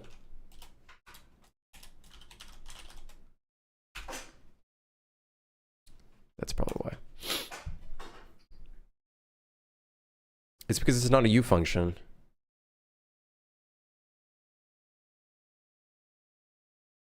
What did I just come back to? Don't ask.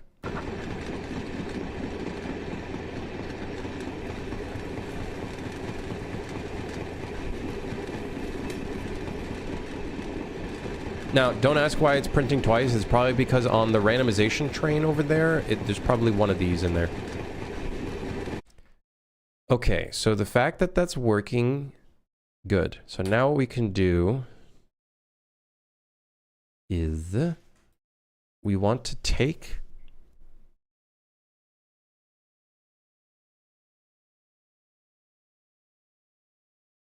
what did I just come back to? You know, it's, you know, a little bit of fuckery, you know. Oh, there's a set interior settings function.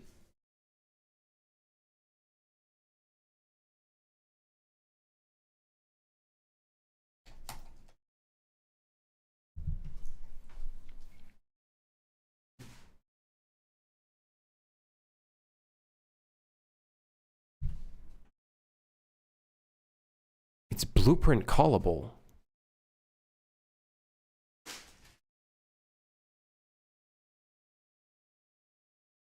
Wait.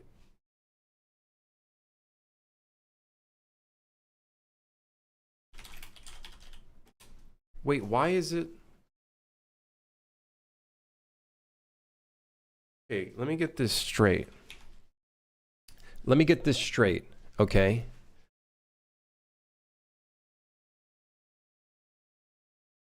So you can't create a blueprint derived from the audio volume, but it has blueprint callable functions like set interior settings.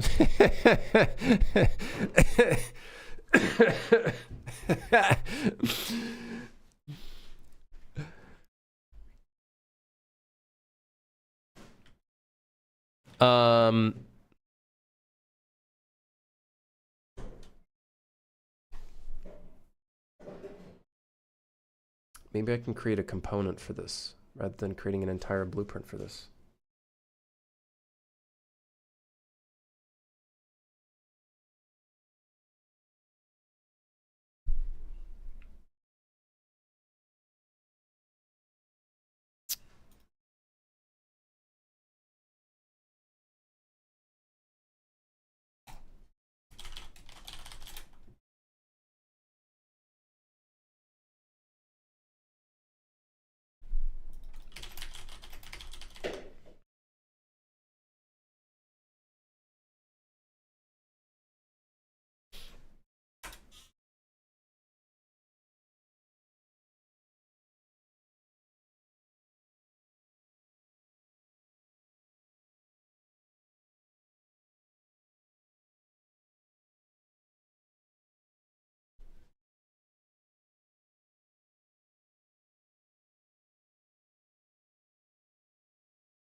Hmm.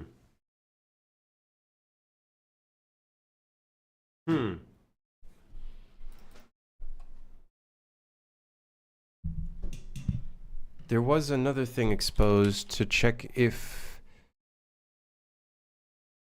whether this volume is currently enabled and able to affect sounds.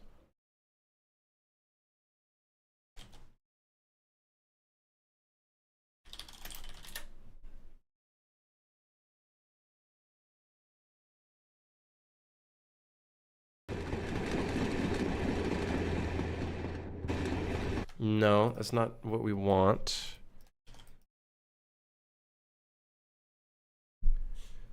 Is there a variable in here that determines if the player is currently inside of the volume?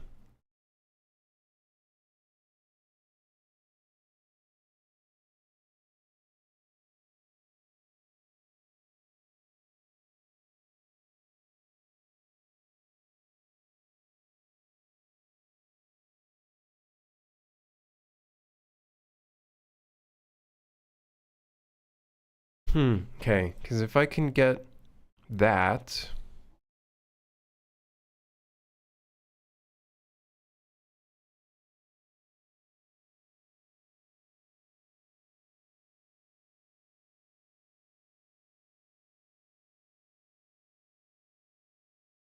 It doesn't really make much sense. Why would enabled be set to true? I guess.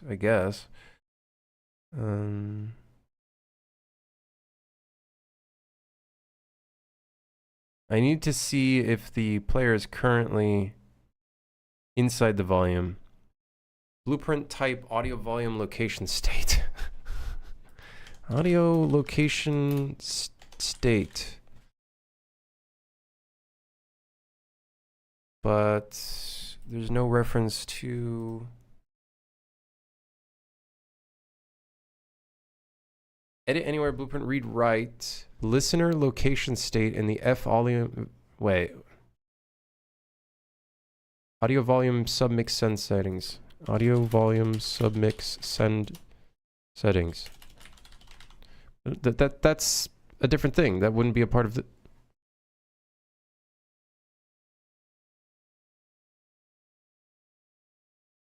No. There has to be a different use case where that is being used to determine when the player character is inside of it or not. Hold on. Let's see the C++.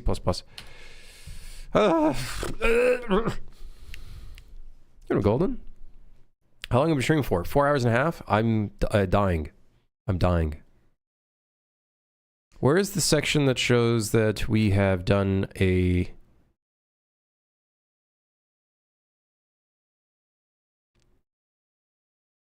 that we've collided?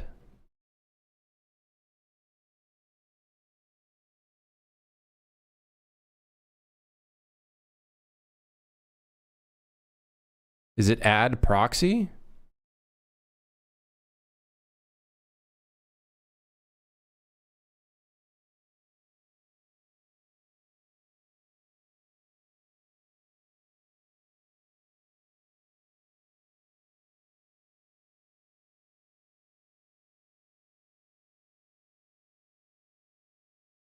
Is it unregister all components?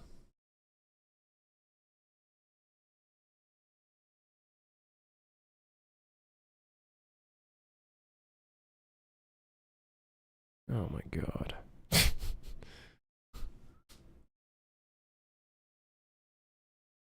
Add proxy. Okay, there's something with the proxy. No, it's not that. Wait, what is it? What is it? Have you seen my new API like this? I just get anxiety. I just need I need a cup of coffee. That could go really, that could be great. I need to just put caffeine in my veins and I'll be fine. I'll be fine. I'll be fine. I'd like to just see if we are in the volume or not. To do that, I'd probably have to check the brush. I'd have to check the brush.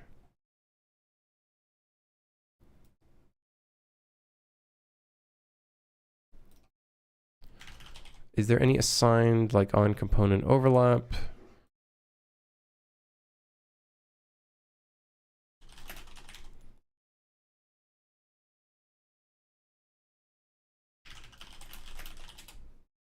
No, not cursor. Oh, motherfucker. There we go. Okay. Why did I freeze my, hello? Okay. All right. My computer, hates everything. Good to know.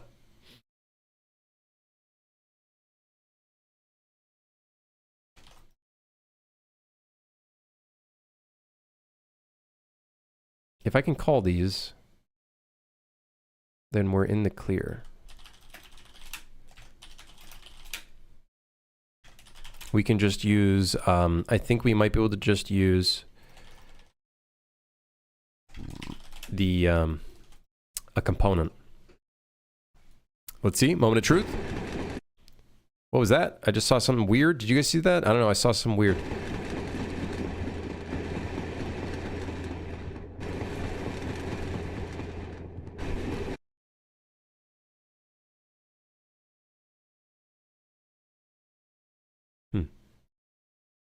So the brush component is not the thing that has the begin and end.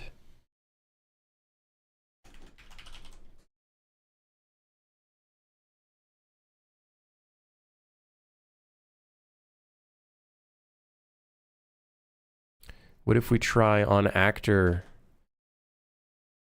begin and assign end overlap? Huh?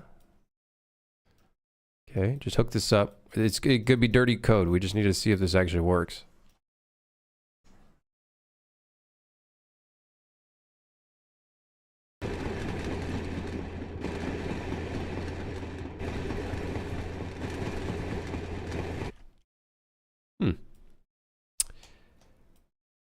I have no idea how this thing calls begin overlap and end overlap. I don't know if it is the physics volume doing it.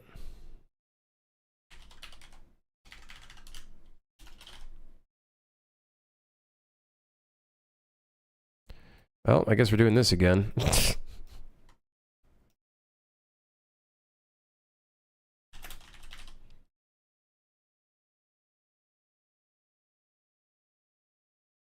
This is calling begin play, right? Oh, you fucker. Oh, no. I don't know if set auto activate would I don't know. I don't think would auto activate make it so the begin play doesn't get called. Oh, I don't know. I don't know. Oh, balls. I guess we gotta try this again. Oh.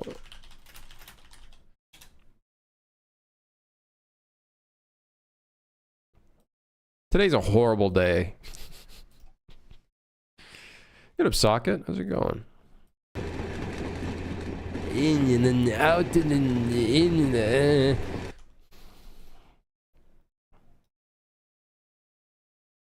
Well, I know that I know that we can get the audio volume. That's great. That's already a really good, great, you know, start. The next is just determining when we overlap and don't. And I just don't really know what is calling that. Like, I don't know if I can actually call those proxies. Yeah. So, but I don't think I need to call that. There's a registered thing. So maybe there's a way to check, is it registered? Maybe, let's see, maybe is there something for the volume, set enabled. Pretty sure that's something different. We do have on listener enter, but that's for the audio gameplay volume, which is the plugin that we hate. We hate that plugin. Fuck that plugin. Stupid. Stupid plugin.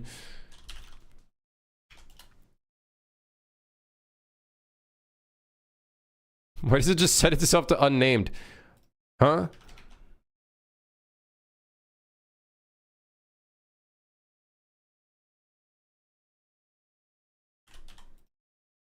Why does it randomly do that? That is haunting. So how do I read from a brush component? It's also really funny, by the way. This has no collision presets. It's set to no collision, and somehow this works. Wait. Is that right? I'm pretty sure that's right. It works.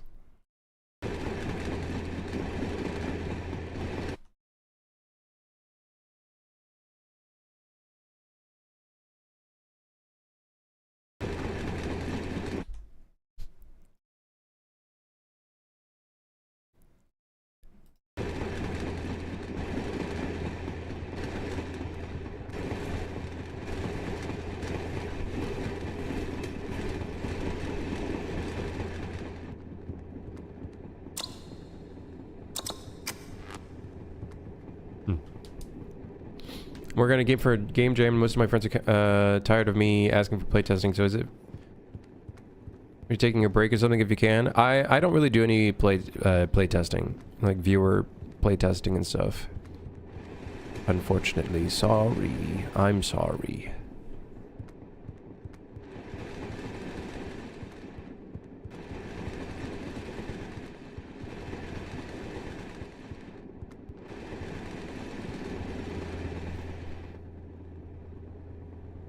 You did it once with Ronan? Wait, what do you mean?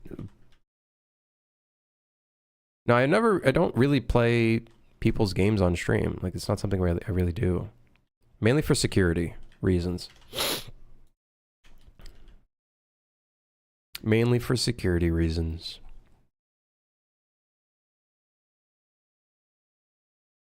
We playtested Ronan? No, I think you got it twisted. I mean like me playtesting other people's games. Other people's games. Yeah, ask me to playtest. Yes, their game. Yes, yes. Is it clicking now, Bluetooth? Is it clicking? Is it all coming together? Is it all coming together?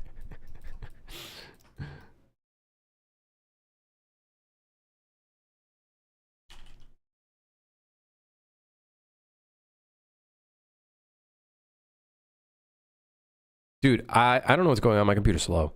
Help. Dude, my face. What's wrong with my face? I look like a psychopath. Man, what's wrong with my computer? Oh my god. It has a weird Boolean encompasses point. Maybe that is the one triggering the overlap. Yeah. That's probably a C++ only Boolean. I don't think I have access to it. Yeah, I don't know what my computer's doing, man. This is just being an asshole.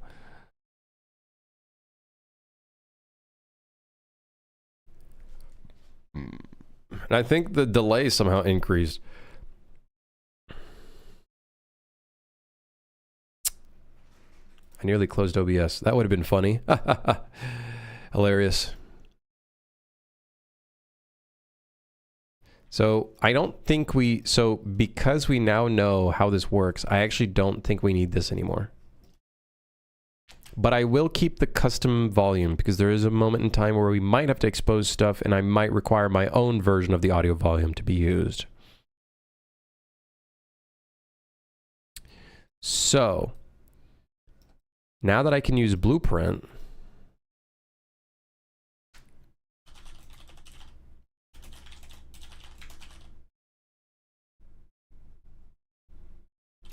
I forgot what the term was. What term did I use in the Trello? Real-time audio volume diffusion. Real-time audio diffusion. Aha! Yes! It sounds so posh and real and right there and... Okay, so in the audio volume, we can do something cool. Can you make it any wordier? Yeah, by putting volume. Real-time audio volume diffuser. Okay, timer thing. Okay. Set timer by function.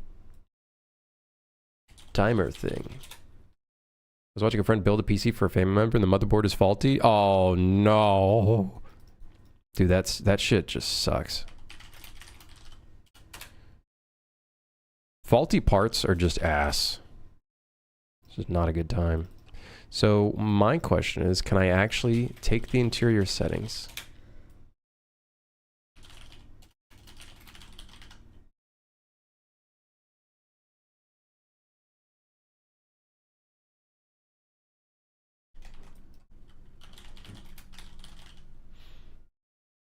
I'd like to just set one member.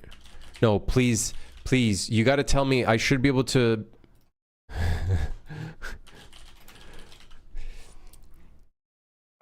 Wait, get interior settings.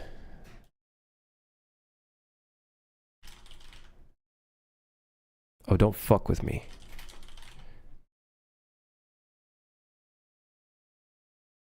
I don't understand. So they have a thing called interior settings, but it's actually called ambient zone settings? Why did they do this to me?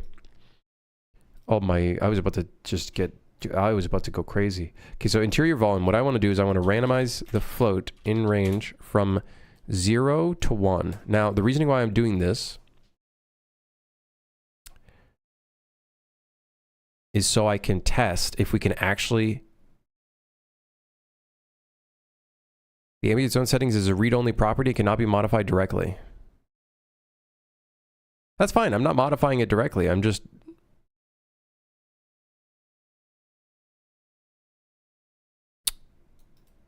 Well, I am modifying it directly.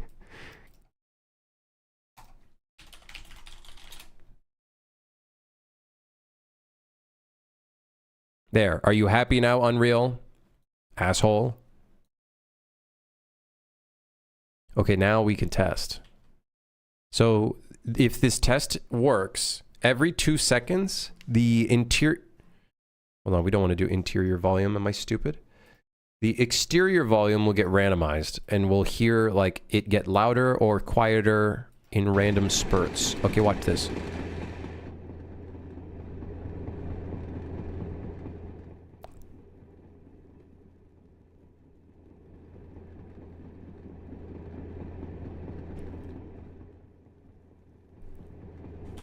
Dude. We can modify the values. Do you guys know what this means? Do you guys even know what this means? We'll modify the low pass instead because that'll have more of an impact. This means that we can modify the interior settings dynamically, which means we can do our entire line trace system.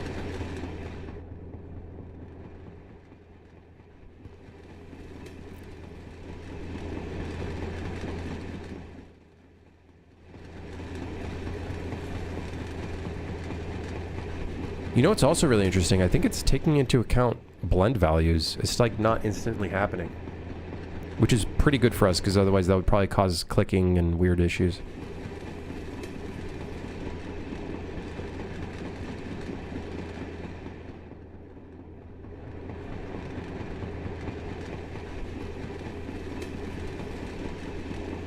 Hey.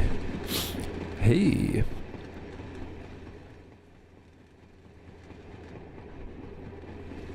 Okay. That's massive. That's actually kind of that's huge. What's wrong with my engine? What's wrong with my entire computer?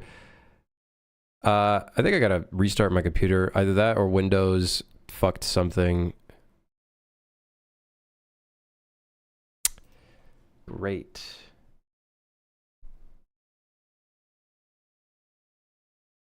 Yeah, great. Good. Good.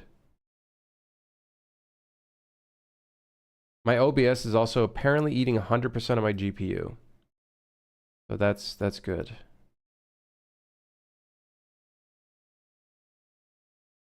Now it's at 74%.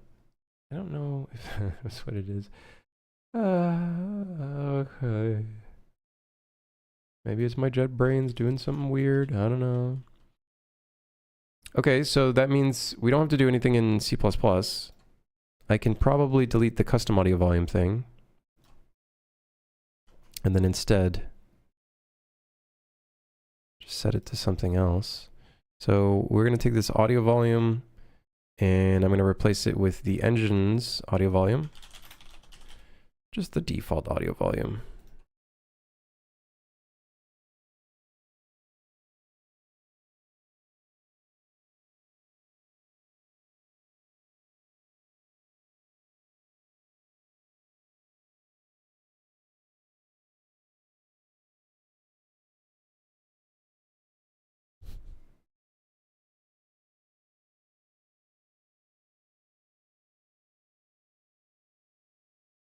Okay. And now the only thing we have to do, which is our new thing, we can delete this. Custom audio volume, what were we doing with this? Oh, fuck that. Get out of here. Garbage. We're just going to add our real-time audio diffusion, and then the target's going to be audio volume. Oh yeah. Did I switch to the 5070 Ti yet? I did not, no. So if anything were to occur, that's probably the first thing I would have looked at if I did switch it out. I did not switch to it yet, though. I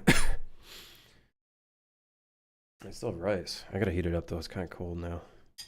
It's it's hardened a little bit.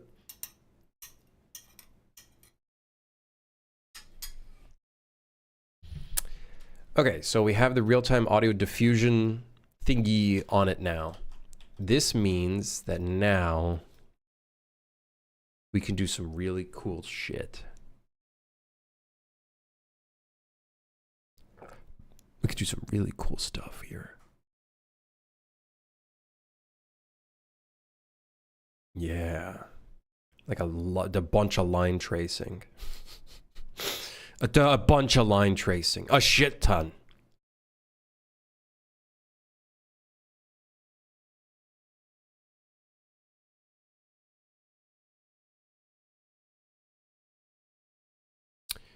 Let's Let's see here.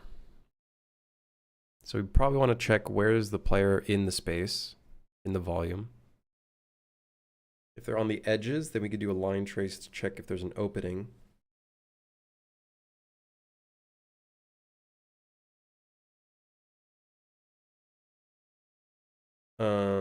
Yeah. Okay. Line trace this.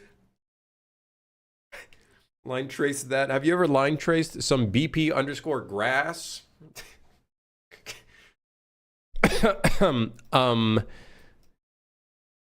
Excuse me. I'm sick, man. What do you want from me, dude? Yeah, I haven't gone outside in like 4 days. The hell? Anyways, we'll do this tomorrow. Or maybe I'll do it off stream. I don't know if I'm feeling it. Thanks for dropping by. 4 hours, almost 5 hour stream. Can't tell me I didn't overwork. What did we accomplish today? Well, a few things. We determined that...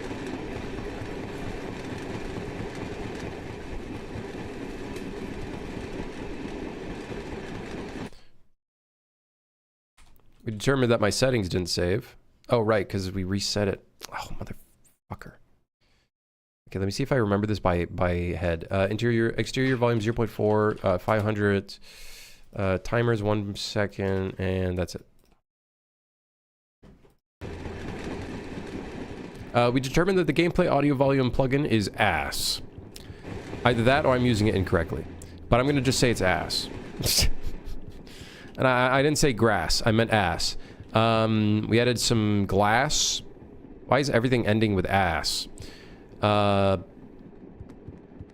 carpets. Not ass. And then, yeah, game's looking pretty cool. We did the light thing. So now the light has a battery. And you can fill it up by cranking it. Pretty good day. You know what? Pretty good day. Pretty good day. My neck hurts. I'll see you guys tomorrow. Wait, what day is tomorrow? Friday. I'll see you guys tomorrow. Yeah, I'll see you guys tomorrow. I don't know why my computer's like randomly freezing on and off. Very weird. Hopefully tomorrow does not occur. Could be the Windows update that I did.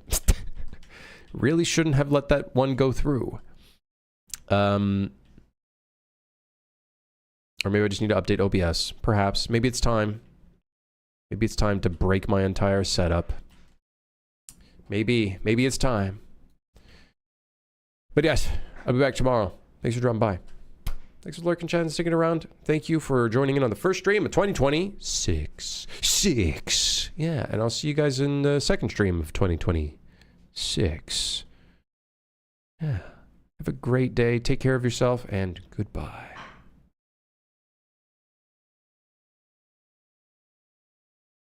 It's still ending the stream.